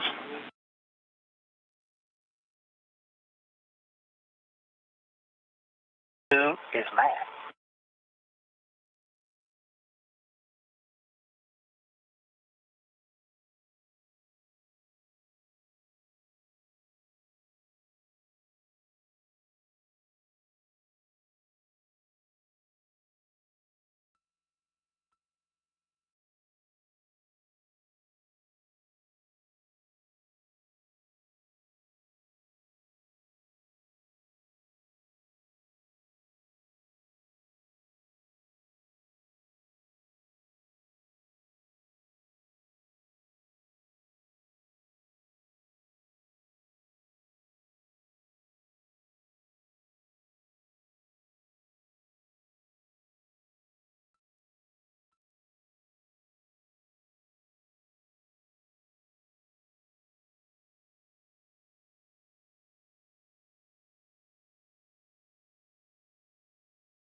We are about an hour and 12 minutes post-docking of Starliner's first crewed flight to the International Space Station.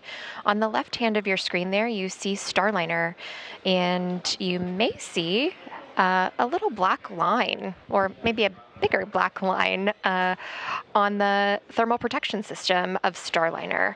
And that is because Starliner, this particular crew module, has been to space and back again on orbital flight test 1. And so that is residual marks from the ablation of re-entry.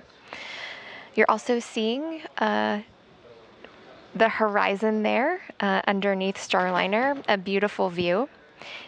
And we're going to go ahead and toss it over to Gary Jordan in the International Space Station control room, who will cover what's going on the right-hand side of your screen. Thank you, Rebecca. Yes, we're here in the International Space Station flight control room, working hand in hand with the teams in the Starliner flight control room down the hall. Live from this view, you can see the flight controllers hard at work, looking after the procedures of opening up the hatches and making sure we are going through the methodical steps necessary to open up the hatches and welcome Butch and Sunny aboard the International Space Station. Inside Node 2 right now, you see NASA astronaut Matt Dominic working through some of those procedures. Teams are working through a leak check just to make sure we can work through those. In the meantime, Matt Dominic has set up a variety of different cameras inside Node 2. Some of them will be used to live stream the welcome of Butch and Sunny to the International Space Station. We're getting a view from one of those views now. Dominic currently donning some of the equipment necessary to perform an investigation once those hatches are opened. Now, there are 3 hatches needed to be opened to welcome Butch and Sunny to the International Space Station. One of them is already opened. You can see at the very forward end of your screen there, the Node 2 hatch. Once this is open, you can see through to the pressurized mating adapter all the way down to the next hatch, which is the APAS hatch. This is on the station side, and on the other side of that hatch would be the vestibule that separates the Starliner from the International Space Station. That vestibule right now being checked as part of the leak checks necessary to pressurize that vestibule and open up those hatches. There's another hatch on the other side. This is the Starliner hatch called the IVA. And teams will be working to work through those procedures to open that hatch, which is uniquely a free-floating hatch. It's not on a hinge, so the crew will work to remove that hatch and then temporarily stow it as part of the procedures to welcome Butch and Sonny aboard. Now, some of the gear you are looking at, Matt Dominic, starting to don, is allowing for the inspection of those hatches. As part of any normal procedure of opening up the hatches, just to make sure it is truly safe, the crew inside the station dons some goggles that have, and you can see the headlamp to illuminate some of the working space that's necessary to look for any foreign object debris or anything that is part of the hatch opening sequence to ensure there's nothing obstructing the various hatch components, and we can ensure a good sequence of opening up those hatches. Now, Dominic is going through and getting just a jump start before giving the go to open up the hatch and begin that sequence. Just making sure he's got the necessary gear. In the meantime, NASA astronaut Jeanette Epps appearing in the foreground and working with Dominic there in the background, who will be leading the steps necessary to open up the hatches. Some of the reports you've heard on the big loop include inspecting some residue that was reported on the Starliner forward window. This is on the IVA hatch. With you on one, that we haven't skipped over anything. I know we're a little bit behind the timeline. Well, as far as I can tell, we've got almost everything squared away. Is there anything in particular you were looking for? No, just wanted to make sure that that there's nothing we've missed. Well, you know, what would be nice are some tablet battery percentages.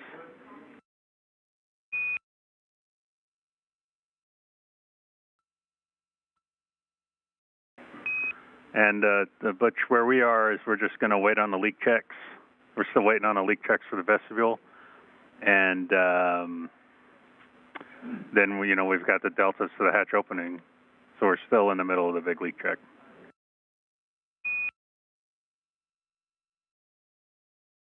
Okay, number 9 is 22, number 12 is 35. Neither one of them are charging right now.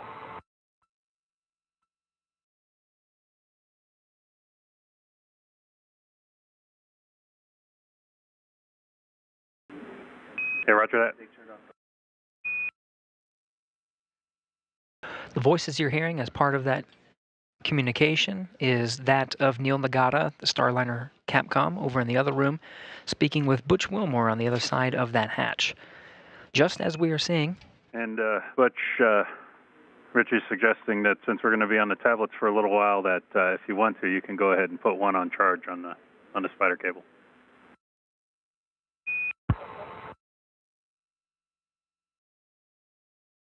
Okay, yeah, we'll put 12 on it. Roger.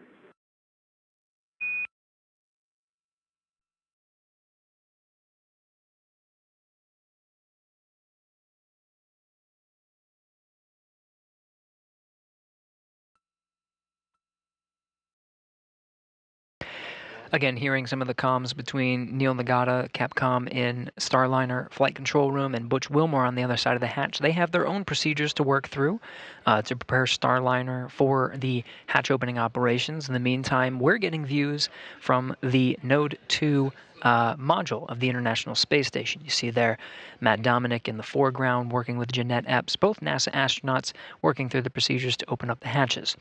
Now they're getting a jump start on some of the steps necessary to open up the hatch. There are a couple of steps ahead. As you can see, they have these cameras set up to allow us to have some wonderful live views from inside in preparation for those hatch opening steps. But once Butch and Sonny enter into the International Space Station. Just, on air to ground 1, Butch and Sonny.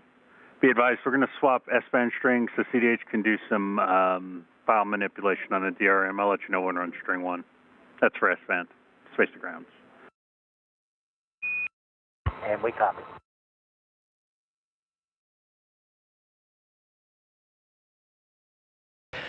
Now again, from inside Node 2, various cameras and lights set up to allow the best possible views of Butch and Sonny's ingress into the International Space Station. So we're witnessing some of those steps. And Butch or Sonny, for the tablets, we'd like to know if you've got both tablets now configured for airplane mode.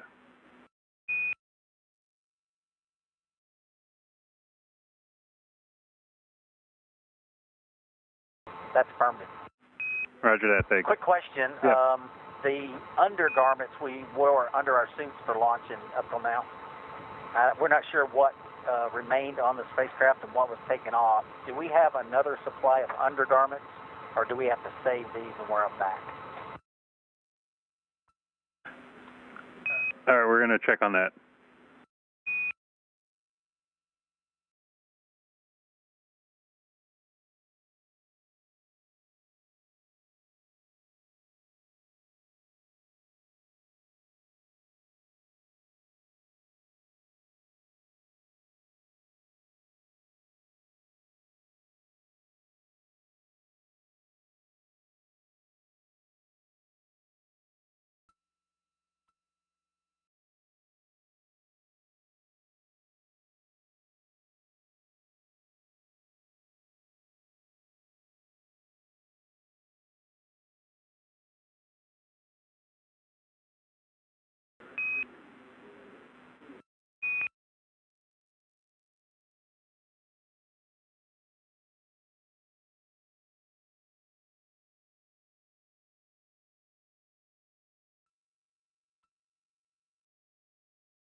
So a quick recap.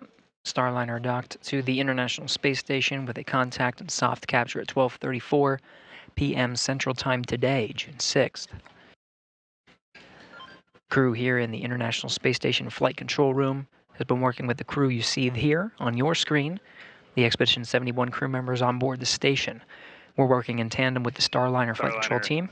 On Air to Ground 1, we went ahead and swapped over to Space to Ground 1 transceiver. And as far as the suit undergarments go, we're going to have to hang on to those for the mission. That's the only set you got.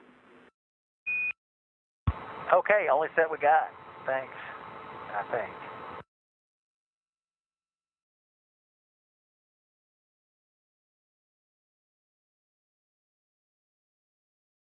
We're hearing some of the steps from inside the Starliner capsule, from inside Calypso. Butch and Sonny both working through the steps necessary to prepare Starliner prior to the hatch opening sequence and the welcome by the Expedition 71 crew you see here on your screen inside the International Space Station. The steps needed to prepare are not too different from preparing for a long journey. For more, again, we're working here in the International Space Station Flight Control Room in tandem with the Starliner Flight Control team in the same building, just next door in the White Flight Control Room.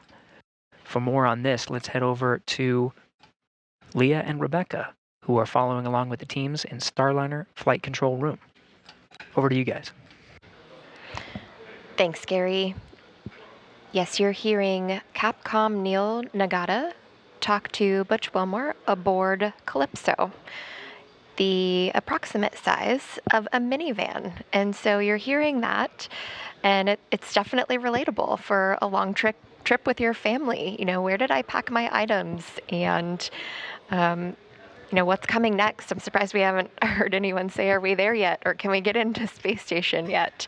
So very relatable to a long journey that any one of us would take. Obviously a lot harder to get to. We saw that on display today. Looking forward to seeing Butch and Sonny both in the Starliner spacecraft and being welcomed in the International Space Station. And we are still in the period in which we are pressurizing the vestibule, the space between the Starliner and the International Space Station hatches. Again, it was exposed to vacuum. We need to bring that up to the same pressure as what is in both spacecraft.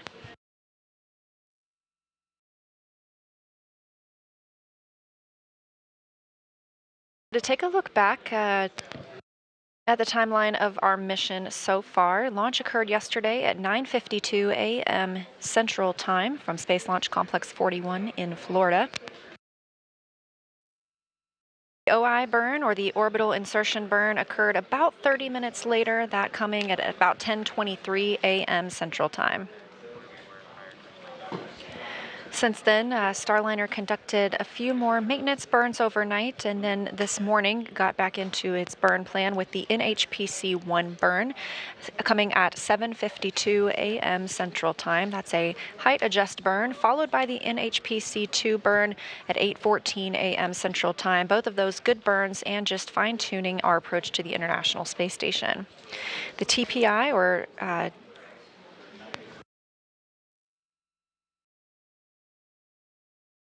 the terminal phase initiation burn, TPI burn, that occurred at 9:02 a.m. Central Time. Also a good burn. There were two inbound fly-around burns, one at 9:47, one at 10:07 a.m. These swung Starliner up and out in front of the approach corridor, and eventually we had the approach corridor initiation burn. Once Starliner was on that approach corridor, that means they were directly in front of the Node 2 forward docking axis. That's where they docked today. Pass hatch.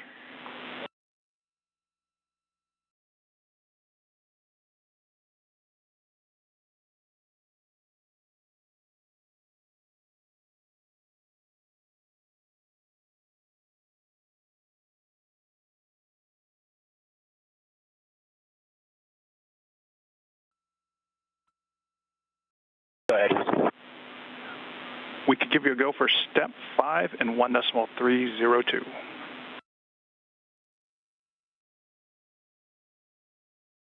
Okay, step 5.1.302. Good copy. Going in.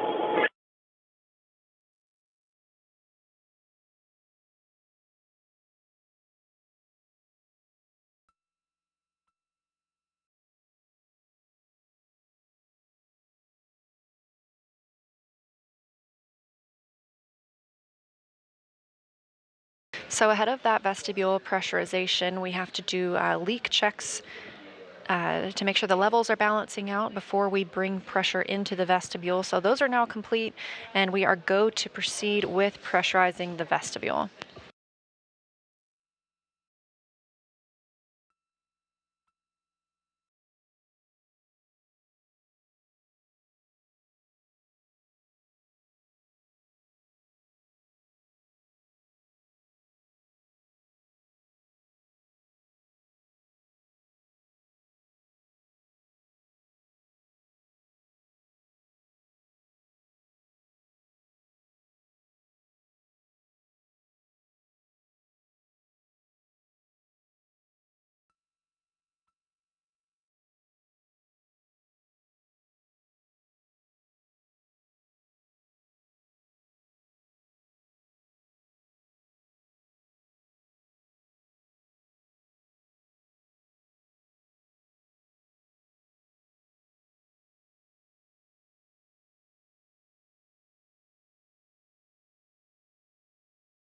Houston, Matt on 2, APAS equalization valve is open, looking for your go in 5.12.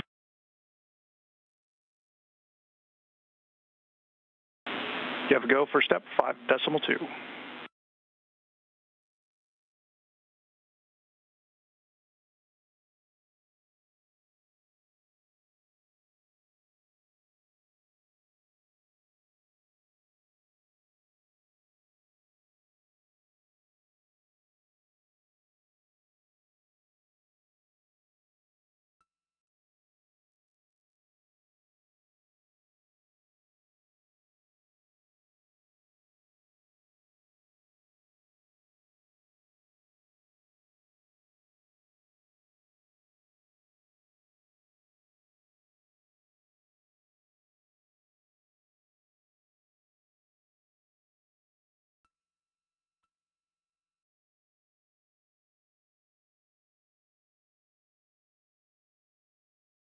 Houston, Matt on 2, how copy? Matt, we didn't get anything if you called down earlier.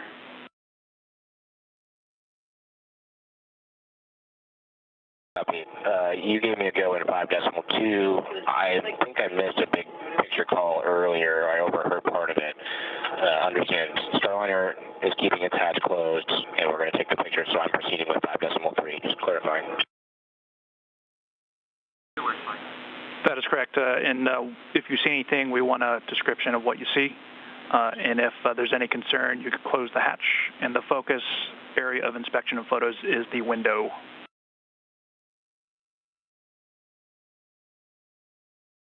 That makes total sense. I was just making sure 1,000% we were skipping that FTC call from Mission Control Starliner. Thanks.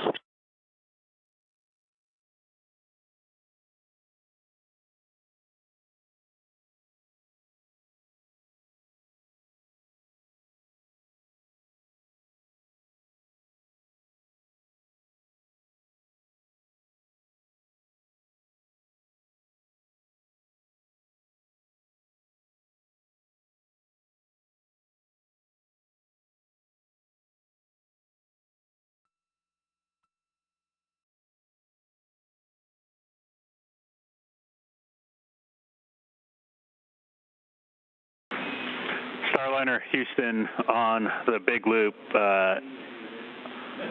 Teeter's direction blockage, so we're going to be on the big loop.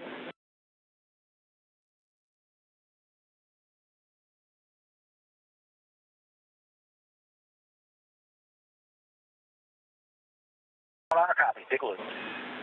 All right, Butch, hey, we're ready for you guys to pick up in 1.302. It's going to be step 6.3 only, prepping for hatch open.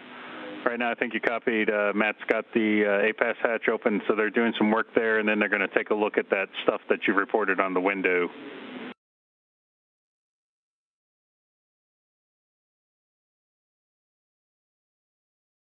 Okay, well, that's 1.302, step 6.3 only, and who is Matt? Still working on it.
Again, if you're just joining us, this is a live view of the International Space Station. Matt Dominic, NASA astronaut, there in the front of the frame. He is working to bring on board the new visitors to the space station. That would be NASA's Butch Wilmore and Sonny Williams, who arrived on the Boeing Starliner spacecraft at 12:34 p.m. Central Time.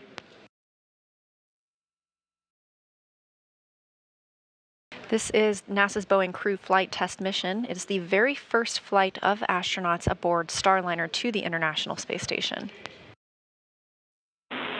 Station Houston on 2 for Matt and APAS.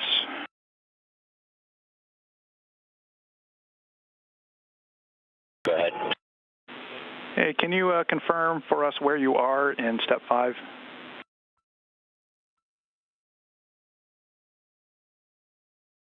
We're waiting 5 minutes for hatch seal relaxation.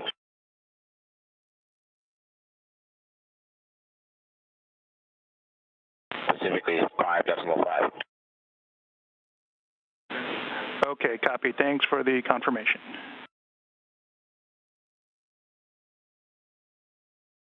Reviewing the crew's procedures, this is the next step ahead of opening the APAS hatch.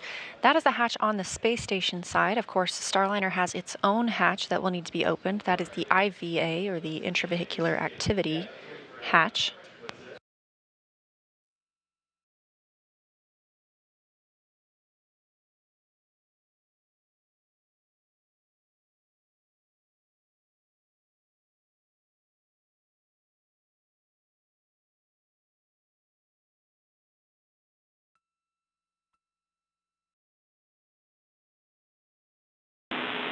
station, Houston, on the big loop for any available crew. Looks like there's an MV over one of the IMVs going into Columbus. We'd appreciate it if you can move it. It's over the IMV. The valve part.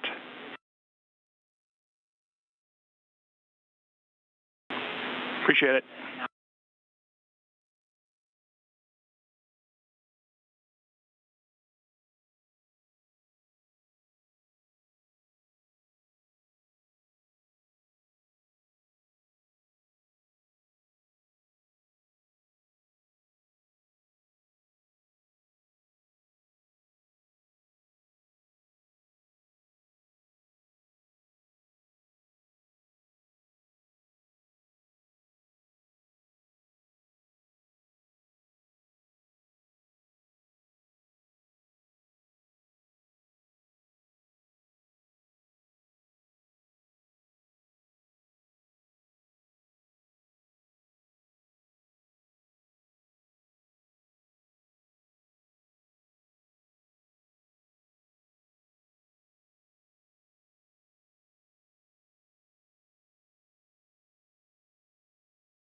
As you can see, NASA astronaut Matt Dominic has donned safety goggles and a mask as he prepares to open the APAS hatch. This has been exposed to the vacuum of space, and with the docking of a new spacecraft, he's taking an extra precaution ahead of opening that hatch. Of course, we will still have to wait for the Starliner side of the hatch to be opened.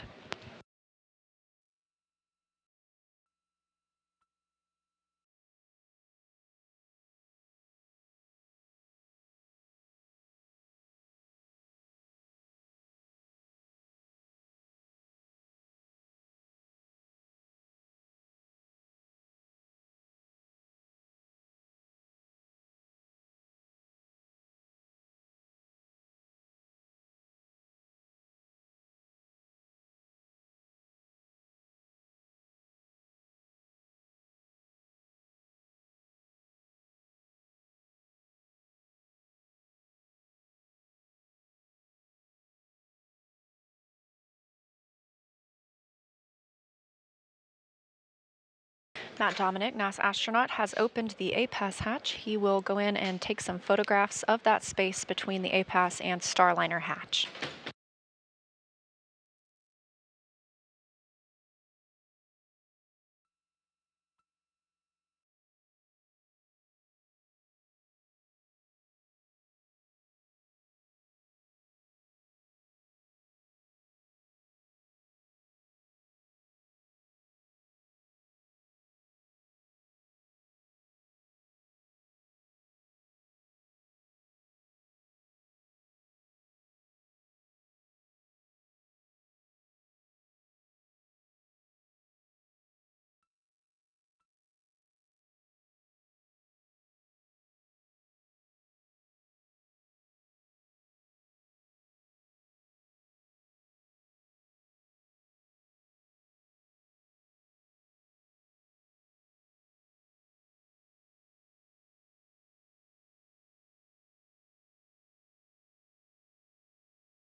Starliner Houston, big loop. You okay with us activating Mustang?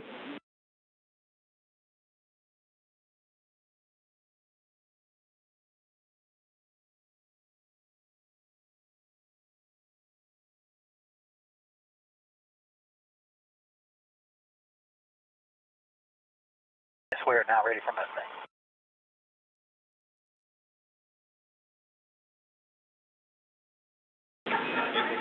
Okay, it's coming up.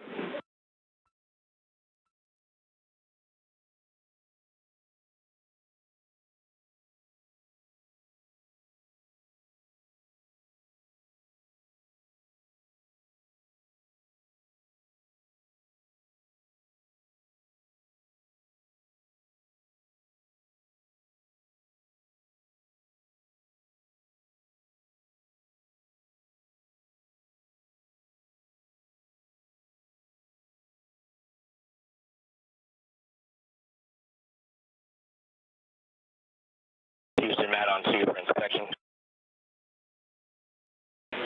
Go ahead, Matt.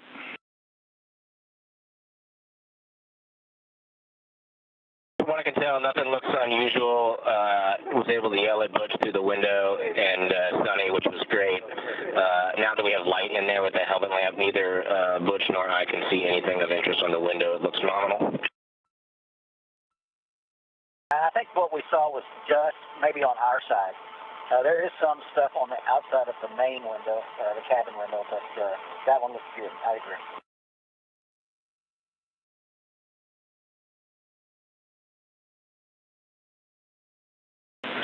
Copy that, Matt. Great news. Thanks. Those words coming from teams on the ground to Matt Dominic and Butch Wilmore aboard the International Space Station and Starliner respectively. They were looking to see if there was any residue on the small window that is on Matt, you go ahead and continue with the rest of step 5.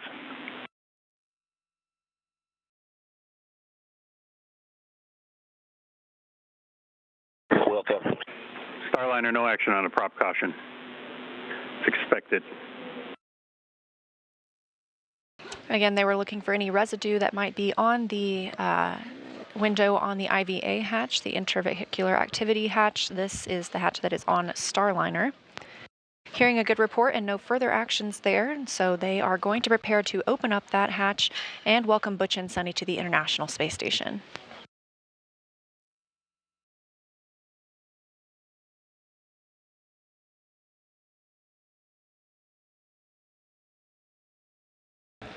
This will be Butch and Sonny's first time opening Starliner's hatch in space, but they have had plenty of practice here on Earth. They've trained extensively with Boeing's mock-up trainer hatch and a standalone hatch at Johnson Space Center in Houston. They've also worked with the pad abort vehicle hatch in Florida, which is very bulky and very heavy. And your report about your window, I can give you a go now for step 6.2. In addition to the go for step 6.3 that I gave you a few minutes ago, but stand by for the next go.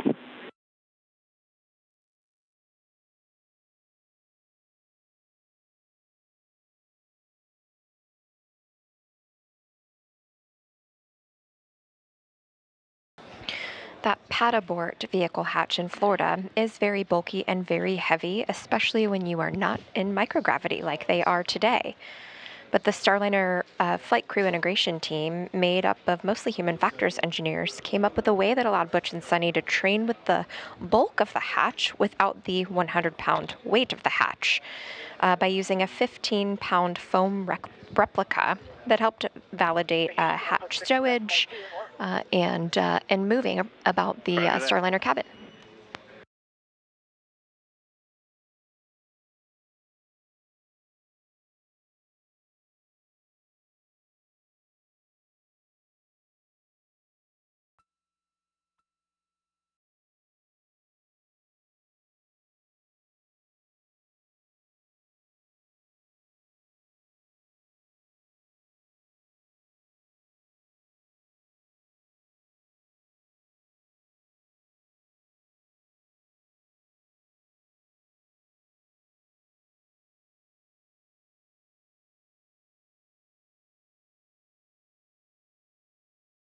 It's been about an hour and 45 minutes since docking today of Starliner to the International Space Station, that coming again at 12:34 p.m. Central Time, and we are standing by for hatch opening to officially welcome Butch Wilmore and Sunny Williams back to the International Space Station. This is the third flight to the space station for both crew members. I'm sorry, Butch, didn't quite copy that. Did you say 6.2 complete?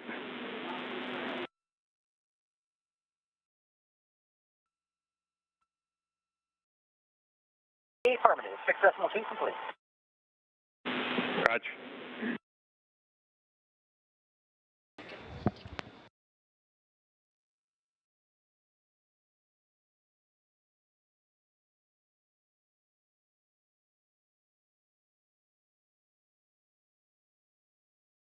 Turn down the cabin temp some if you'd like. And no action cabin temp high. I didn't copy your last, though.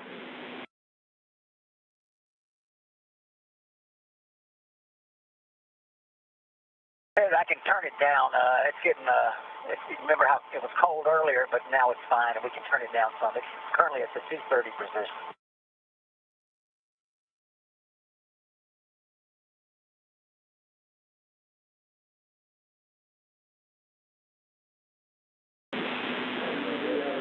All right, Butch, your discretion on the temperature.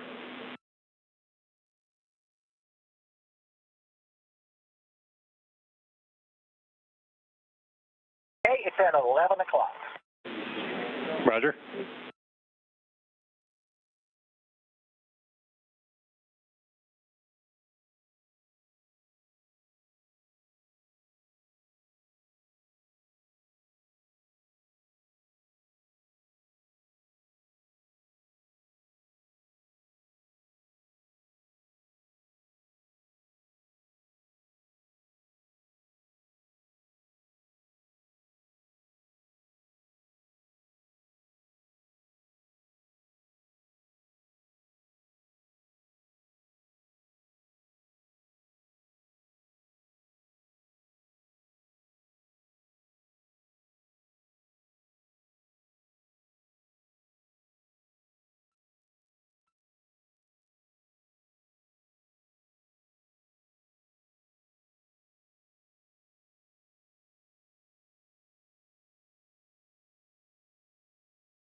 Starliner Houston on the big loop.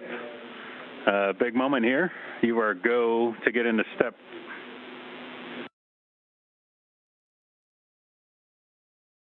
All right, no action message. You're go to pick up in step 6.4 and through the rest of step 6 to open the hatch.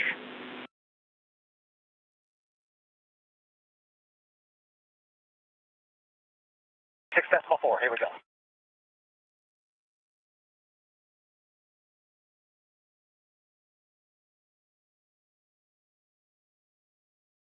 We are standing by for the opening of the Starliner hatch.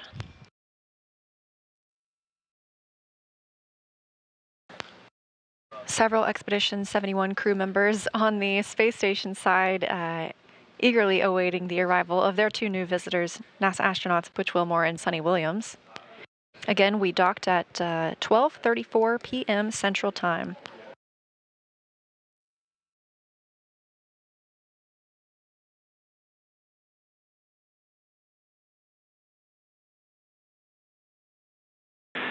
Station Houston on the big loop. We're about 1 minute out to a handover. We'd like to hold off on ingress. We'd like to get this on video.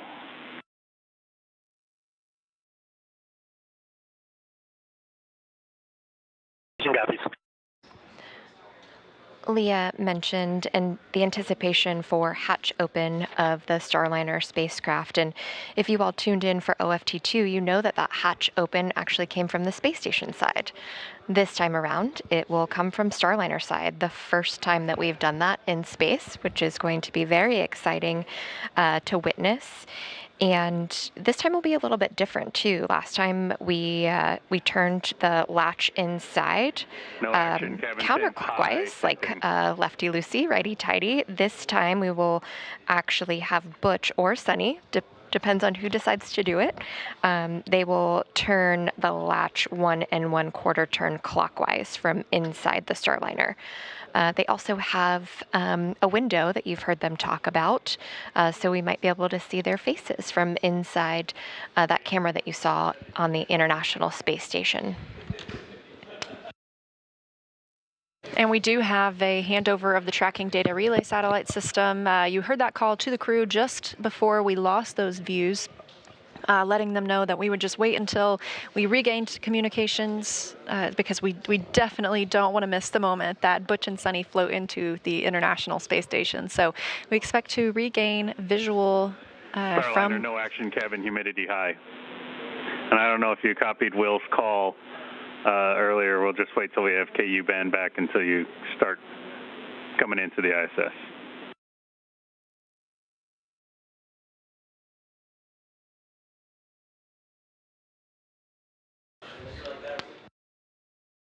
That's Capcom Neil Nagata speaking with the Starliner crew. Letting them know we are standing by for hatch opening.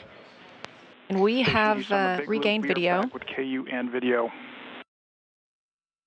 With the exception of crew sleep, Butch and Sunny have been very busy aboard the spacecraft.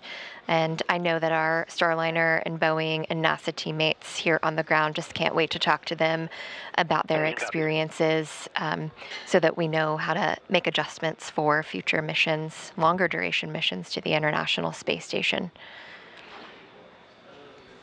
Earlier this afternoon, I got a text message from former NASA astronaut Chris Ferguson, who helped in the Starliner's development, and I bet he can't wait either. His fingerprints are all over the spacecraft, and now so are Butch and Sunny's.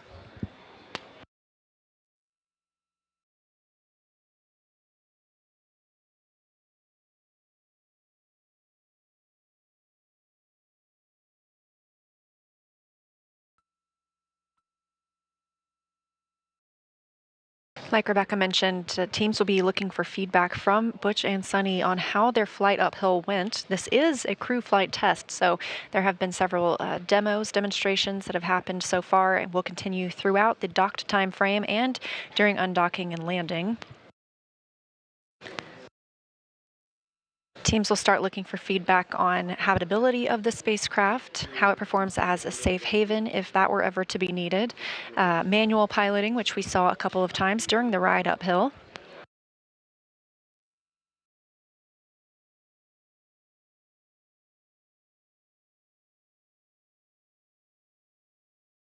And once the hatch is open, we'll be waiting to see the bell on the space station side be rung to welcome 2 new visitors to the International Space Station.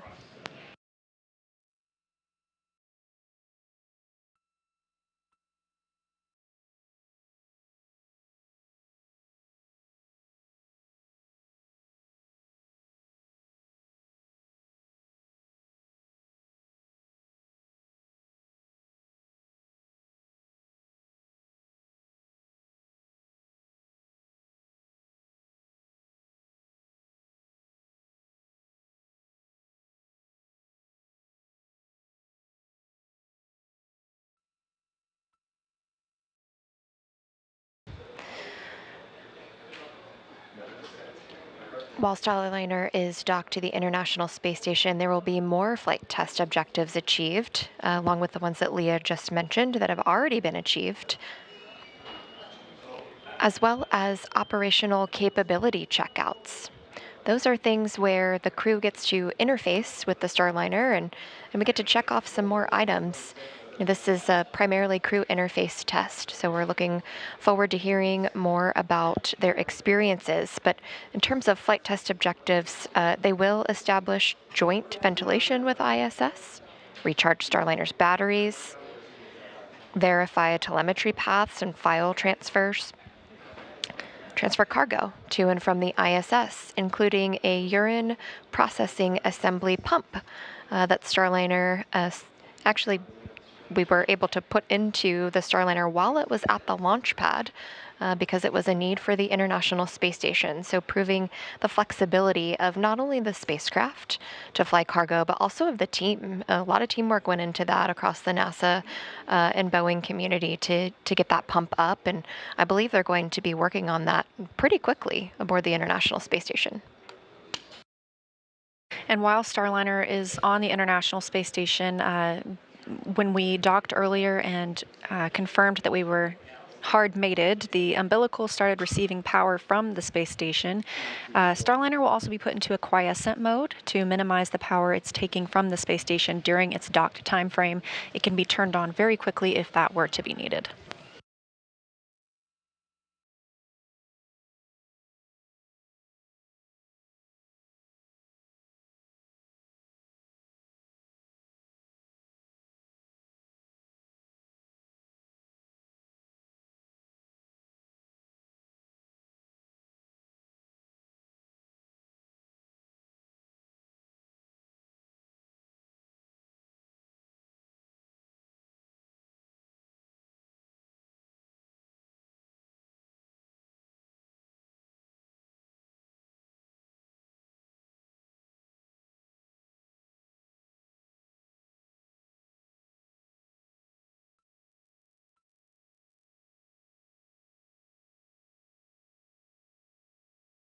From what we can see in this view, it looks like we have most, if not all, of the crew members aboard the International Space Station awaiting their visitors to open the hatch on the Starliner side. Currently living on the station, we have the Expedition 71 crew, including NASA astronauts Tracy Dyson, Mike Barrett, Matthew Dominic, and Jeanette Epps, and Roscosmos cosmonauts Oleg Kononenko, Nikolai Chub, and Alexander Grabyankin. Of course, we're adding 2 more NASA astronauts to that mix today, bringing the total of people living and working on the space station to 9. Leah, this again is just a display of a team sport. When we think about Starliner, yes, it is an American capability, but it's also going to provide global access to the International Space Station and potentially new destinations in low Earth orbit. We'll see at least one international crew member fly up on Starliner 1, Josh Kutrick, Canadian Space Agency astronaut.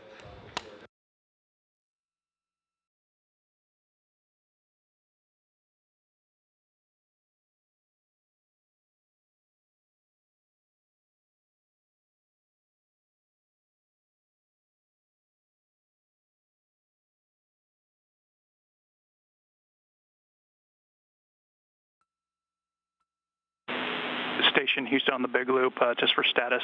CFT crew has just opened up the IVA hatch equalization valve.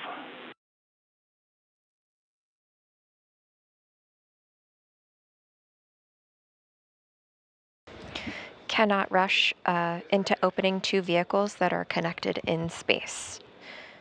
Want to make sure that pressure is equalized between the 2 vehicles.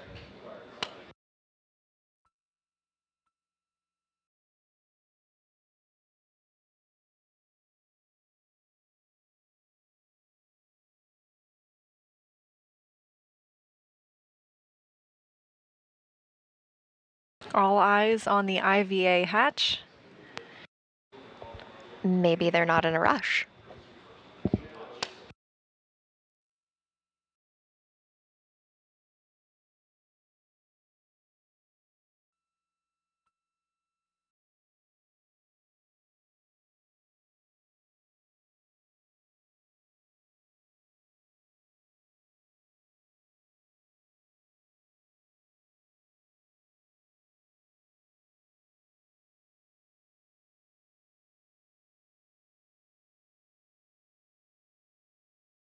Now 2 hours exactly since Starliner docked to the International Space Station on NASA's Boeing crew flight test. Again, that coming at 12:34 p.m. Central Time.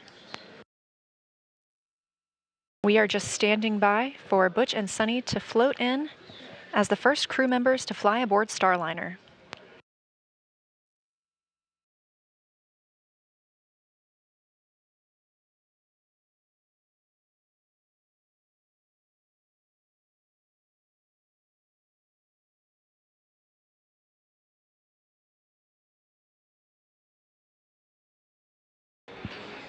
I saw Sunny Williams at the orbital flight test landing in New Mexico, and I remember her telling Rosie the Rocketeer, which was the ATD riding in the vehicle, "Hey, get out of my seat." So maybe she just doesn't want to get out yet.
While we can't see what's happening inside Starliner right now, we do know that after lessons learned from Orbital Flight Test 2, the teammates for Starliner actually redesigned the hatch stowage procedures and the straps. So basically modifications to securing the mechanism. So it floated around a little bit more than we anticipated for OFT2. So they went from 2 anchor points to 4 anchor points. So could imagine maybe they're working on that right now. So the hatch is likely out of the way and they're working on stowing it. Yes, it's definitely not as quick as the movies when you watch spacecraft arrive to another orbiting laboratory. There are several procedures that have to take place before the crew can fly in, things that need to be stowed, and we take careful detail to track everything aboard the International Space Station as well as aboard a visiting spacecraft to make sure everyone arrives and leaves with what they brought up or what they needed to leave on board. I do remember Sunny saying during one of their free flight downlink events where we heard the audio saying that she promised the team she was going to clean up after herself, and Butch was modeling that for her.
looks like the anticipation is building with the International Space Station crew. So, we kind of talked about it before, like a road trip, like little kids waiting for your parents or grandparents to arrive for the holidays. It's probably really exciting and also really like, hey, come on. Yeah, and the crews aboard the International Space Station, they get a lot of opportunities to talk with their friends and family at home, but we really only see new visitors essentially every 6 months, as we either have a Soyuz arrival or Crew Dragon arrival or now a Starliner arrival. So it's always really exciting to see new friends arrive and new faces at the International Space Station.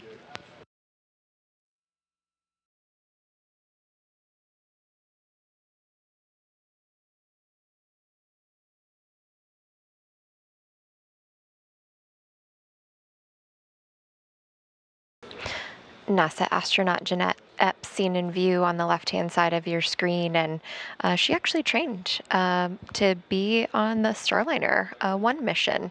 So I'm sure she's very excited to get inside too and actually see it from space and not just from the ground. Yeah, Jeanette flew up on the Crew 8 mission, and having that ability to cross-train on 2 different vehicles is a pretty special opportunity.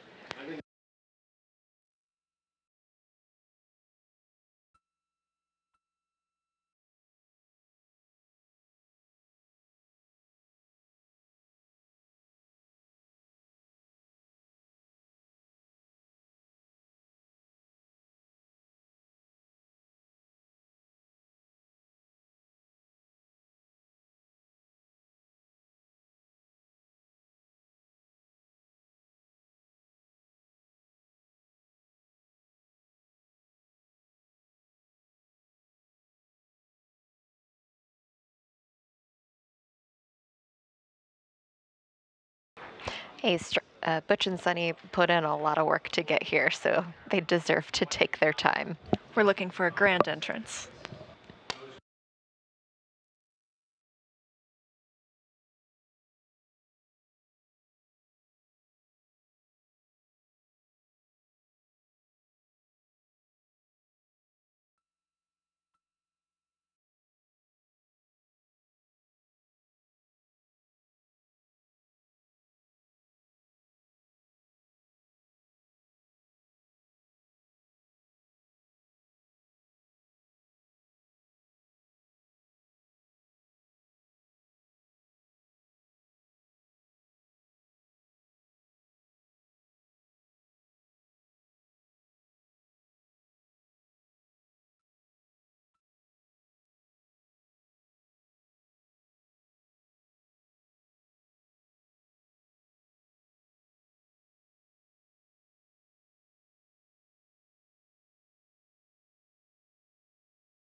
Teams here in the white flight control room are conducting a handover between shifts. The new flight director on console is Rick Henfling.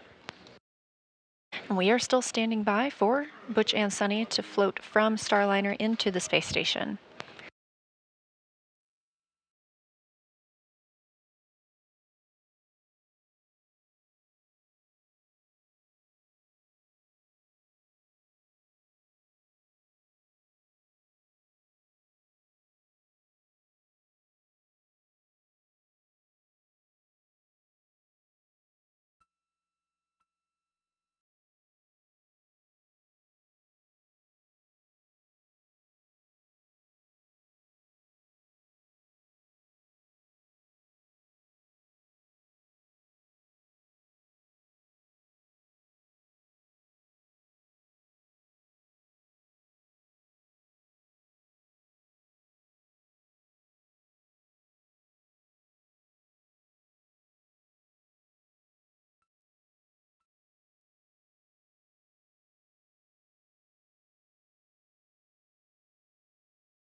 Lots of cheering here in the room, big hugs. Sunny William coming through in her blue flight suit. Oh. And followed shortly behind by Commander of Starliner, Butch Wilmore, now back on the space station, the third visit for both astronauts and the first crewed flight test of the Starliner spacecraft. Everyone looking very happy, like they had a great ride. And if you're just joining us, you're looking at live views on board the International Space Station where NASA astronauts Butch and Sunny are back on board, and Starliner has done it. Starliner has carried its first astronaut crew to the International Space Station. We eagerly await the welcome ceremony and remarks from both Sunny and Butch, so stay with us as we expect that welcome ceremony to begin here in just a couple of minutes. But congratulations to the entire Boeing team. Starliner has done it. It's carried a crew to the ISS. Now it just needs to bring them home. And the ingress or the entrance of Butch and Sunny coming at 2:45 p.m. Central Time. Again, their arrival to the space station today at 12:34 p.m. Central Time, bringing the space station total crew right now up to 9 people. Arriving for the first time ever in Boeing Starliner spacecraft.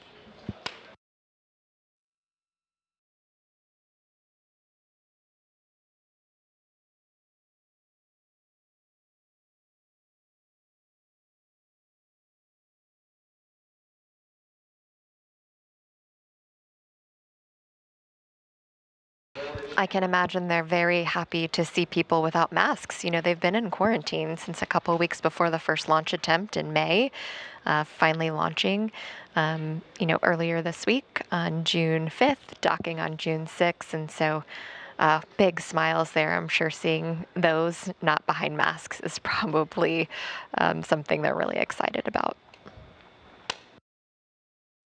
And again, that launch coming yesterday morning at 9:52 a.m. Central Time from Space Launch Complex 41 in Florida atop a United Launch Alliance Atlas V rocket.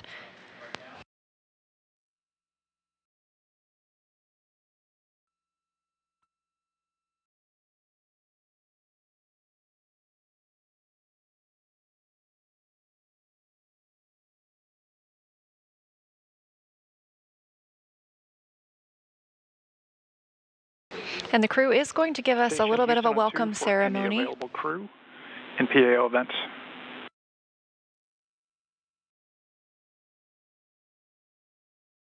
Go ahead, Houston. Hey, we'd figure Butch and Sunny want to take a quick break here, so you guys let us know when you're ready for the event, and whenever you have a chance, we'd like to do a quick voice check. We'll get that set up. Thanks. Yeah, Houston, you want, which camera you want the microphone on? Are you using both the cameras or just one?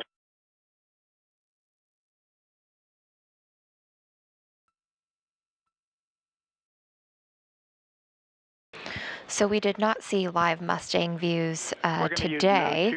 That doesn't mean we won't see them.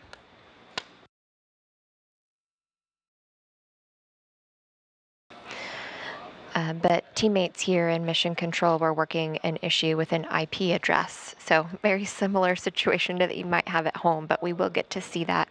And we will also get all of the downlink events that you heard via audio transferred while they're docked to the station. So we'll be able to put those out on our channels after we get through this big milestone where we welcome the crew.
Again, live views here aboard the International Space Station as we have just seen NASA astronauts Butch Wilmore and Sunny Williams float through the hatch from Starliner into the orbiting laboratory, being welcomed by 7 crew members, now bringing the total of people living and working on the space station up to 9. They are getting configured for a welcome ceremony. We expect that to begin shortly.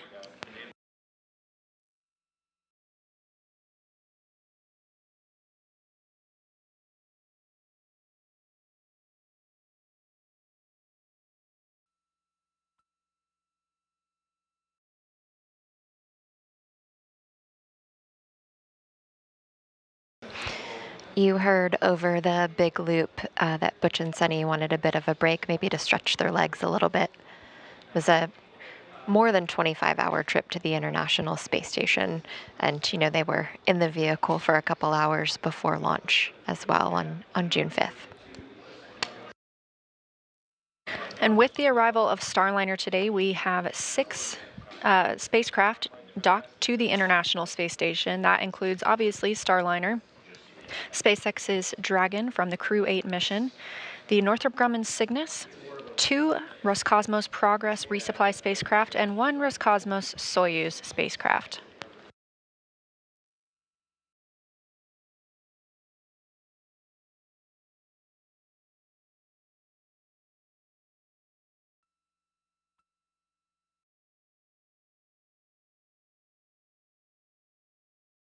Houston, Matt 2, you ready for SEA voice check? Yep, we are ready for the voice check.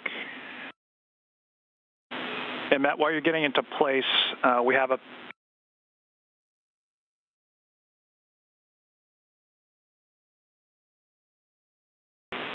Matt, can you give us a full 10 count, please?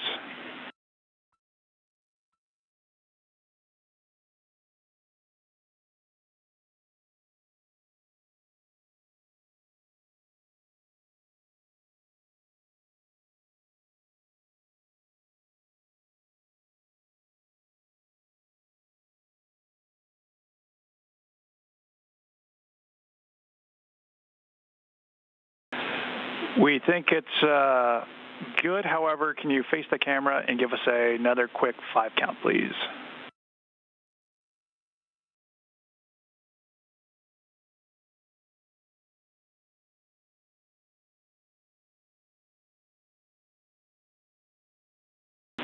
Good. Voice count. Just a heads up, we're about 7 minutes out from a teeter's handover. We're going to start the PAO event after that handover at about 20:02. That's if you're ready. Copy. Let me see where people are at, and I'll let you know start time.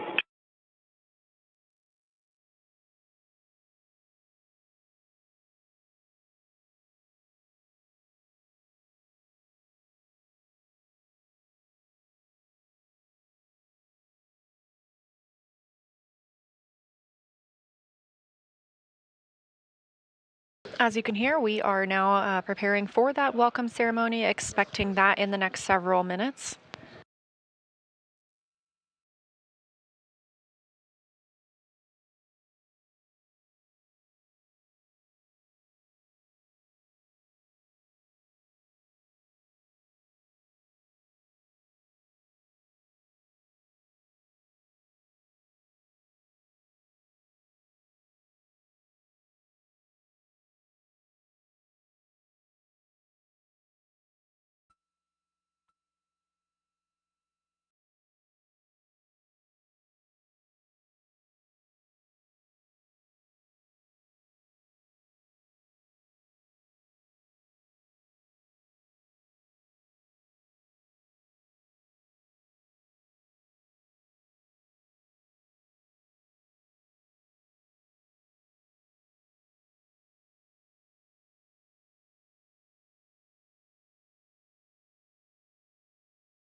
As we await that welcome ceremony, we are hearing in the room here Ed Van Cise, our flight director for Rendezvous and docking today, just telling the team that they are top notch. They worked through a lot to get here, and they need to celebrate their success tomorrow after they sleep.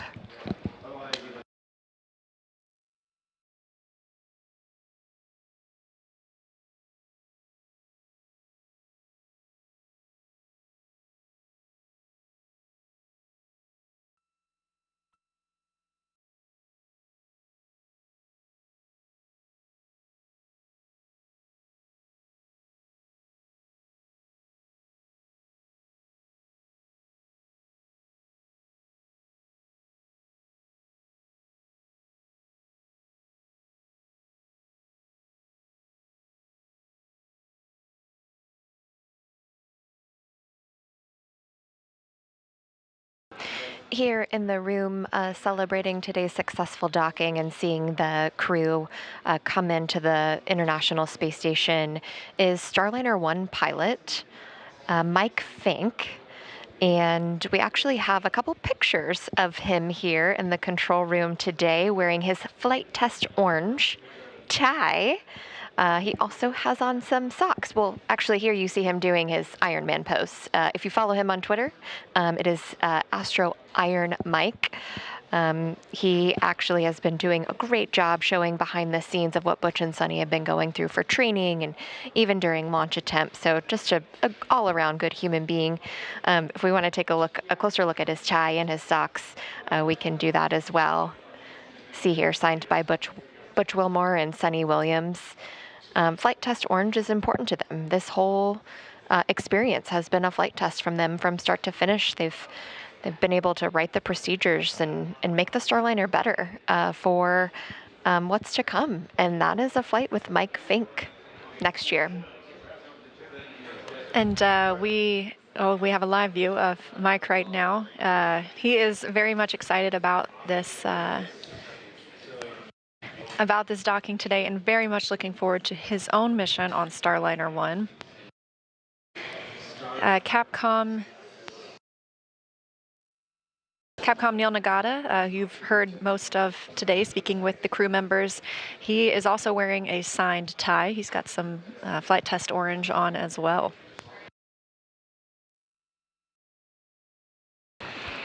We see Butch and Sunny floating in another view here. And what I love about Sunny is she is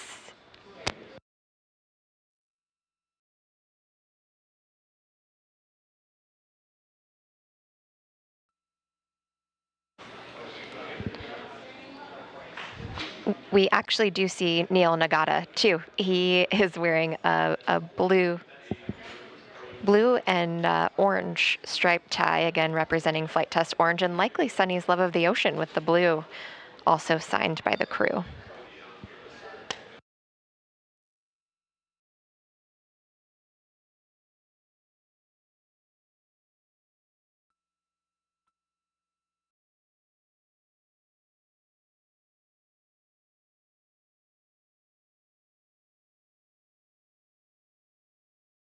And a brief satellite handover while we are setting up for this welcome ceremony with Butch and Sunny.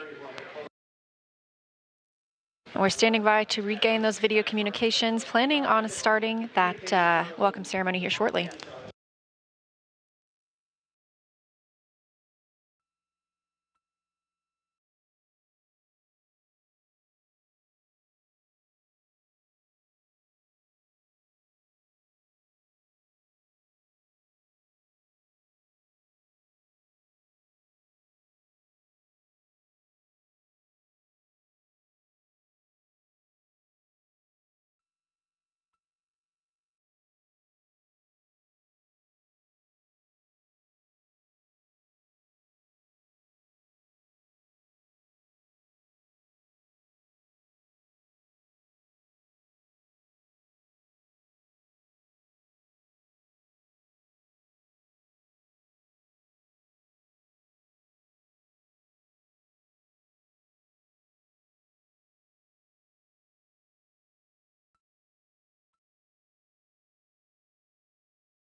Houston, Matt, we are ready at your leisure.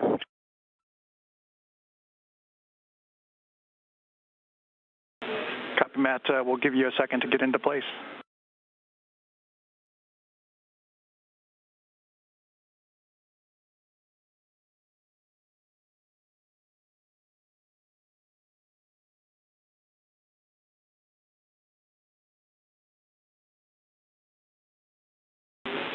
Station, this is Houston. Are you ready for the event?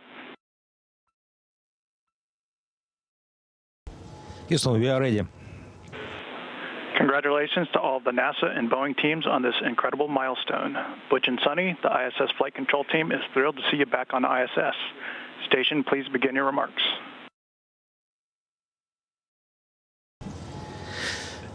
Butch, Sunny, we are glad to see them all here in International Space Station, and we want to congratulate the whole team in different mission control center for launch, for docking, and of the end, we are very happy.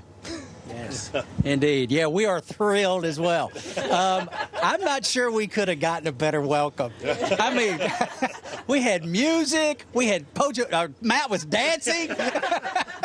It was great. What a wonderful place to be. Great to be back here. It feels like, well, obviously, Sonny and I have been gone for a little while, but it's very familiar. There's only one problem. Matt is in my crew quarters. So I don't know what we're going to do about that. But, hey.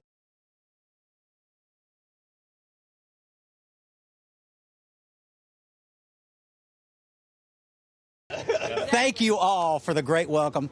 And thanks to ULA, got us going. Boeing kept us going.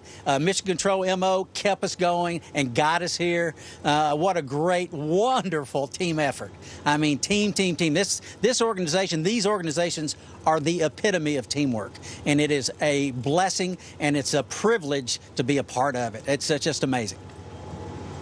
Yeah, and I just want to say a big thanks to family and friends who've lived this for a long time, and I think you're glad we're not with you anymore.